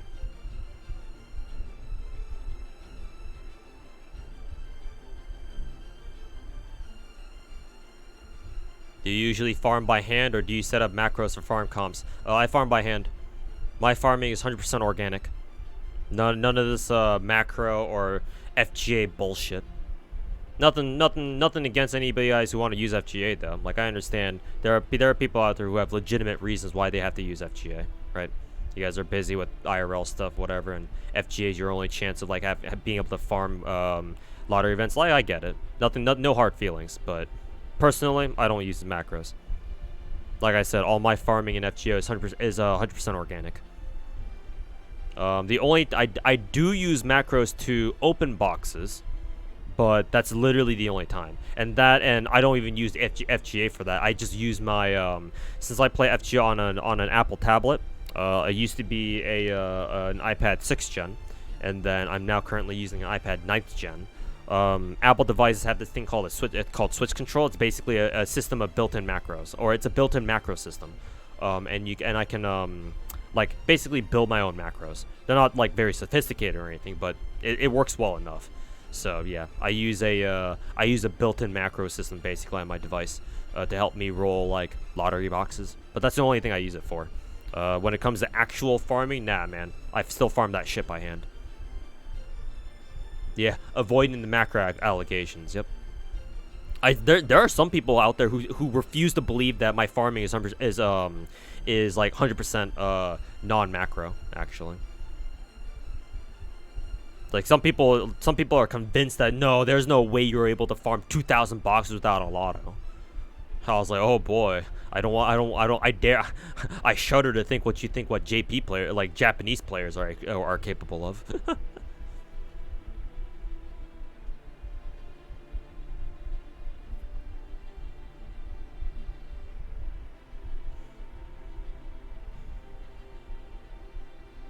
Let's just use auto clickers for farming. I mean, auto clicker is still a macro, but who cares?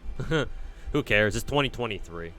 Like I used to be pretty elitist against macros, but like I've stopped caring since then. How many did JP players roll? I mean, JP players were farming 2,000 boxes like years ago, like 3-4 years ago. Nowadays, nowadays with all the quality of life stuff they have now, I'm pretty sure. Like, I would not be surprised if they farm like fucking 3,000-4,000.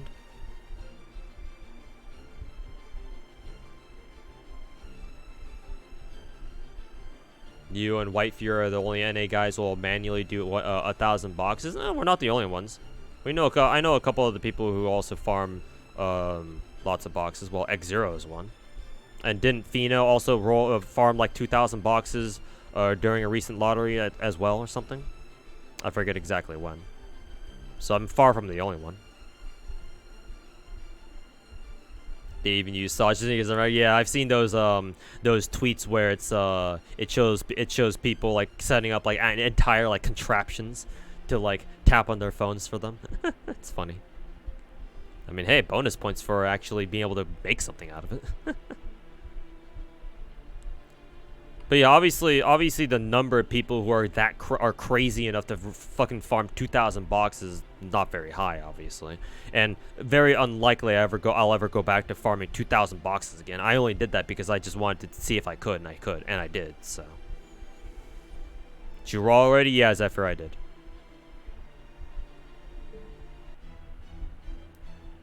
Ow, fuck. The ironic part is that people who use macros don't even farm as many and nearly as many boxes as us because they don't even need to. I think that's the most ironic part. But, you know. At the same time, why bother flexing against people, flexing over people who use macros, right? There's literally no point. 3,000 boxes time? Eh, not anymore, man. I'm good. I'm good. I'm good. I'm an FGO boomer. I'm an FGO boomer. My body ain't what it used to be. Can't go around farming thousands of boxes again. Well, come summer and we'll see what happens there, but if you only pay for GSSR, I still consider people who are free to play but they only pay for GSSR to still be free to play. Personally, I know there are some other people who disagree with me on that one. They're pretty like, you know, Puritan about it. It's like, oh, if you spend on anything, that means you're no longer free to play. I'm like, nah, they still kind of are. If they literally only spend on one thing and one thing only, it's like, okay. My streamer getting old, yeah. My streamer.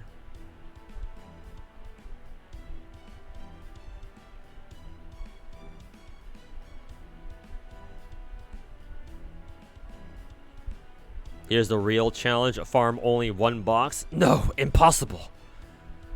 If I only farm one box, that means I can't even get all the rewards. Hey, Volhao, how's it going, man? Should you MP2 Arc, Tiamat, or Kukulkan? Good question. I'm not sure. At that point, I think it's just personal preference. That's a very hard question. Like, I don't know. I'm not very familiar with those three on a mechanical level, so like they all seem to be buster reloaders. So at that point, I'm pretty sure it'd just be like personal preference. Out of curiosity, do you do daily disappointment? No, but Oberon might change my mind on that. Then again, that's just like that. It depends on if I even remember to do that or not. But yeah, like daily disappointment. Yeah, I don't mind doing that. Even if I were to do it every day, that's only 30 cent quarts. Like 30 cent quarts a month. So yeah, getting FGO streamers to skip events. What do you think we are? Casual? Oh, excuse me. What'd you guys get for GSSR? I got MP6 Tyra. Was looking for either MP6 Morgan or at the very least an MP2 Miss Crane, but I got Tyra instead. So another kind of an L for GSSR. Though I'm not too pissed about it actually. I like Tyra. I like her a lot actually after I've used her. So aren't Tiamat and Arc like spaced a year apart? So why not both? Yeah, exactly. Why not both? Why not both? Sometimes there's like multiple banners for daily disappointment. Oh, okay, I see. And then you can do daily disappointment for like multiple banners. I see. So it might actually be a little more expensive than that.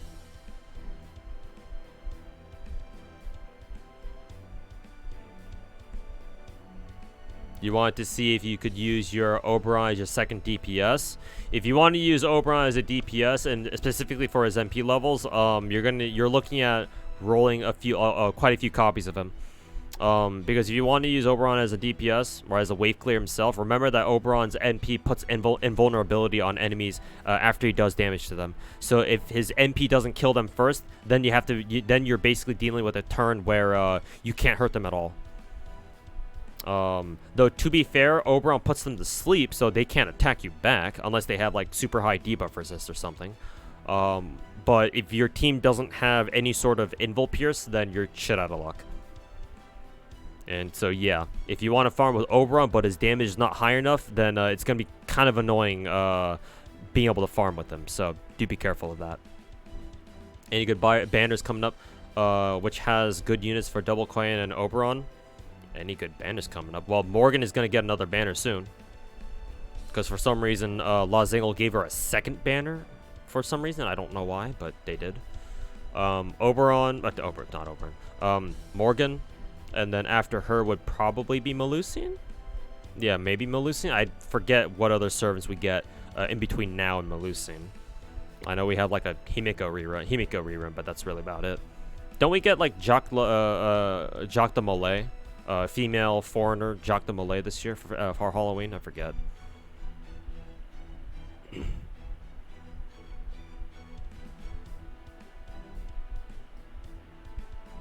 Part 1 of Blue Archive main story is end is coming soon. Ooh, nice. And they announced it recently. I mean, yeah, it makes sense because we're getting Mika soon, so. And they'll have a stream in 8 days or so next week. Okay. Hopefully, I remember to tune in. Actually, as a matter of fact, let me see if I can pull up the Blue Archive channel real quick.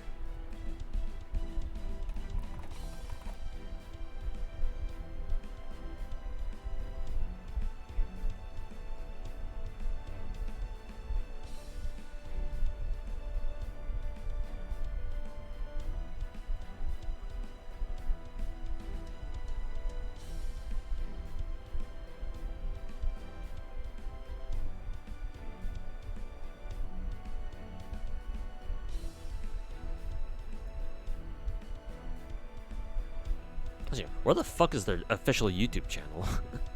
Where the hell is it? There it is. Alright. It's like, where the fuck? Yeah, I assume this is their official channel. Yeah, Blue Archive Global. Yeah, looks like they haven't set the they haven't made the whatchamacallit, the waiting room, the live stream waiting room. So can open that later.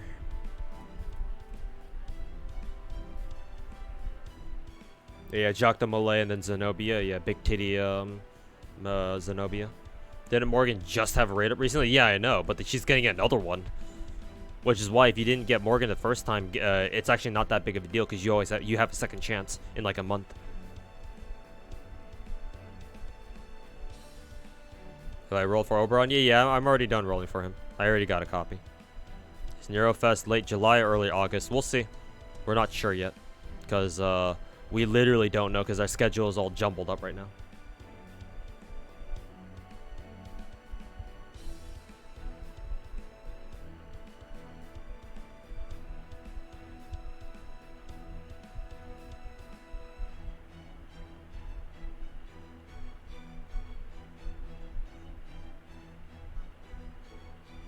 The event dropping Arc Knights soon.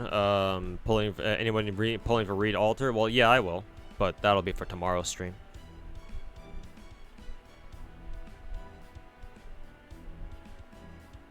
Melusian deserves another banner. Well, she's getting another rerun later this year too, so she's not forgotten either. Did they ever explain why Morgan had a raid up so soon? I don't fucking know. Maybe they did. I don't know about it though. Yeah, I don't know why they did it. You fell into the Eternal Return Black Survival rabbit hole. Oh yeah, that game. I've seen that game before. Or I've seen people play that game before. You maxed out Mothman already? Unfortunately, no. I gotta farm more bells. More bells and scales of fantasy. And I haven't finished Lost Belt yet, so my Mothman is gonna be out of commission for probably another maybe 2 weeks. It depends on how fast I read through the rest of Lost Belt 6, though.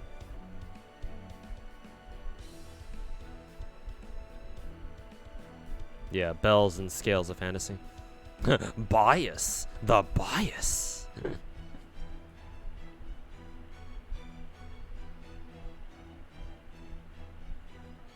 She sold extremely well. Yeah, I mean, like imagine like the arch enemy of frickin' Artoria Pendragon from Fate Stay Night shows up in FGO, and she's a saber face, but with an extremely Coomer dress outfit that you can see literally right here. And she's voiced by Ishikawa Yui. Oh man, money printer right there, boys. Time to crank up inflation up to 11%, cause we're about to drop Morgan. When are we gonna get Lotta? We don't know. Hopefully soon, because I know a lot of people are hurting for QP and other materials right now. So hopefully soon. Keep an eye out. You're here to cry after Oberon kicked you in the ass and called you a slur. Oh no. Hopefully, it sounds like you ran into him in his third ascension.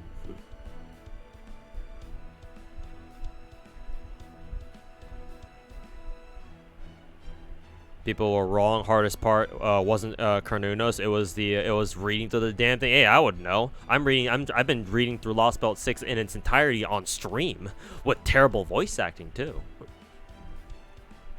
So yeah, I mean it's been fun, but yeah, it's been like really long. Like most of the time, all the other Lost Belts, I think I would be done reading them by this point. But yeah, Lost Belt 6 is fucking long.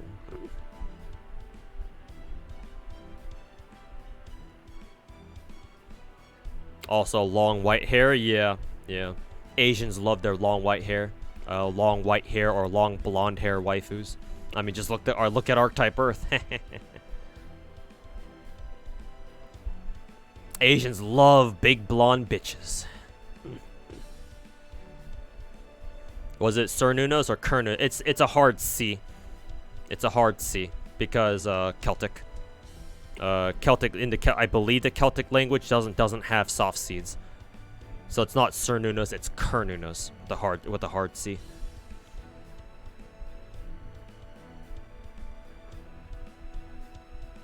Did you get Oberon? Yes, I did. How much Saint Quartz? 8 multis.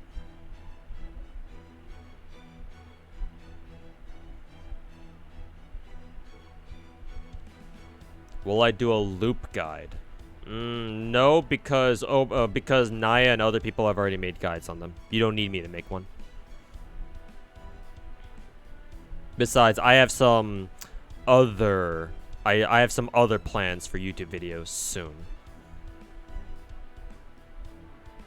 Big blonde bitches, I just came back. I need context. Oh, we were talking about how Morgan was Morgan's first couple banners on JP sold extremely well in Japan, and somebody was like, well, I mean, you know, like Morgan's got long white hair, so of course, right? In addition to everything else I said about Morgan, and I was like, so I added, yeah, like long white hair, long blonde hair. Us Asians love our long blonde hair waifus, big blonde bitches. Purely looks, coin light or dark? Purely looks, coin light.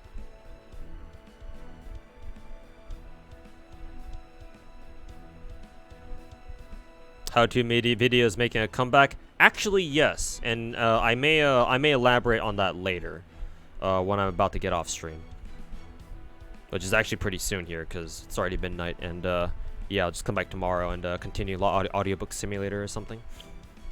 Pocket about to release her thesis on looping, yeah, and reloading. Well, you know, whenever she says that, we can expect her to release it a month after because she loves stalling videos, right?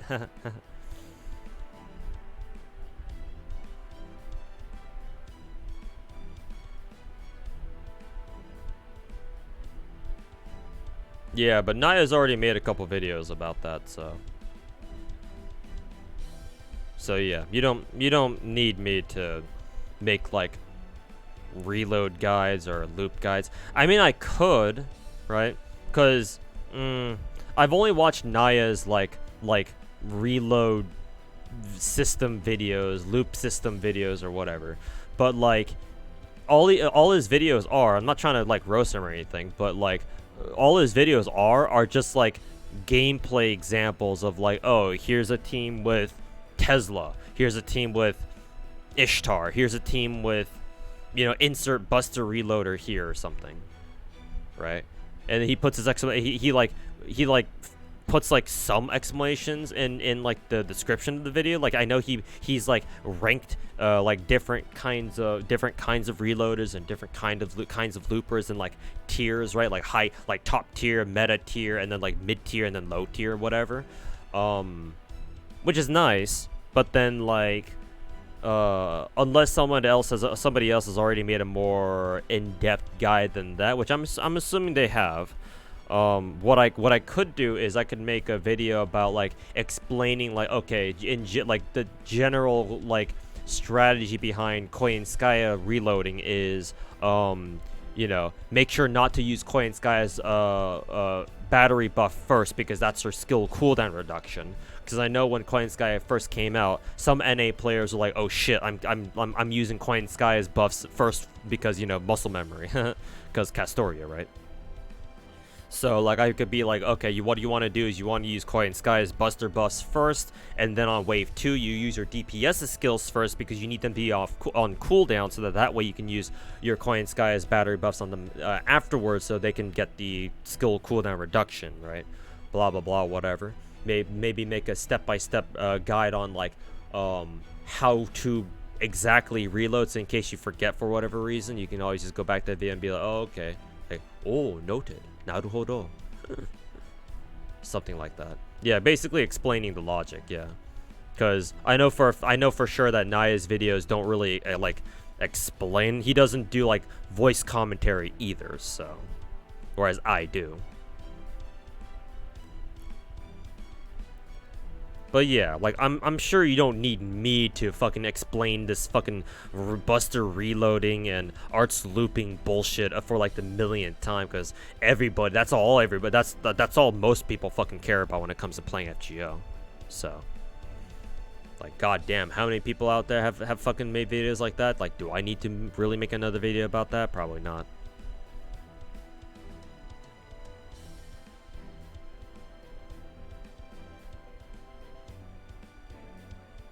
Plus, she's gonna drop FGO NA because he's given up on Oberon, because he spent 500 and spent 500 and failed to get Oberon.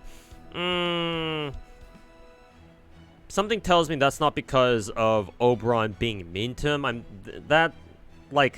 If that's really the case, if he's really quitting any FGO NA just because Oberon didn't show up in 500 Saint Quartz, then, well, like, I don't know what to say.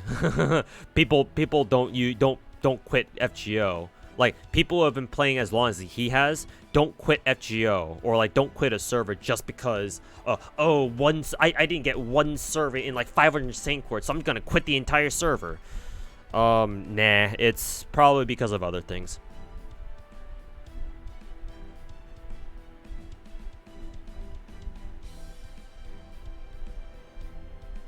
He just said he only said he's taking a break. Okay, so classic Twitch chat and internet twisting things way out of fucking proportion. Got it. Classic Twitch chat, never change. Stop spreading fake info. Yeah, you guys gotta make sure not to fucking twist that shit and play a really shitty game of internet telephone.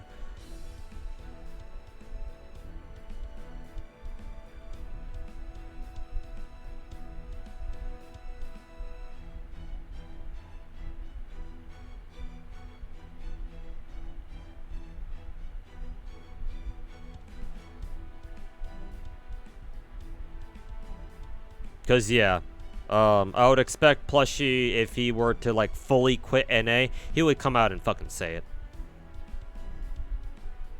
So yeah, do be careful with what you say on the internet, all right?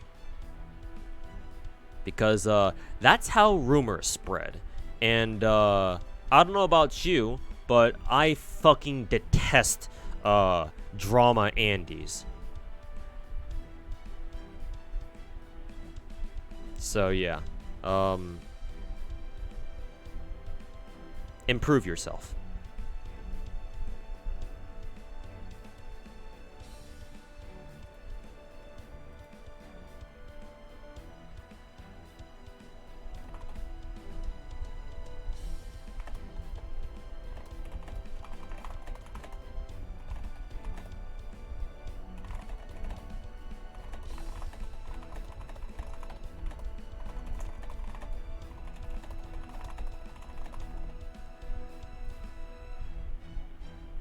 But if it was just a simple misunderstanding, then that's fine.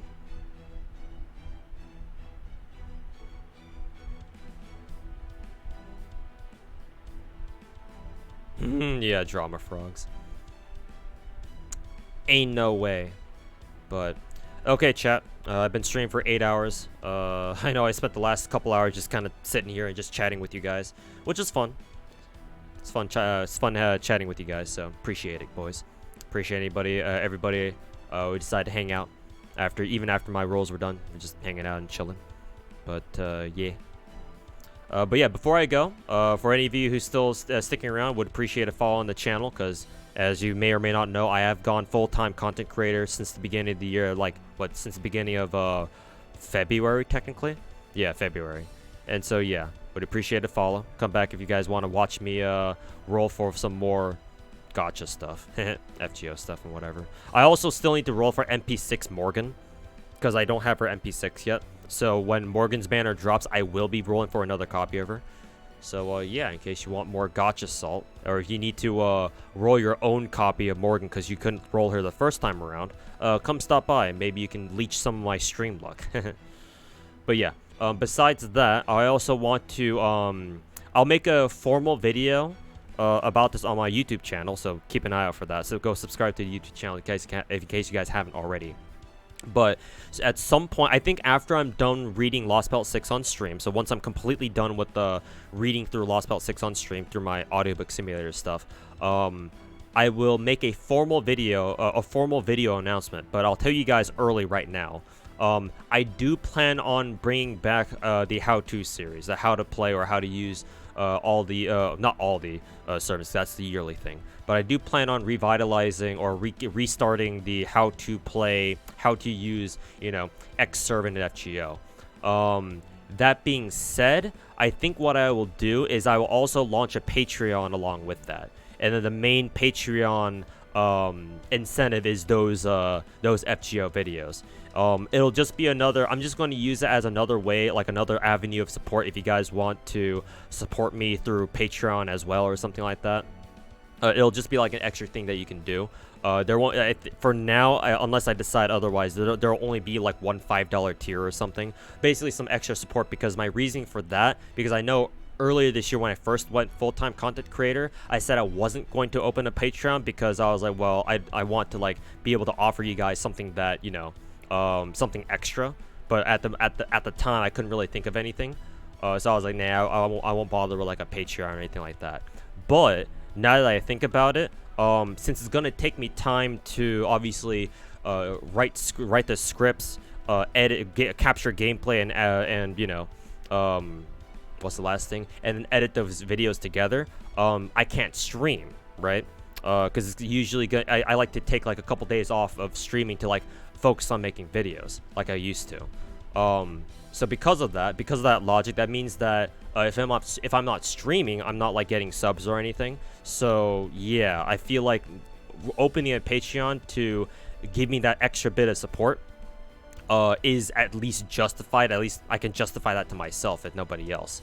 So yeah, I'll go over this in more detail in that formal YouTube video or whatever.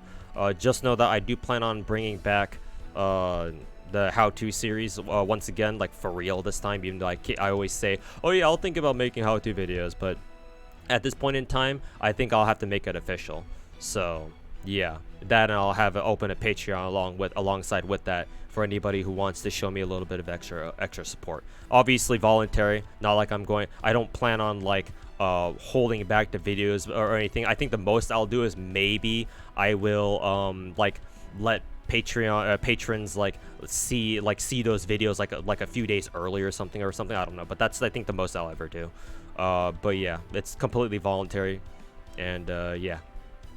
I'm only opening it because making videos means that I'm not going to be able to stream, and therefore not, support myself. I'm going to be missing out on a few days streaming and stuff like that. So, yeah.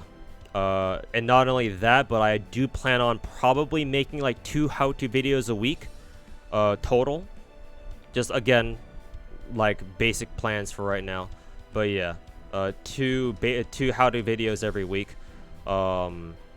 And not only that, I do plan on making how-to videos for every servant in the game, individual ones. I know I usually reserve that for like my yearly videos, but since I want to bring back the how-to videos for real this time, like, I'm gonna be pretty serious about this, and so I'm gonna be making videos for every single servant in the game. And I will be making updated ones for servants that I already made videos on, because obviously most of my how-to videos at this point are very old. Like, they're at least like a year or 2 old at this point, like the individual ones. So yeah, it's gonna be a while, but that's why I'm gonna be making 2 videos or 2 videos a week, maybe even 3. We'll see. We'll see how much. We'll see how fast I can crank them out. But yeah, that's what I wanted to share with you guys early. But yeah, I'll make sure to make like a formal video announcement after I'm done reading Lost Spell 6. So, anyways, that's all I wanted to talk about tonight. Or that's the thing I wanted to talk about at the end of the stream tonight, since we have more than the usual amount of people here. So hope you guys looking forward to it. Hope you guys, for those of you who have been looking forward to me like waiting for the day I'd go back to making how-to videos on a regular basis, well, it's back now, or it will be back soon, for real this time, for real. Knock on wood. But in any case, thanks for hanging out, boys. I'm gonna send you guys over to Mr. X0's stream, because he's rolling for Oberon right now, I'd assume. But yeah, go tell him I said what's up. I haven't rated X0 in a while. Usually because our streams don't really line up anymore. But tonight is a rare time that we actually do. So yeah, thanks for watching, guys. We'll see you guys next time. And best of luck for everybody for rolling for Oberon and whoever else. But yeah, take care, dudes. Peace.